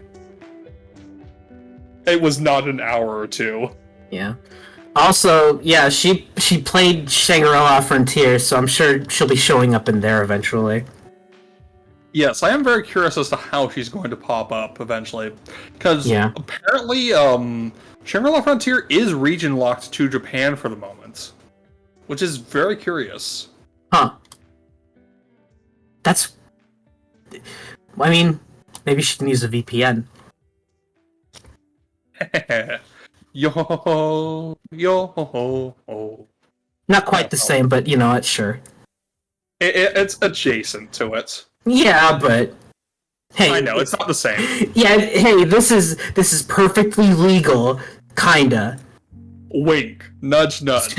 Yes. No one will stop me. Yeah. I do wonder how Sunraku's going to fit into the full dive device with that big-ass fucking helmet. Oh, yeah. How does that work? Okay, I guess we'll find out. Huh. I didn't think about that, but you're right. That helmet thing is huge. I mean, to be fair, the American players are also fucking huge as hell. I know, but like, it's just the helmet's like so wide. Yeah, that does leave questions. I'm sure we'll get questions. It's just when will season 3 drop is the question. Yeah, I don't think we have like an estimated date, except that it's next year. Maybe. We'll see. We're probably not going to get the same turnaround as we did with seasons 1 and 2. But yeah. I'm okay with that, considering we got season 2 so quickly. Yeah, and season 2 was really good too. Yeah, but it'll probably be sooner rather than later. Yeah. Yeah, looking forward to seeing what happens next. The esports arc is looking to be very fun. Love how they are like, oh god, we're under so many fucking time constraints. We gotta plan this out to a fucking science. Yeah, which I look forward to seeing their strategy. It's a shame we couldn't see it at all before the end of the season, but oh well, that's just how it is. Honestly, the only way this could have been worse if it cut off in the middle of the actual matchups. Oh goodness. Oh jeez. Yeah, it could have been worse. Is what I'm saying. They ended at the best place they probably could have with the way the manga is paced, I assume. But yes, unless you have anything else to add? Nope, Shangri-La Frontier is a great show, and everyone should watch it, including certain someone here who hasn't watched it yet.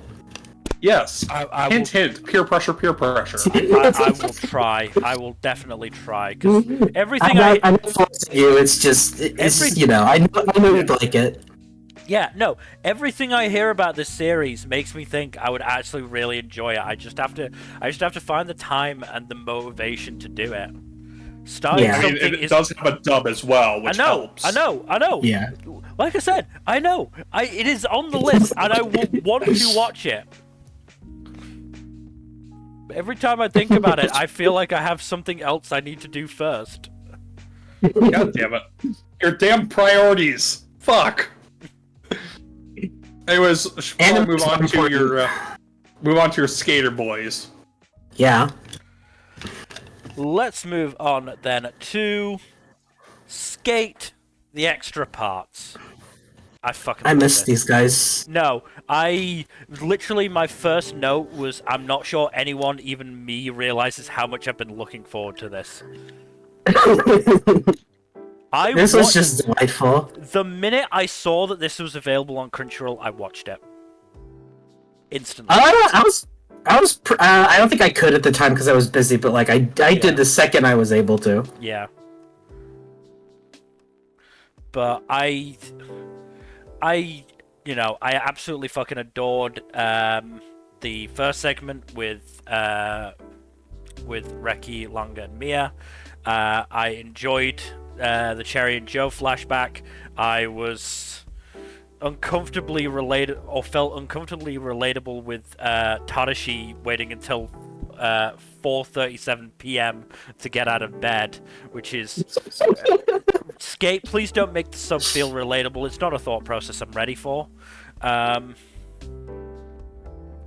then the little stuff with Shadow throughout the episode, throughout the OVA, was really good as well. Though he is his own worst enemy. Yeah, poor guy. Also, I forgot how creepy Inosuke is. Yeah. Because he was just pictures of Langa, and that was weird. Yeah, he's weird. Was it like a full-on stalker shrine or something? Maybe not quite that, but enough for a, fairly sure at least late 20s man should not have been looking at the picture of a teenager. Yeah. Especially considering that teenager already has a boyfriend, thank you. Yeah. They gave each other piggyback rides. You should have one as well, honestly. Yeah. Tadashi's right there, I'm just saying. Maybe it's just a skating crush now. I could bring myself to accept a skating crush. Yeah. Even with that, it was pretty hilarious with the split screen of, Adam doing all of this shit and Tadashi just in bed the entire time. Yes, it was so funny. Also, just his routine is absolutely insane. Yeah. creepy staring aside, like he was going horseback riding.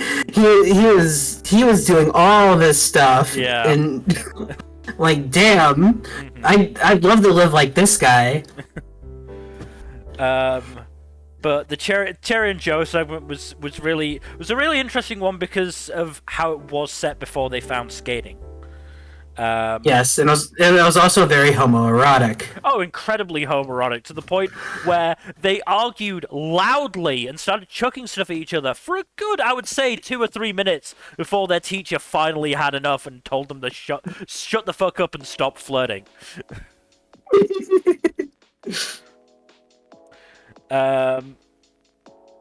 Also, very happy to see Baby Reki during that segment as well.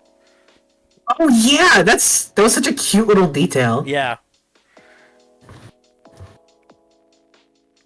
I also noticed that Dope Sketch was there, which makes me think, how long has it been around and how old is Oka if he's running it? Yeah. Huh. Because, you know, I mean, I suppose it depends. You know, he could have still started the store, because this is only, what, like maybe 10 years in the past? Yeah, I would say so. 10, 12 years in the past, so Oka could still be, you know, it's probably in his, I would say, 30s at oldest, I would say. You know, he might be late 30s, depending on... assuming, again, he's actually running the store at that point, which is very possible he's not. But yeah, then the Reki Mia longer segment, like... both Mia and Kiyomi just, like, taking the piss out of Longa. What do they have against him? They are middle schoolers. They don't trust him yet. And the fact that, you know, none of Reki's family, like, acknowledge the fact that Longa is there. He's just that much of a staple in their house that they just don't acknowledge him anymore.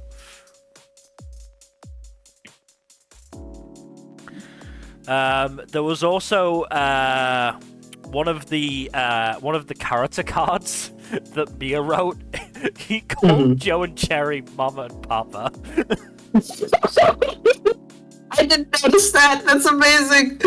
Oh my god. I'm not sure if it was in one of the one of the main ones that got shown, but somebody absolutely noticed it, and it's just like, God damn it. That's so good. Yeah. Oh, jeez. That's great.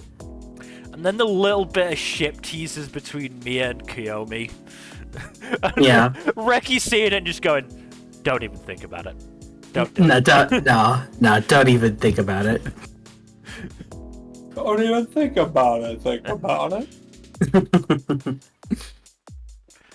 But yeah, no, this was just, you know, little bits and pieces that I just absolutely adored, and it just, you know, make me more... have just increased my anticipation for Season 2. Which I'm so glad there's a Season 2. I need that Season 2.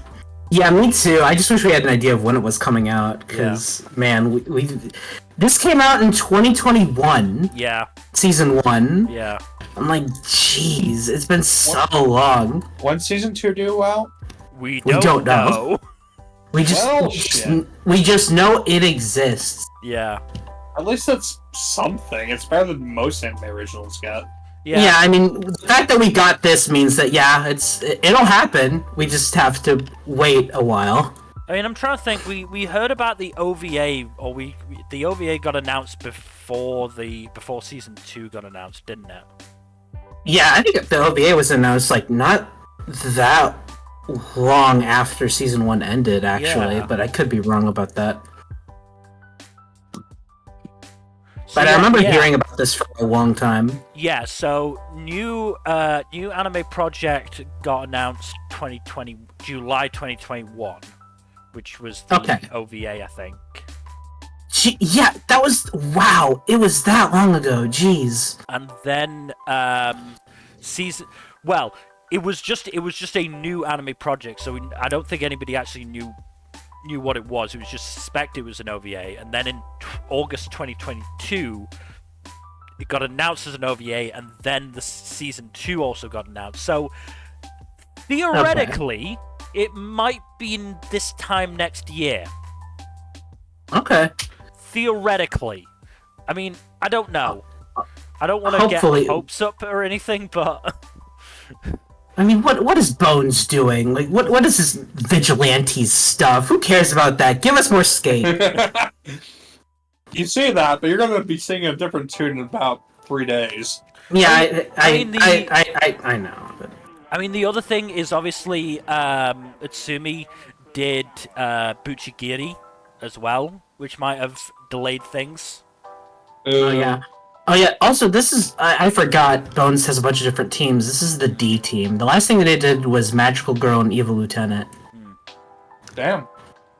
And before that was Bungo.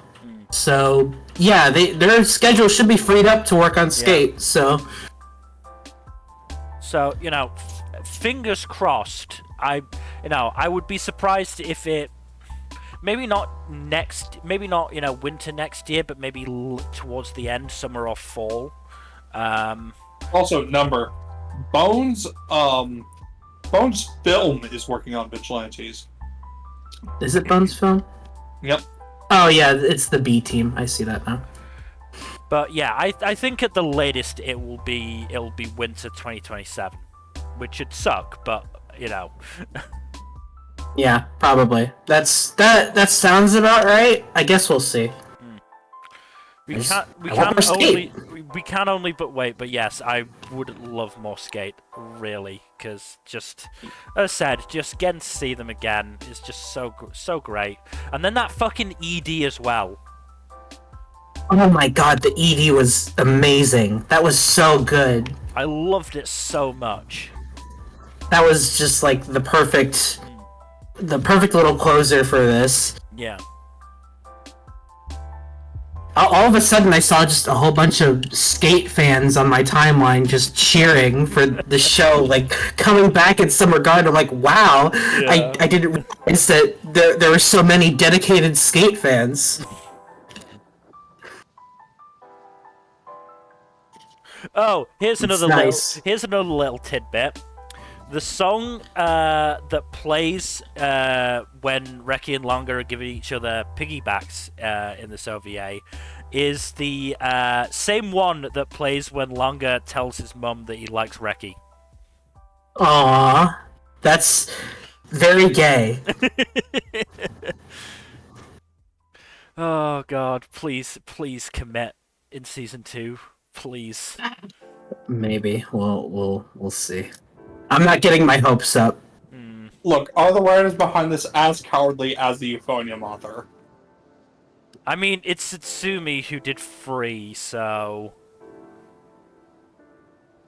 Free is prime Fujo bait, and, worked on Bungo Stray Dogs. She did direct Banana Fish.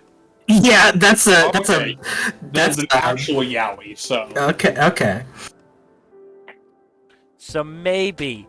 And she was animation director and key animations on Dark Side of the Dimensions, which, let's be honest, was practically gay. Yeah, I think Kaiba, creating an interdimensional portal to the afterlife to play a children's card game with that one dude that he lost against. Yeah, that's a little gay. Yeah. What was it I said earlier? After a certain degree of intensity, it stops being a rivalry and is just gay.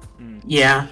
Kaiba and the Pharaoh passed that, like, a while ago as well. Yeah. Oh, absolutely. Yeah. Honestly, it was bad enough in the fucking, in Pyramid of Light. God. I remember that movie. I love that movie. It's dog shit, but I love it. Yeah, I need to rewatch it. It's been so long. It's such a funny movie. Yeah. But you want to move on? We should move on. We should move on. So the next show up is Solo Leveling Season 2, Arise from the Shadow. Mil, I think you need to correct the title. The title should be Aura Farming, the anime. Yeah. Fucking... Just this fucking guy. Is Aura This Farming how you fucking guy. pronounce the Japanese name? Yes. It should be. Yeah. This is fun. Yeah. Honestly, the storyline overall is a lot better than Season 1. Yes. There's actually some interesting development for Jinwoo and some fleshing out of the supporting cast. Yes. And the animation and soundtrack remain god tier. Yes, I actually give a single fuck about the supporting cast for once, which is great because I did not care at all in season 1. Season 1 was just so bland after the first few episodes. Yeah, it's like they just showed up and I'm like, I don't care who you are. Like, who are you? Like, why should I care about you? Now I've been given reasons to care. Ah yes, And- Mr. Moustache Twirler and Miss Dams L. Distress. Yeah, I worked real hard for those names. Just Yeah. like this series worked real hard for that characterization in Season 1. Yeah. Does that mean there's a character with a more obvious villain name than Kane Madhouse? No. That'd be funny, but no. Not yet, no. But speaking of obvious villains, like, the Japanese hunters, as soon as, Japanese characters are introduced in a Korean manhwa, they are going to be evil. Yeah, the hunters themselves weren't that bad. It's the guy leading them who was the asshole. Politician man, yeah. Yeah, Mr. Politician asshole guy who wanted to take advantage of, an absolute massacre going on. Yeah. Ironically enough, most of the Japanese hunters got massacred, and the Koreans only lost one dude. Also, Rip Healer guy. Yeah, You had so many fucking death flags. he did, but you know what? The way he went out was pretty great when Jinwoo used him to create a shadow. Yeah. Hey, that was a really nice send-off for the guy. Yeah, that was great. And Jinwoo was like, you know what? You did the thing you wanted to do. I'll let you pass on. And, that was nice. It is kind of weird that 2 out of the 3 female S-ranks from Japan did wind up getting murked. But all of the S-ranks who died all the Japanese S-ranks who died got murked pretty brutally. The Ant King really fucking likes decapitation, as it turns out. Yeah, also, so the Ant King, Baru, he's voiced, for some reason, by Akira Ishida. I don't know why, but it's very funny. Does Akira Ishida voice Meruem? He voiced Regulus. Oh, that's in funny. ReZero. Yeah, That's funny. it's like Akira Ishida, what are you doing here? Why are you voicing an Ant-Man? He's aura farming. I guess so. It's very funny. At first I couldn't entirely tell because he has this weird filter on his voice, but he talked more and I'm like, man, okay, I guess that's actually Akira Ishida. It's just entertaining that they got a pretty big voice actor for a very minor role. I mean, I imagine Bear is going to have a much bigger role going forward since he's the only Shadow with a voice actor so far. Yeah, he admittedly talked a lot more in the last episode than I expected, because in the second before last, he hardly talked at all, and I'm like, wow, that's kind of a waste of a big voice actor. Now, if only he said, listen now. Or, no, listen. I'm gonna fucking murk you, so I can aura farm. Oh yeah, he voices fucking Geek Crimson and Slime. Yeah. I forgot how many roles this guy has. Yeah, he's a big name. Mm-hmm. But yeah, it was a great fight between Jinwoo and Baru. Very Crunchyroll flashy. clipped the entire fucking thing, and it clocks out over 9 minutes. Yeah, Jesus. Yeah, It is very spectacular. They Yes. Crunchyroll also uploaded that fight in full to YouTube. Yeah, that's insane. I mean, good on them. And one thing I am a bit annoyed that they just kind of like show Jinwoo chilling on a rooftop before he just pops in to Aura Farm and save everyone who's not dead yet. why did he just chilling on that rooftop? Apparently in the novel he's spending time with his family, and in the manhwa he's out shopping for them. So like the animators clearly just thought, yeah, no, Jinwoo would look cooler if he's chilling on the rooftop. They just want him to Aura Farm. That's yeah. God. That's such a cool shot of him too, like just standing on the rooftop, and I'm like, what are you doing? I mean, there's also the whole thing with a lot of fans like bitching about him crying when he revived his mother. It's like, dude, he's not gonna be aura farming 24/7. Him crying over reviving his mother is the best character beat we've gotten from him so far. Exactly, I love that scene. That scene is great. That's like one of the best scenes in the show. It does a lot for him as a character, and some people are bitching out like, fucking grow up, you immature children. It's not all action Jack, all the time. Jack, to be fair, this is the kind of people that wanted Soul Leveling to be nominated for Anime of the Year, among other things. God. Hey, Crunchyroll Anime Awards. Hey, maybe just stop being the Normie Awards, please. No, they never will, because they're cowards. I refuse to believe there was enough nominees for Best Isekai Series. Unfortunately, there were. There were. However, I don't think most of them. I don't think all of them are worthy of that title. But yeah, Soul Leveling Season 2... one last thing. One minor disappointment I had is that we don't really get proper follow-up to the whole Jinwoo's dad thing. They tease it at the end, but we never really follow up on that, so this is almost definitely getting a Season 3, because Crunchyroll's been shilling this more than any other show. I mean, in fairness, this is like gangbusters at the metaphorical box office. Oh, yes, absolutely. How long is it going to take Aniplex to do a Soul Leveling movie? Not long. I mean, they kind of already did, but it was a compilation movie type deal. Yeah. Shocking. Also, is it just me, or are they setting up like a romance between Jinwoo and Cha? Which I'm fine with. I'd like to see more direct interaction between those two. Yeah, there's like, I know there's hints at something there, but like, come on, actually have them interact if you're going to hook them up. Yeah, I do. I want actual interactions from them. But yeah, despite, the show being what it is, I fully am aware of what this is, but it's a lot of fun, and I want more. So I look forward to Season 3 whenever that happens. It is better presented at the very least than 95% of Power Fantasies, and honestly, that is definitely a point in its favor. It's just, that is so crazy that they actively made changes for the sole purpose of aura farming. That is so funny. That is hilarious. Look, good animation and a Hiroyuki Sawano soundtrack can only get you so far, apparently. You have to have that extra bit to get him that extra tiny bit of aura farming, even though it doesn't make any goddamn sense whatsoever. Yeah.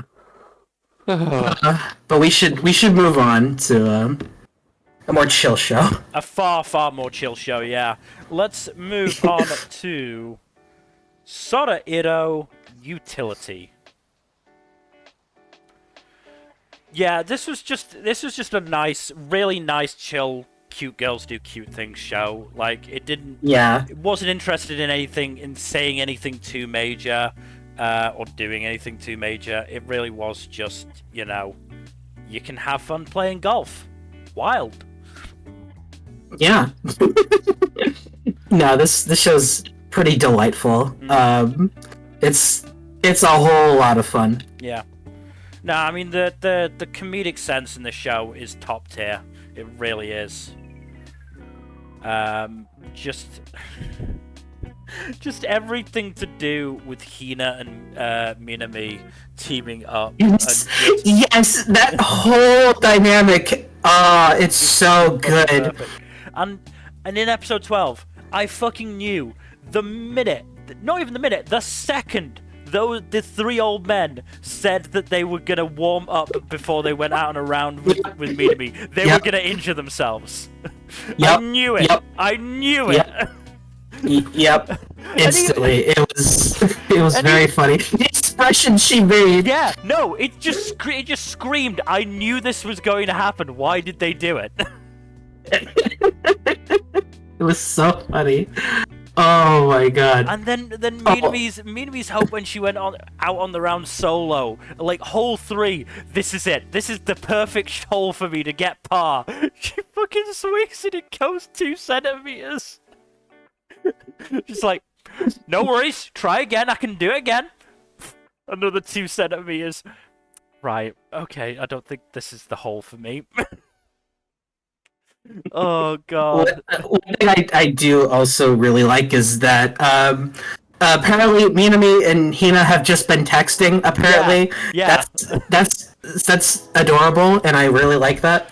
Hina was fully willing to play golf with Minami as long as Minami came over to LA. Yeah.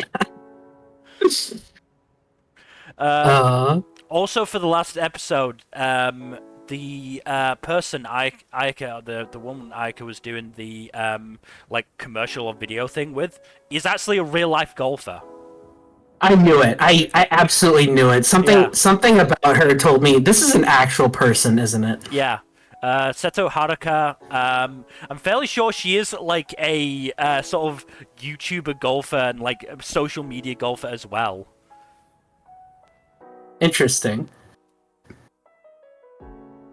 But yeah, so that was a nice little bit to throw in.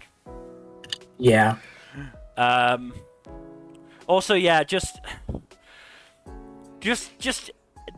whenever Hina was trying to like be like this make it this dramatic rivalry thing with Haruka, like giving this dramatic speech, and Haruka's not even listening. She's just watching Minami be an idiot.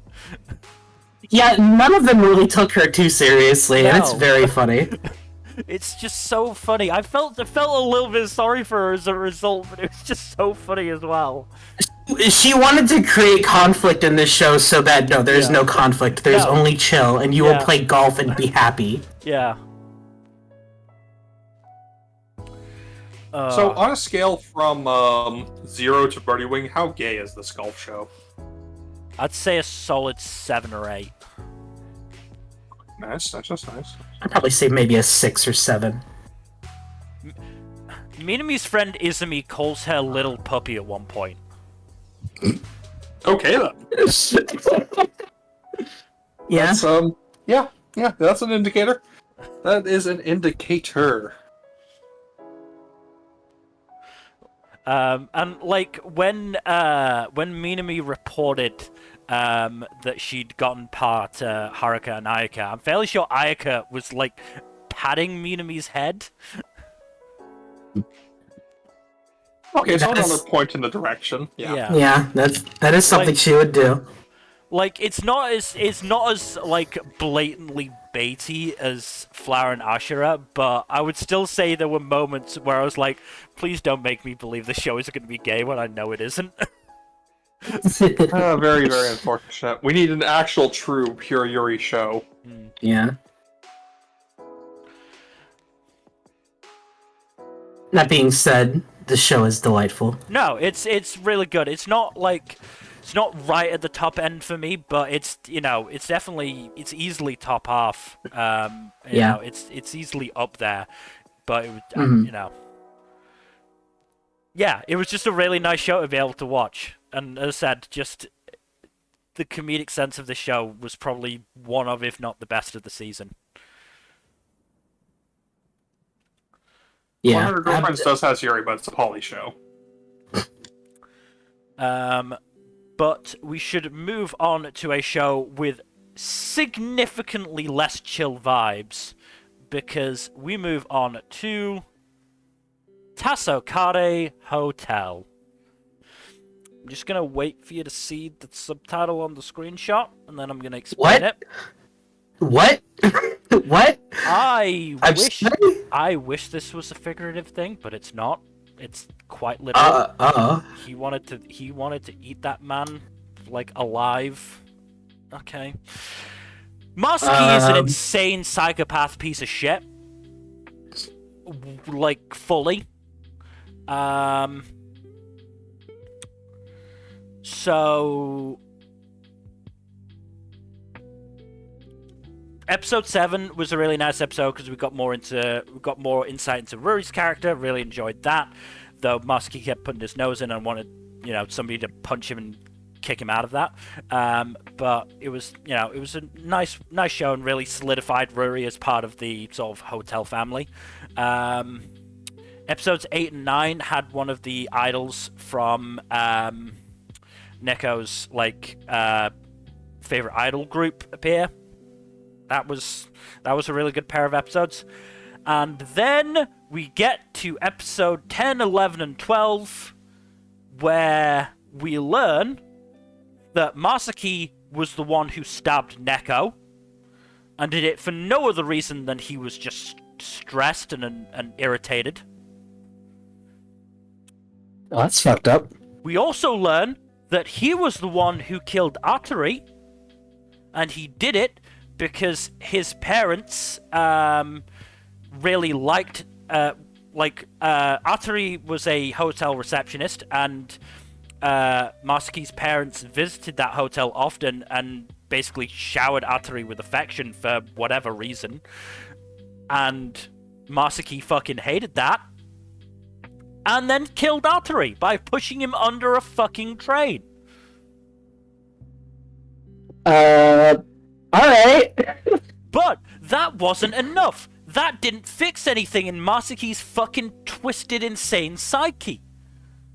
So, what Masaki decided to do upon realizing that he was now in this hotel with Atari was that he was going to eat him.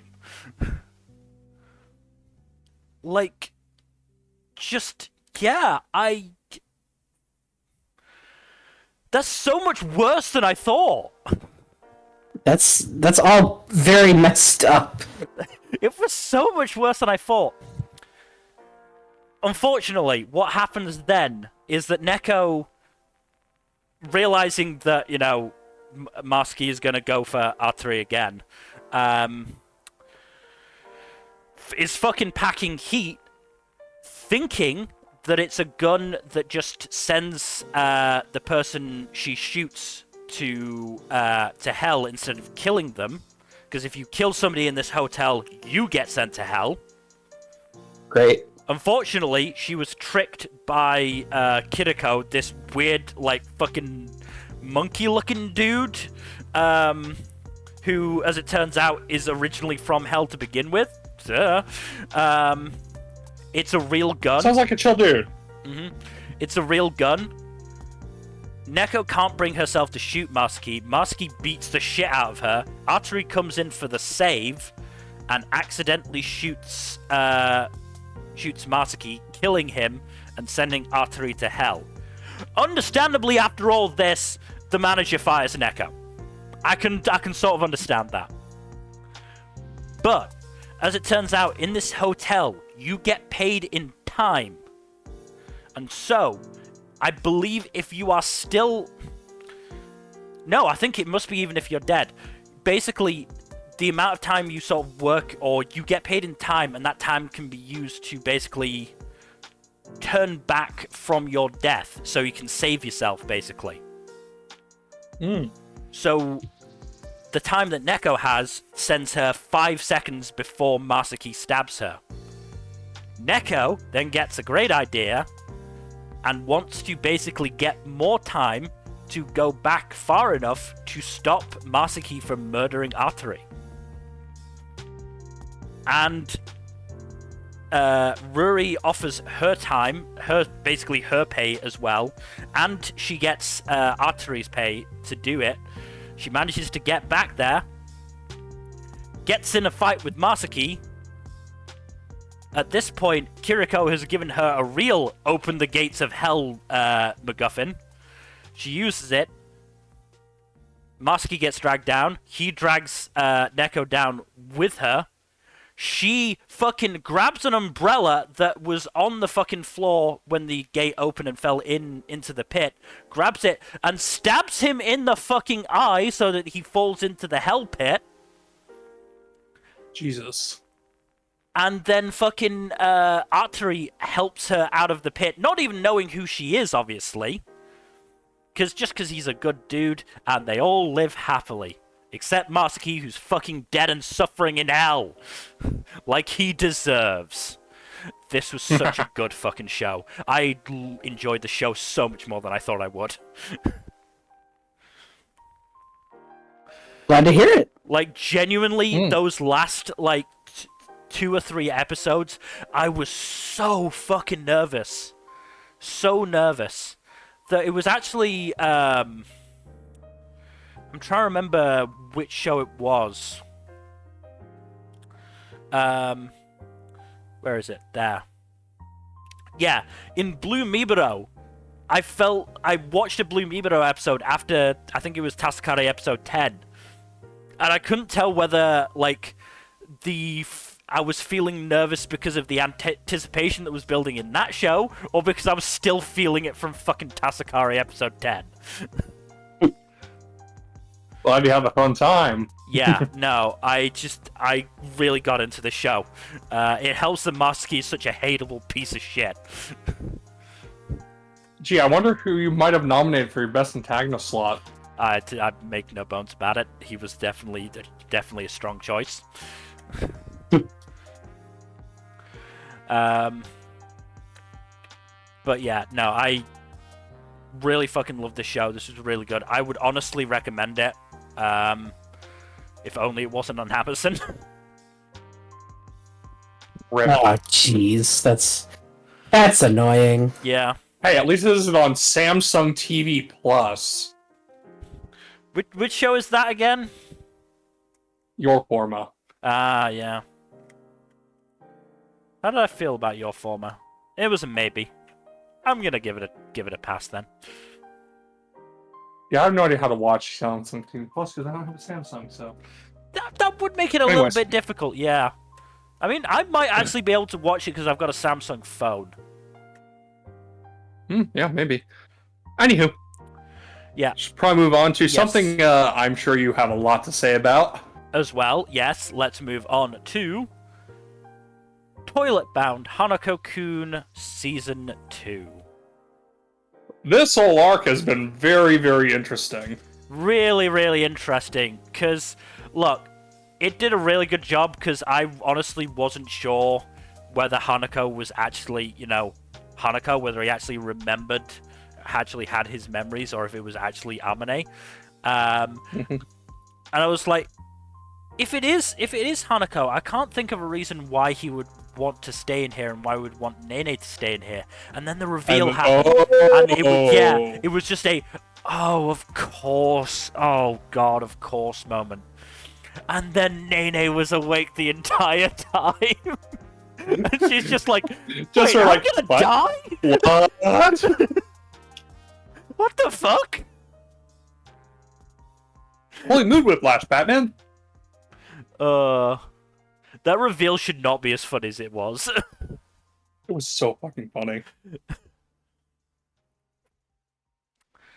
Poor Nene, though. Oh, constantly getting roasted for Nene. her fucking ankle.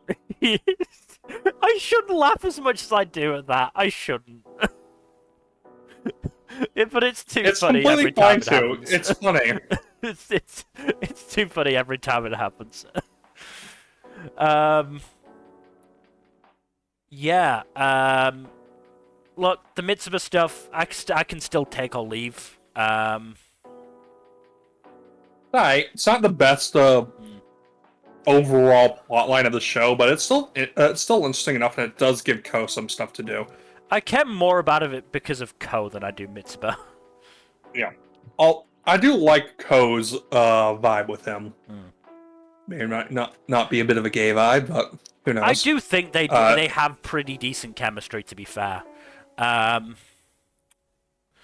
out for a second on stream, by the way. What was that? The images glitched out for a second on the stream. Yeah, that was because I was increasing the time between the slides. Okay. They'll probably glitch again because I'm going to increase it again. Yeah, fair. But yeah, no. Still really interesting stuff. We have met 6 of the 7 wonders now. The only one we haven't met is number 6. Who is the Grim fucking Reaper? That's not fucking ominous at all. Well, no, I mean, here's the thing. Maybe we should be asking him about the lifespan issues. Yeah, don't fear the Reaper. I know the Blue Oyster Cult song. Like, I don't know. I feel like he might have something to say about the subject. Maybe. I do think the whole gimmick of number 4 is really neat, though. Yes. And, you know, again, I think the story there was really well told. And,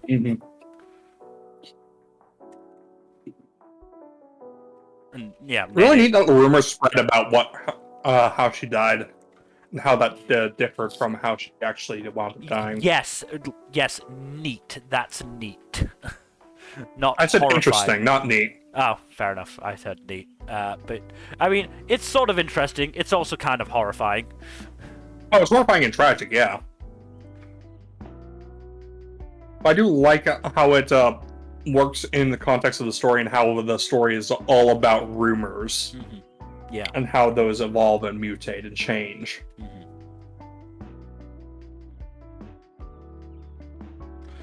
Overall good season. I'm glad we got a confirmation of another batch of episodes later this year. Season 3 in July. We're getting what? Would that be season 2 part 2 or season 3 proper?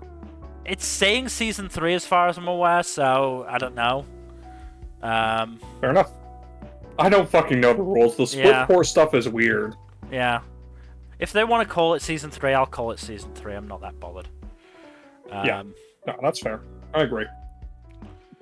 But you want to know the thing that made me truly sure that the fake world was, you know, not one anyone should want to live in? What? The Mokkes were trapped in a hutch. How dare they stifle their movement like that? The injustice! I love the Mokke. The Mokke are hilarious. But yeah, we also got a pretty fun and interesting fight between Ko and Hanako. That was a really cool fight. I mean, fucking Ko being like pissed that Hanako split up his heirloom. Yeah, I mean, Hanako beat the shit out of Ko, but you know. Yeah. Also, the whole moon escape thing was pretty fun. Yeah. But no, really enjoyable stuff. Where I've got so this ended volume 12, I want to say, if I remember correctly. Let me just... Honestly, I don't feel like it was paced too crazy on. No, it's it got really all the way to wasn't. volume 12. Yeah, volume 12, chapter 59. I've got up to volume 13, so I might pick up the manga again. That sort of. Oh damn! So you're just barely ahead. Just barely. I honestly did. I forgot I'd even gotten 13. I thought I had 12. So. Damn. But yeah, no. And you know, I'm glad from what people are saying. You know, it's been adapting the manga a lot more faithfully as well. And just animation-wise, it's been a lot more consistent, I think. Because season one... I mean, the storyboarding and the art overall is really good, though. I mean, season 1 was creative with how it used its sort of production shortcomings, but you could definitely still tell there were shortcomings there. Season 2 felt like they didn't need to use those shortcuts.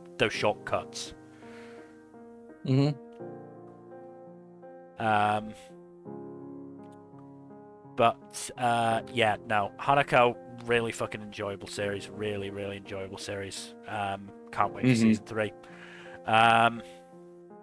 But let's move on to tying the knot with an Amagami sister. So how do you guys feel about multiverse stuff? I feel like the MCU should chill with it for a little bit, but you know, aside from that. I feel like my reaction to Orb answers that question. So how do you feel about multiverse stuff in rom-coms? I think it's weird that they probably shouldn't do it. Well, at least this one has a supernatural justification for it, so...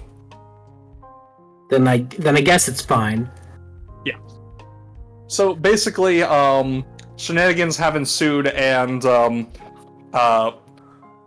protagonist's childhood friend Shiraki wishes upon a shrine to a god to be in a reality in which she and he are together, and that causes a bit of a kerfuffle, as it were. Ultimately, they do wind up getting sent back to the main universe after getting the whole multiverse thing explained to them. But it comes at the cost of, you know, severing that universe in which they actually get together from all possibility. So, yeah, the childhood friend is ultra super omega doomed. Whoops.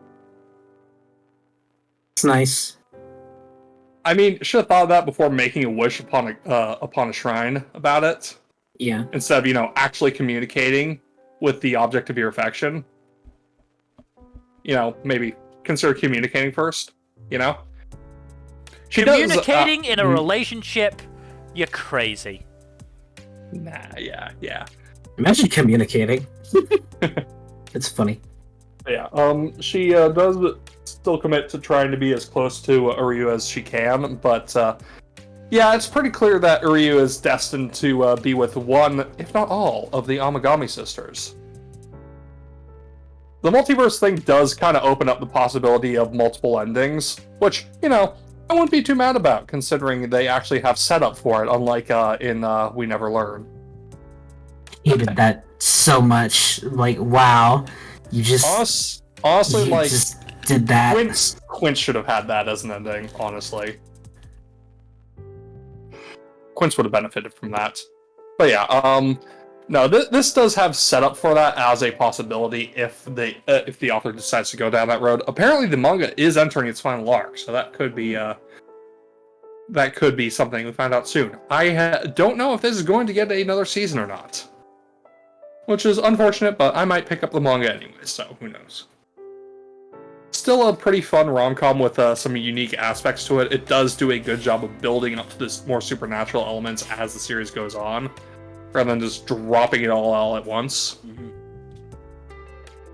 So yeah, it does have some unique distinctions for a harem rom-com, and it does do them pretty well. I did hear that they did rush bits of it to get the important story beats out of the way, but it overall does not feel like it is rushed.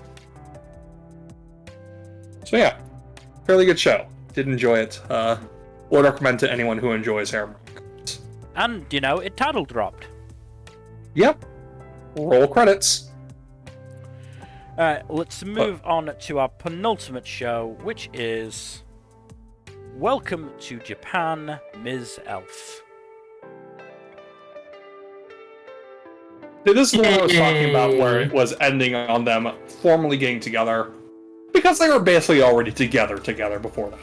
Even though they aren't officially together yet, because apparently kissing in a very dramatic scene does not mean you're together. Because, look, okay. I mean, hey, it didn't mean that in Honey Lemon Soda. They're at the stage of their relationship where they are basically dating, but they're not formally dating. Yeah, it's just the tiniest bit annoying. It's like, okay. It's like, alright, okay, sure, whatever. You know what's not annoying, though? Bureaucrat. Bureaucrat is adorable. Yeah, you're not wrong. I do find it funny that Region's like, yeah, no, I want to tag along on the train ride. Sorry, we only have 2 tickets. Fuck you, I'm gonna be a cat to tag along. Yeah. No one can resist the cat. Not even the spa owner, who was just like, yeah, you can be in the spa, fuck it, why not? Also, apparently the grandfather is aware of the other world for some reason. I mean, when your grandson disappears every night, like, and just pops up mysteriously again the next morning, you start to have suspicions about something or other going on. Yeah, you figure that he's out with his friends or something. I mean, it'd be easier to figure that if there wasn't, those little light bubbles appear as soon as he falls asleep. Oh yeah, there's also that. Yeah, I do like True. the whole thing of Maribel being comfortable, like, showing that she is, a fancy individual to Kazuhiro's grandfather. Yeah, it's a sweet moment. Also, the whole bit of them, like, actually going on a formal first name basis with, Yeah. or actually using Kazuhiro's first name. That was so funny. And she got mad that he never corrected her this whole time. It's very funny. Yeah. The relationship between these two is very cute. Honestly, one of the better romances of the season. Yeah. It's very, very nice. For sure. Honestly, when the show is focusing on the relationship between these two is when it's at its strongest. Absolutely. Them being cute and just hanging out in Japan is the best part of the show by far. The fantasy world stuff is the least interesting. Unless they're using, Ridra or, Yes. what's his name? Fuck, I'm blanking on his name. The cat boy? Yeah, Catboy. Mui. Yeah, Mui. Those are the 2 exceptions. But yeah, the fantasy world stuff is a lot less interesting than the 2 of them in Japan. Yep, exactly. But yeah, it's a very cute, very fun show. I liked it a lot. I'm down for another season. Fingers crossed, knock on wood. Yeah. But yes, we should move on to the finale show of the list. Which is Zenshu. I love this show so fucking much. I'm glad you enjoyed it. Yeah. Did either of you wind up catching up on it? I did. I know you didn't, Mel, but I had to ask anyways. Yeah. I watched a couple more episodes and I just couldn't get into it. Oh, that's unfortunate. Yeah, it's just really well produced, really a really good show about creativity and both love of the craft and love of who you are and what you are and what you do. And it has a really good story to it too, so I just fucking love this show. The animation is consistently fucking gorgeous, and the direction and storyboarding is also really good. The show is consistently, like, the best produced show of the season besides maybe Solo. And, yeah, the character stuff is pretty good too, though mostly limited to Natsuko, Luke, and a couple of the others. Some of the characters don't get as much focus as I think they could. I do think, in particular, Memel, Justice, and Destiny could have used a bit more focus. But here's what it is. It is an original, and it is overall a good original. Which, count your blessings, Yeah. But yeah, overall, very good show. I enjoyed my time with it immensely, and it is easily one of the best shows of the season, in my opinion. Also, I picked this particular screenshot, Jack, because I'm fairly sure you've said that to me. Maybe not verbatim, but certainly that sentiment multiple times. I mean, yeah, like just because the series has a sad ending doesn't mean it's a bad thing, and vice versa. I just like people to be happy. No, I like people to be happy, and also the person saying this is presented to be in the wrong for being, kind of a hyper cynical asshole. Yeah. Yeah, just little bit of an extra Easter egg, I guess. For why I picked the screenshot. Also, I was rushing and panicking and just went, I sent you a lot of screenshots for Zenshu. Yeah. On a different day, I maybe would have done a slideshow, but Didn't have time. No, that's fair. Well, should probably move on to the awards so we have some time left to actually, talk about them. Yeah. Yeah, let's move on then to the awards. We, of course, start with Best Protagonist. Let me just go there. I really hope I haven't fucked any of these up. It's going to hurt my soul if I have. But Nmbr, your runner-up is Alba Minami Sorairo Utility. I don't think you'll question this one at all. Yeah, no, she was definitely a choice for me. I just had a lot of really good protagonists this season. Also, great choice of screenshot.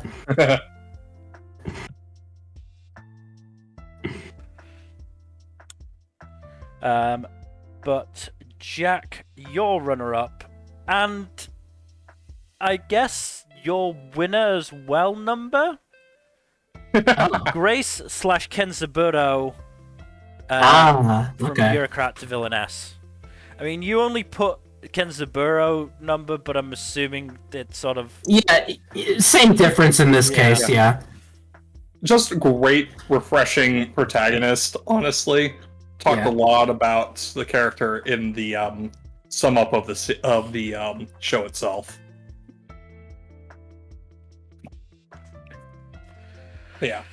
Alright, my runner-up is Tsukahara Neko, Tasokare Hotel. This is honestly just an incredibly impulsive choice on my part. I was just looking at it and just went, you know what, I want to pick Neko for second, because she was so willing to throw hands with Masaki, and I respect her greatly for that. She was overall just a fun and interesting protagonist anyway. Always curious, always trying to help people, and ended up in like a cat.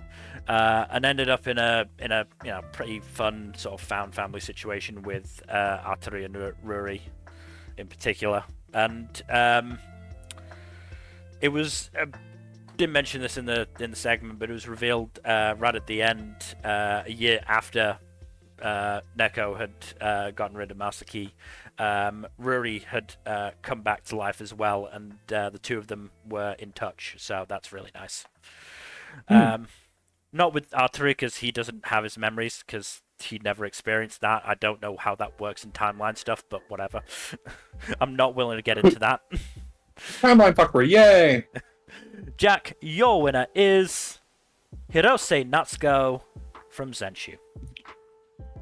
Her whole vibe is really great, but her character arc is just even better. Just excellent character writing, good story arc for her, and she works really well within the plot structure that the show sets up. So overall, great protagonist. My winner is Yuitsuka Inori from Medalist. I'm shocked. Shocked, I'd say. Yeah, it's a pretty obvious choice from me. Yeah, just a I didn't see it coming. Really good protagonist, really fun, really enjoyable, but also, gets a lot of development, a lot of really good development, and still realizes she has a ways to go. So yeah, no, I absolutely adore Inori. Moving on to Best Antagonist. Nmbr, your runner-up is Beru from Solo Leveling. Season 2. Not a bad choice. Again, I had, no choices, so... Yeah, there's not a lot of options unless you dig into the sequel well this season, I feel. Yeah. I mean, he's still cool, though, and again, he's voiced by Akira Ishida, so... Mm-hmm. Bugman is good. Yeah. Jack, your runner-up is Usui Naoshi My Happy Marriage Season 2. Really good job of portraying him as a slimy ass motherfucker. Mm. And yeah, no, he's just really good at being a smug, conniving, manipulative villain. Not much else to say on that front. What I kind of like is that instead of portraying him as just going off the rails because Sumi died, it's more a case of he was always off the rails, but Sumi just kind of He was the only one, yeah, kept holding him in him check back. for a little while they were together. And as soon as she went, that's it. He was back off the rails again. Yep. My runner-up though is Stanley Schneider, Dr. Stone, Science Future. Good choice. Good choice. So I decided against I decided on Stanley instead of Dr. Zeno from Dr. Stone. If only because I feel like Stanley is sort of the more immediate threat. As well as another reason which I'll come to because Nmbr, your winner, and Jack, your winner. God damn it. Dr. Zeno, Dr. Stone. So this is why I said that I cheated because I mean I haven't watched this season yet, but I have read the manga, so I already know how good Dr. Zeno is. But I literally had no options. So no, that's fair. Understandable. That's fair. I mean, a lot of what you watched was a lot more romancy and/or slice of life Nmbr. So exactly, like, I mean, I could have done some cheeky stuff, but nah, I'll just give Dr. Zeno his due. I mean, to be fair, Nmbr, you could have picked Shin from Apothecary Diaries. I guess, but she's only really major role in one episode. Is the thing. Yeah, but she's an asshole. Yeah, but you know, any of the other antagonists I could have nominated had a bigger role. Yeah. I mean, I agree with you, Nmbr. Zeno is a really good antagonist. As I said, I only really picked Stanley for, in the sense of, you know, I knew you two would pick Zeno, and you know, he was a more immediate threat in that sense. I did consider Stanley, to be fair, but I mean, Stanley is more of a heavy than a big bad. Zeno is a big bad. Stanley's a heavy. Yeah. But my winner, surprising nobody, Osato Masaki, Tasokare Hotel. Yeah, that mad fucking bastard. I was hating him the entire time. Anytime he got involved in the show, I was like, go fuck yourself. But in a good, I want to keep watching way, rather than oh god, I really just don't like. I don't want to even watch this character sort of feeling. You would say you loved to hate the fucker. Yeah, I enjoyed hating him, and I enjoyed seeing him die twice. That's the best praise you can give an antagonist. Yeah. No, it was a very satisfying death, a very, very satisfying death. But let's move on to Best Girl. Nmbr, your runner-up. Oh, fucking hell. Euridra from Welcome to the Madness. I mean, if you want to correct my pronunciation, go ahead. No, you're fine. You did fine. Reader is pretty fun. Yeah, she's great. She immediately elevated the show when she appeared. No, that's completely fair. She is a great addition to the show's cast. I did consider a bit, but yeah. You had different priorities, Jack, because your runner-up is Haruyama Hana, Flower, and Ashura. It's a good lass. She deserves the world. Good pick. Good pick. The definitely not gay protagonist. Yeah. Yeah. Definitely. Totally. My runner-up, though, is Alina Clover. I may be a guild receptionist, blah, blah, blah. I was considering her, but Hana ultimately won out. I love the feral energy. It's good feral energy. Alina is definitely my favorite part of the show, overall, I would say. Mm-hmm. Yeah, no, she's great. Number, your winner is Dr. Ameku Takao, Ameku MD. Not a bad choice. Just a delightful gremlin. Yeah, no, I absolutely agree. She was very close in my rankings for both girl and protagonist. So Yeah. just unfortunately, it's unfortunately been a very very girl heavy season. Excuse me. So there was a lot of competition. Yeah. Yeah, I mean, a lot of times, best boy and best girl wind up being oops all protagonists because, like, there's so many good protagonists in a season. Speaking of, Jack, your winner, Ishimori Uka, honey lemon soda. She deserves the world. Mm. But yeah, no, she's great. No, I like Uka. I very much do. My winner though is, and number, you can see why I agreed with your protagonist runner-up pick, Albuminami Sorairo Utility. Yes. Yeah, I use this category as overflow from protagonist. I'm not even going to try and hide it. No, I mean, No, like I said, that's kind of how it just goes. yeah, again, sometimes it just winds up being oops all protagonist, and that's just how it shakes out, unfortunately. Proportionally, as the case may be. I mean, in terms of protagonist, I was also really tempted to pick Draka. Draka was also on my list as well. But let's move on to the other side of the gender barrier, which is best boy. There's a barrier between genders? Unfortunately. Society wants there to be, at least. Society, I see. We live in society. Fuck society. Number, your runner-up, and my runner-up, God damn. Dr. Takanashi Yu, Ameku MD.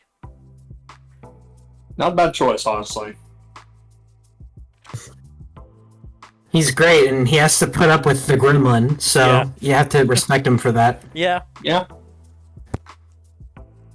Now, Kotori was a really, fun part of the show being, the sane man. But again, Someone's got to be with Ameku. Obviously he's got to be, especially once Mai started hanging around as well.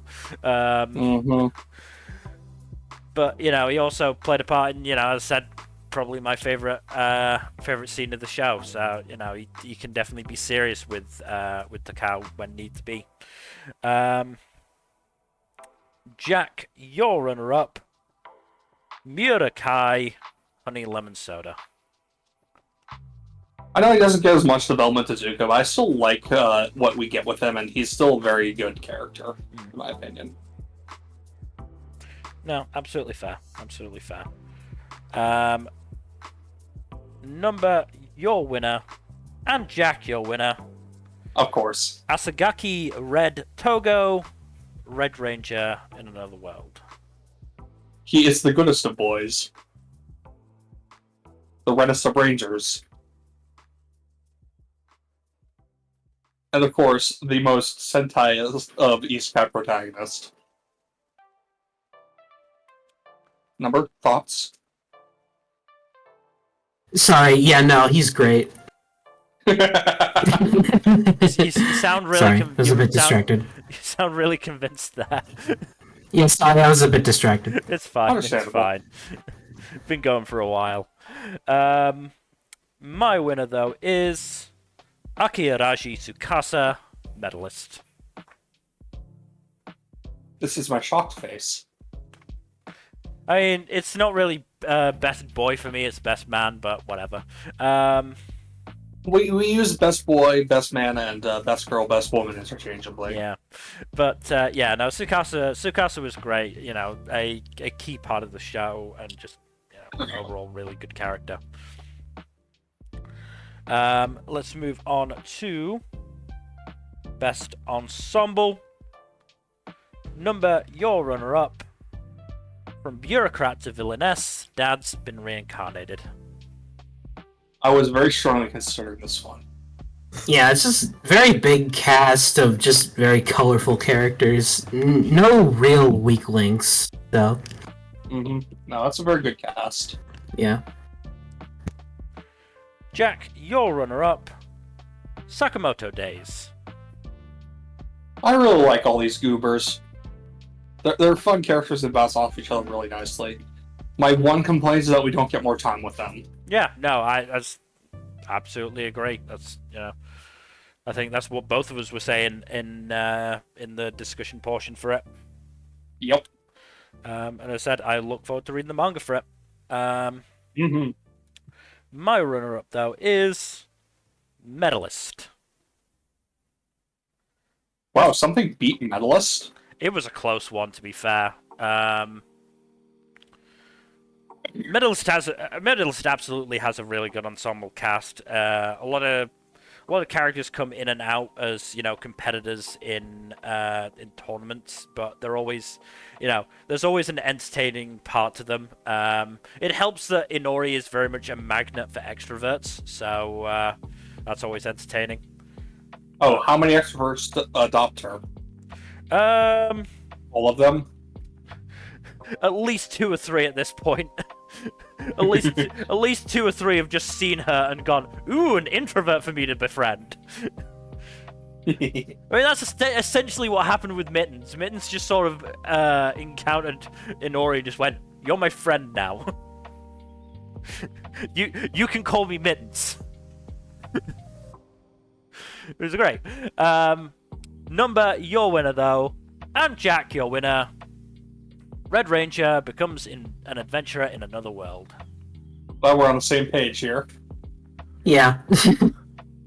Look, it's a really fucking good ensemble cast, helped by the fact that it's basically Red forming another Sentai team in an East.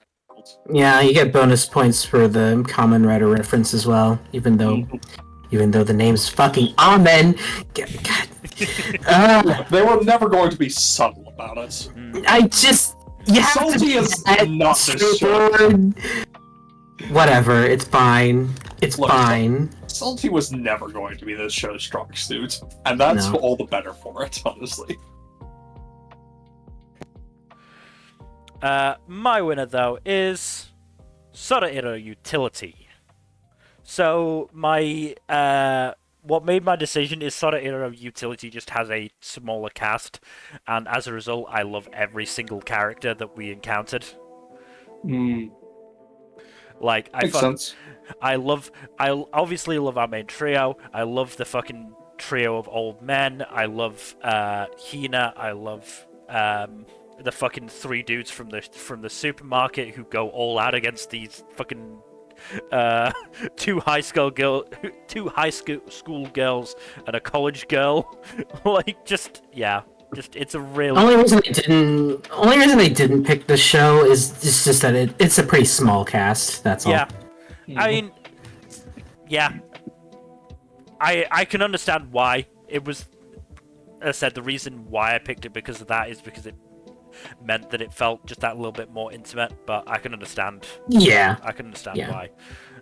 Nothing wrong with your pick though. Because the few characters that there are, I do love all of them. So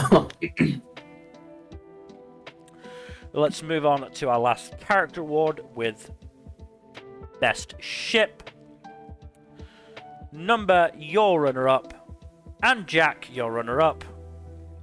Nice. Kazuhiro and Maria Bell. Welcome to Japan, Miss Elf. Tell me I've got the right They're really characters. cute together. Tell me I've got the right yes, characters. yeah, you got it. Oh, thank God.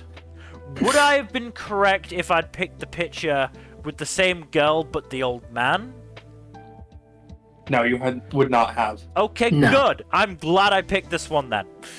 It's not that kind of story. I wasn't sure, and the little bit that I saw seemed to imply that it was. So I was like, I'm not sure. What's the picture of the character on fucking Mal? It's the young one. I'm gonna pick the young one. No, it's fair. Yeah, you know what they say about assuming, Mel. I've got to stop taking it out on Ming. Yeah, Maze is a good guy. You don't want to do that to him.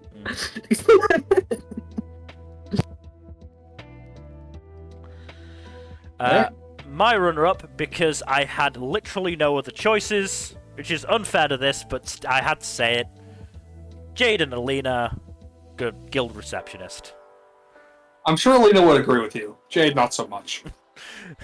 Look, the only other choice I could have had is if I just picked a ship that wasn't canon from another show. But the only ones that I was thinking of were the ones from the Yuri bait shows, and I was like, I can't give them the satisfaction. Yeah, no, I was also of the same mind when it came to Flower and Ashura. Like, I like these two, but I can't. I can't give them the satisfaction. I could have picked Hana and Mizuki, but it wouldn't have been right. Yeah. And I had no other choice. Look, my Yuri loving heart would have loved it, but at the same time, my bait hating heart would have hated it. Yeah. Your winner is Togo and Yidra, Red Ranger. They were a close third place for me. They're just so cute. Their dynamic kind of stole the show for me, so... It's a really good dynamic. Yeah. I honestly waffled between them and Azura Maria Bell for second place. But yeah. But your winner, Jack, and my winner, Tai and Uka, Honey Lemon Soda. It's a good relationship. It is. Helps that the whole show basically builds up towards it. Look, it's not my favorite overall, which is why I was sort of a little leery of picking them. But yeah, no, I mean, from the shows I watched this season, it's better than Jade and Alina. I mean, yeah, no. There weren't a lot of romances this season, honestly. Yeah. But yes, but let's now on to the non-character stuff. Yeah, let's move on to the awards with clips, starting with Best Opening. Let me just check this. I was going to read from the wrong line. That's good. That's why I check. Your runner-up is Hyaka Ryoran by Lilas Ikata, Apothecary Diaries, Season 2. Not that OP, honestly. Though I do prefer both the Season 1's OPs, personally. I like this one a lot. I really like the second one, but this one is definitely one I've enjoyed watching and one I've watched outside of the episodes as well. Yeah, it's a good OP. It helps that there's a lot of really good visual imagery in it. Yeah, I definitely like the song as well. I think it's a really good song. Yeah. Yeah, that's good. There are a lot of really good OPs this season, honestly. Also, I love that the frog is present throughout the, the LP. Yeah, if you look for it, you can see it. Yeah.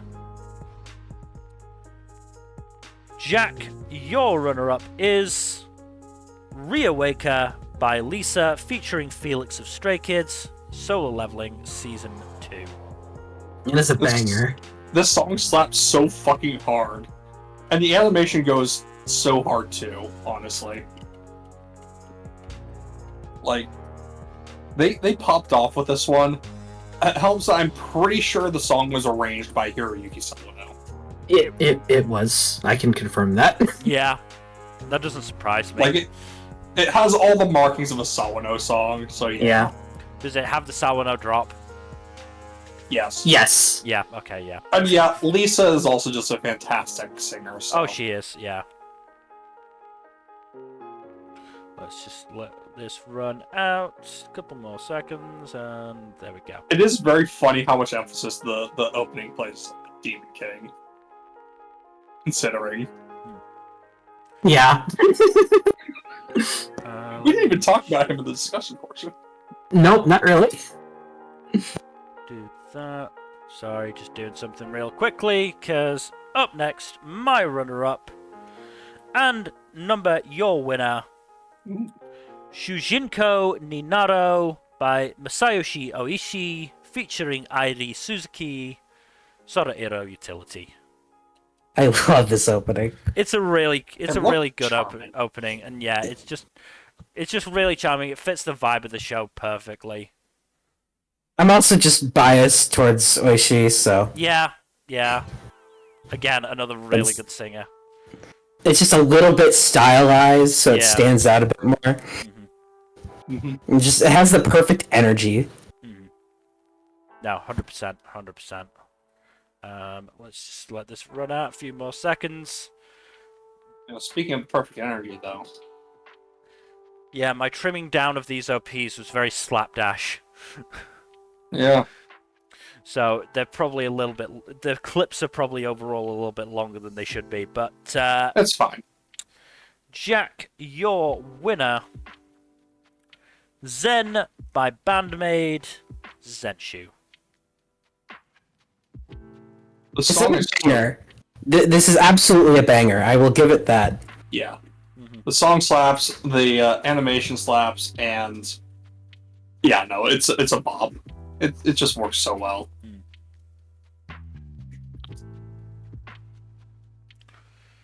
No, completely a fair choice.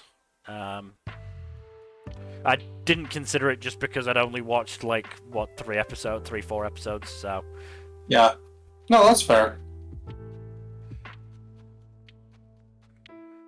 but my winner is Bow and Arrow by Kenshi Yonezu, Medalist. My decision was made pretty early once I realized just how many times I'd watched this opening on YouTube. Yeah, funny how that happens. Yeah. Yep. Like, I just kept watching it, and then one day I was just like, yeah, I'm gonna have to give this best opening, aren't I? I can't really pick anything else. There's nothing else I've gone and, searched for the way I have this. I mean, fair, it looks good. I don't know the song to it, though. The song is really good. I really like the song. I will say, I think Dr. Stone was in third for me. Dr. Stone was also in third for me. Though, Yeah. it was very close between that and Shangri-La Frontiers for third. The only reason it came third was just because I feel like the visuals were just a little bit static at times. Yeah. Yeah, I've seen that opening. The song's great, but visually it's not that great. Like for like half of it, so it's There are some really good parts. Like, I unfortunate. really like the dancing parts. Yeah. yeah, that's the good part. But like the rest, Soul Leveling's a lot more dynamic, and I like the song for that one. But yeah, not Soul Leveling. Shangri-La Frontier. Soul Leveling for a reason. Let's move on to best ending. Let me just check this. Yep. Nmbr, your runner-up is On Apex by TK from Ling Tosite Sigure, Solo Leveling Season 2. I don't know why I like this ED so much, but I really like it.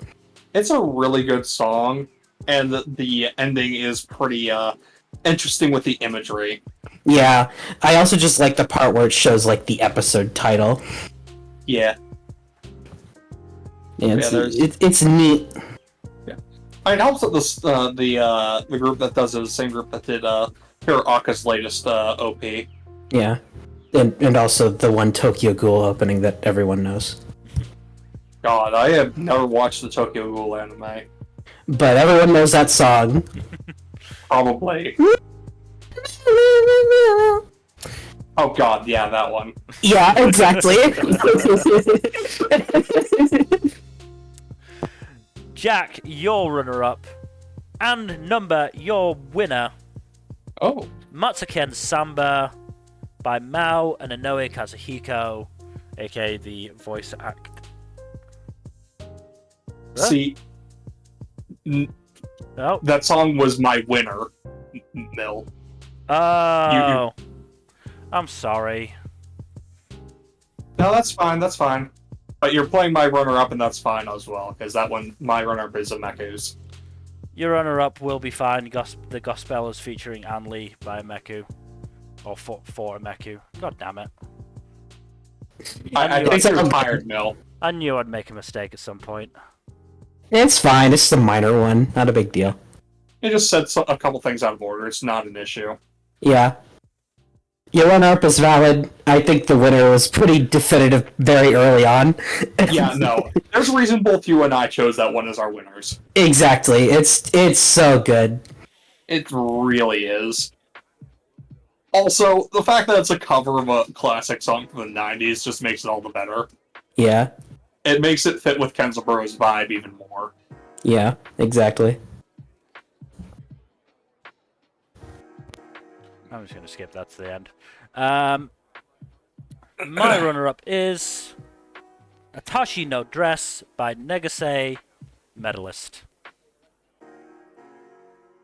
Yeah, just... Well, I think I know what your anime of the season is.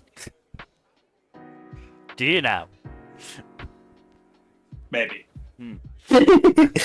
That's cute. That looks... It's stylized. Yeah. That's No, that. it's a really cute little thing, and sticks with the worm imagery that Inori has because of how she started skating, having to fucking well, not having to, choosing to give worms to the owner of the rink to get in because he felt sorry for her.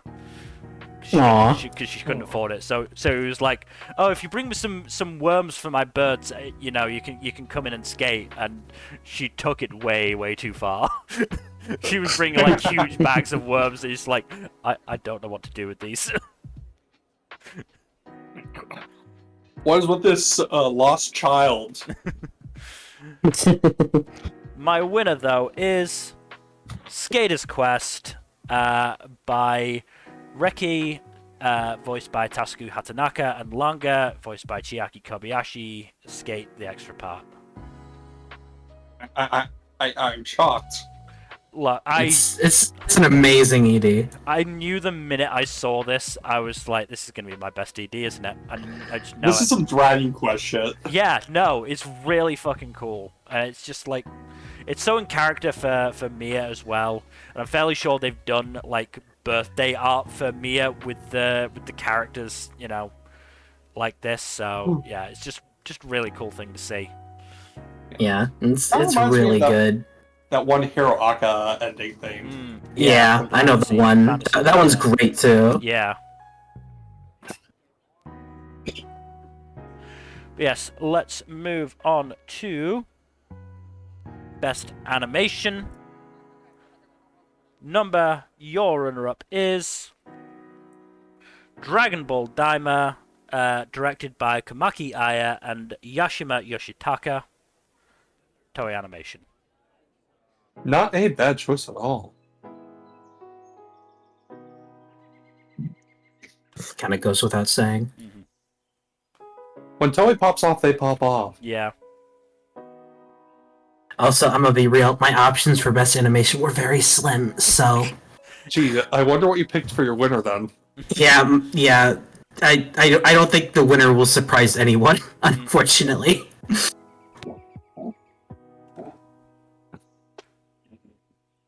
I don't know. It's, you know, it could be surprising that you picked Blue Miburo even though you didn't watch it. Yeah, you know, I just thought I'd throw a curveball in there.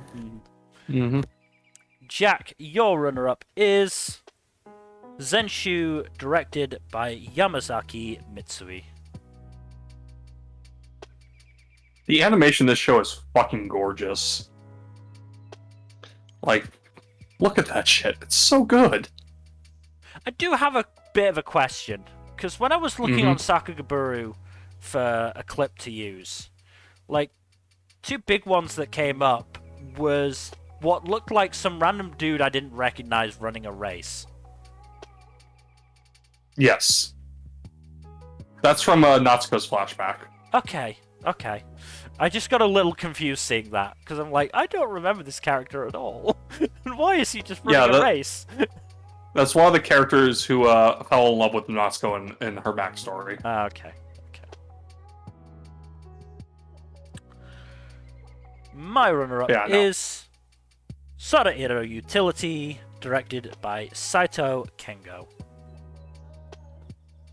Yeah, just the character animation in this show was just spectacular.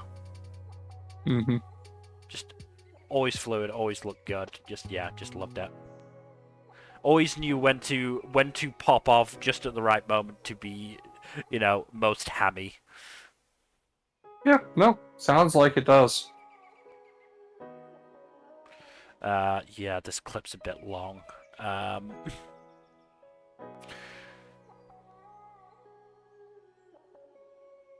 Why is it zooming in on her face? Because she's happy. No thoughts, head empty. That's why. See what Only see what I mean about the rubbing of the head? Mm-hmm. Look at how close those gal pals are. Just the galleys to pals. Yeah. But moving on to winners, Nmbr, your winner, and Jack, your winner. Naturally. Solo Leveling Season 2, directed by Nakashige Shunsuke. Oh, this clip, interesting. It's a boring pick, but we limited on options. Let's be real. Oh, right, your pick was boring. I thought you were saying my pick for the clip was boring. I was like, okay. Oh, yours great. What the hell? No. No. I won't criticize your clip picks. It's a good part of clip. me that just went, okay. Was there something else I should have picked? Honestly, I'm so sorry. No, that's not what I meant. No, Honestly, I meant the show. honestly, cheers on you for picking a clip that's not Jinwoo's aura farming. Yeah, exactly. I just picked one at random from Sakagabura that was the right length. No, it's fine. Good. No, it's fine. It's fine. I'm fairly sure I literally just searched on Sakagabura solo leveling fighting. And just went from there. I mean, easy way to get a lot of good clips. Yeah. I'll grant you. My winner, though, is Apothecary Diaries Season 2, directed by Furisaka Akimi and Naganuma Norihiro. I don't even remember the studio, it's fine. Yeah, also a bit of a boring pick from me, but again, there wasn't a huge amount of choice.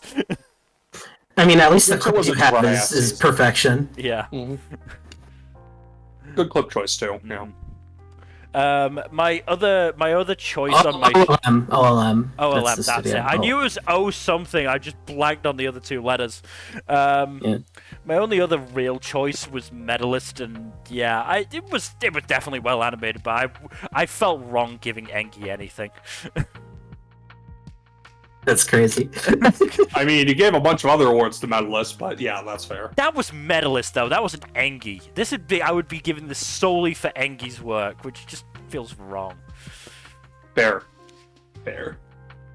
I mean, I'll give props to the director on Medalist, Yamamoto Yasutaka, because again did really good work, along with the others. It was Juki Hanada for script and series composition. I believe he also worked on Bloom. Yeah. Also worked on Bloom, worked on Hitori Bochi, worked on Dangers in My Heart Season 1 and 2, worked on both parts of Sengoku Yoko. So yeah, got a pretty good pedigree there. Got a couple of small misses in Girls Band Cry and Archery, but I think overall works out at a win. Honestly, Girls Band Cry is not even particularly bad in any sense. But yeah. Yes, let's move on to the last category with clips, because we now go to Best Fight. Also a little short on options here. Nmbr, your runner-up is Jinwoo versus Beru, Solo Leveling, Season 2, Episode 12. Good choice.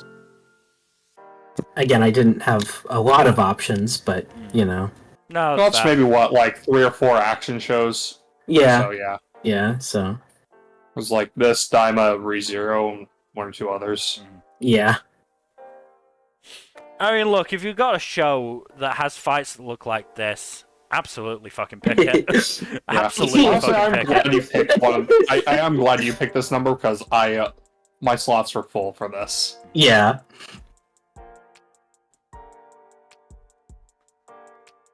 10 more seconds left on it. Yeah, as I said, I typed this into YouTube, saw that Crunchyroll uploaded it, and it was 9.5 minutes long, and I just went, I don't have the time today to watch that entire fight, or even, screen record that entire fight. I'm just gonna screen record the last four minutes or so and go from there. It'll be fine. And hey, it was. Yeah, worked out. Yeah, it works out. Yep. Jack, your runner-up, though, is Goku et al. Versus Goma, Dragon Ball Daima, episodes 18 to 20. Really good fight. Yeah. I know you went for a clip of Super Saiyan 4 Goku specifically, but yeah, no, it's overall just a really good fight. I was rushing my picks at this point. No, that's completely fair. Honestly, this is probably the best animated segment of the fight, so yeah. I wanted to go for a portion where they were actually sort of, fighting like this rather than just the beams. Yeah. I'm not against the beams, but when you, yeah. Yeah. Yeah, and Dragon Ball's at its least interesting when it's beam spammy. Mm-hmm. Yeah. My runner-up, though, is Silver Sword and Alina versus Velfina, Guild Receptionist, episode 7 and 8. Love the Eldritch design on the fucking Dark Gods. Honestly. Velfina looks fucking wild. But yeah. I mean, this was probably the fight thus far I've been most invested in. Partly because of, the stuff with Lululi, but also, Jade holding his own, using his combination skill. And then Alina just fucking murdering this Dark God with the pointed side of her hammer.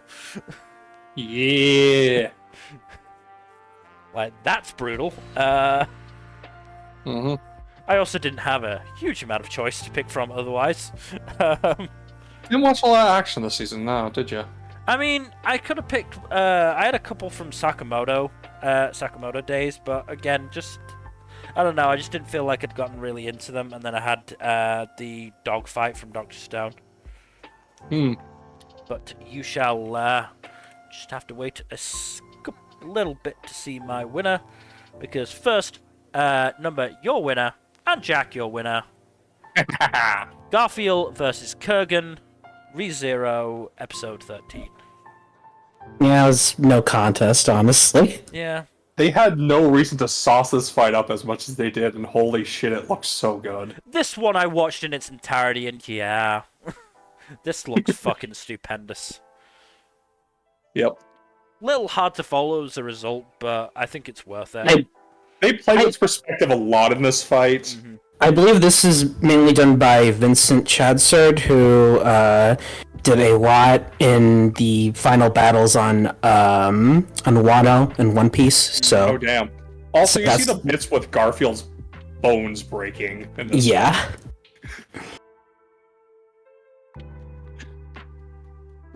Yeah, that's why it's so pretty. Yep. And then you see the animation break down. God damn. Yeah, no, it's great. It really does look good. My winner, though, it's a sort of a semi-fight, I guess. Neko versus Masaki, Tasokare Hotel, episode 12. You went for the more A lot of it is character impactful one. yeah, huh? a lot of it is fighting with words, but there is still some, Neko was kicking the shit out of Masaki there for a bit, and, we get this end point, or you'll see what I mean by umbrella in the eye. Oh boy.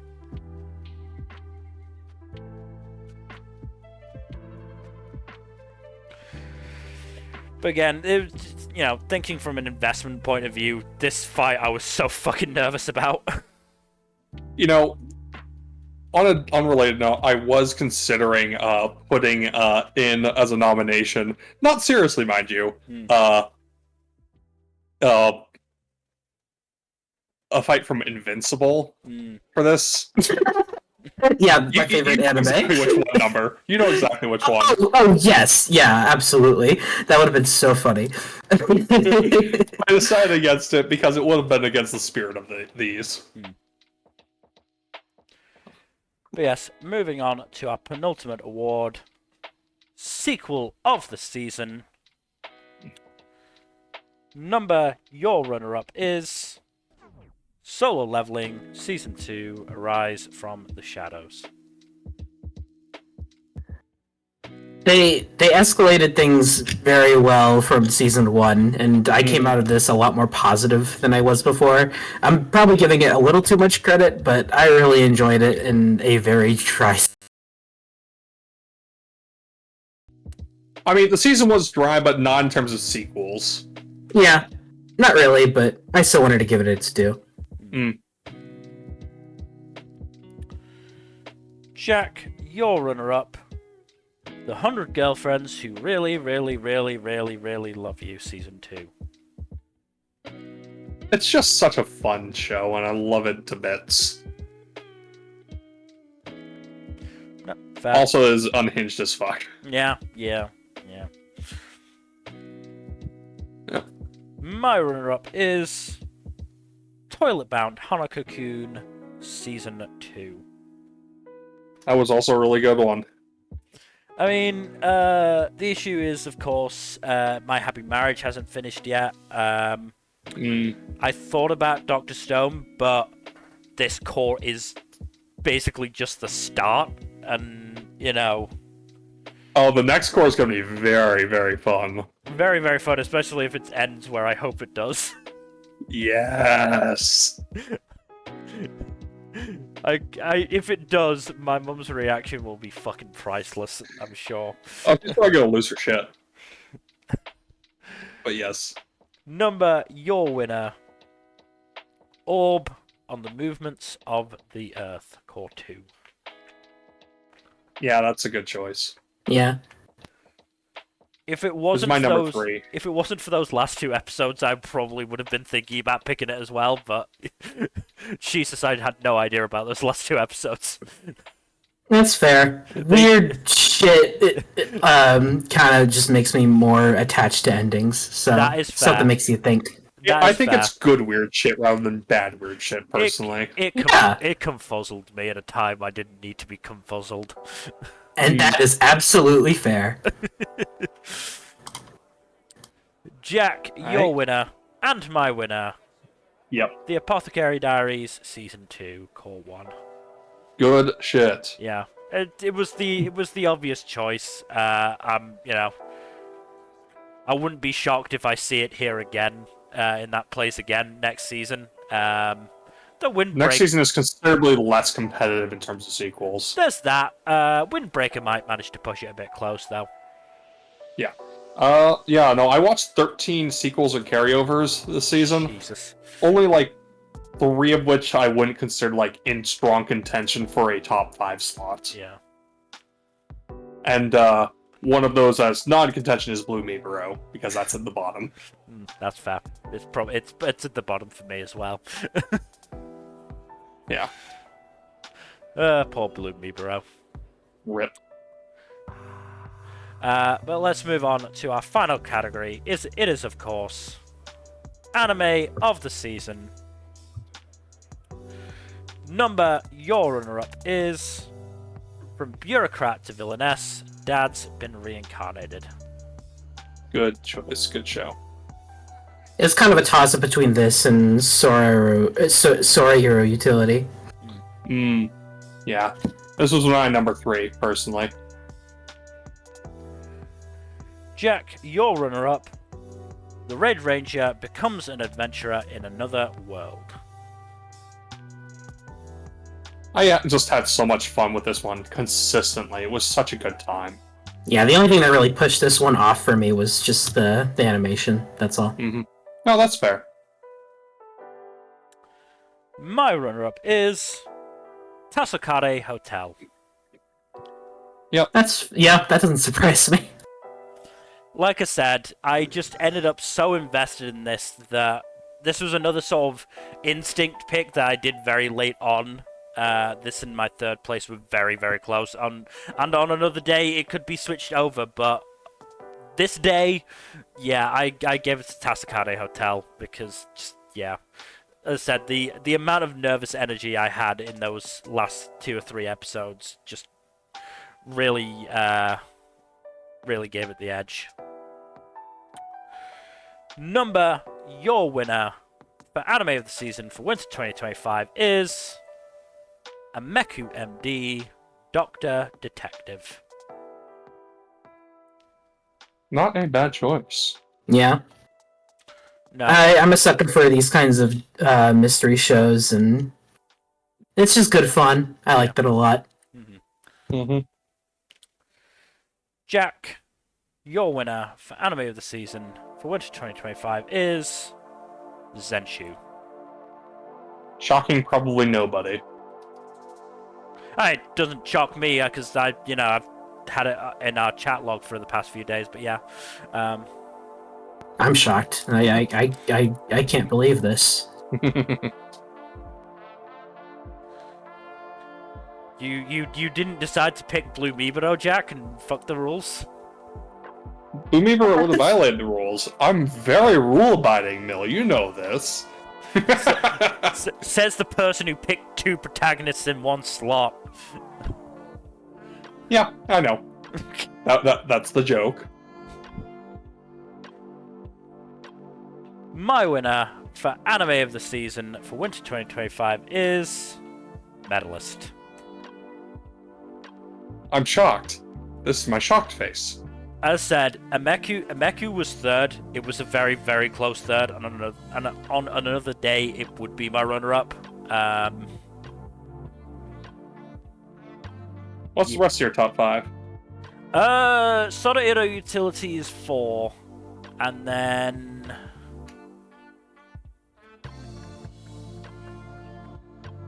probably Guild Receptionist 5. I have like a 5 or 6 way tie for 5th place, basically. I mean, after that, Yeah. I would probably say Flower and Ashura, Honey Lemon Soda, Sakamoto Days. My list is probably 3rd place Bureaucrat the Villainess, 4th place Sakamoto, 5th Flower and Ashura, 6th Honey Lemon Soda, 7th Ameku, 8th Welcome to Japan itself, 9th Guild Receptionist, 10th Okitsura. And the only other show I finished that's new was Headhunted. Do you have a firm top 5-ish number? Not really. I'd probably just include Sorairo Utility, Flower and Ashura, and Red Ranger, I guess. Makes sense. I do like that we have rather varied picks for this. I was glad that we had quite similar picks for the other awards, though, because it made it slightly easier for me. Yes. Especially the animation one, as I imagine. Animation 1 helped, yeah. Honestly, it was the OPs and EDs and fights that took the time to cut down. Because as I said, I got pretty much. No, I think I got all the clips for best animation from Sakagaburu, and most of those were under a minute anyway, and so I just left them as they were. Mm-hmm. The other stuff I actually had to actively cut down, and that's what took the time. Yeah. But yes, that is the end of the stream. So thank you everybody for watching. Hopefully you've enjoyed. We'll be back talking about spring anime next weekend. I believe it'll be the Sunday. Should be, yeah. Mhm. God, the spring's looking insane. I'm not going to turn down a chance, an extra day to watch stuff. Mm-hmm. Now I'm actually going to have to think about what exactly I'm watching outside of my list. Thankfully, not got as many sequels this time, so that's a plus. Yeah. Otherwise, again, thank you for watching. Please do give us a follow here on Twitch and all that YouTube stuff. Like and subscribe, comment down below. Please press that bell icon. And hopefully we'll see you tomorrow for probably D&D, I would imagine. Good night. Later. Bye bye.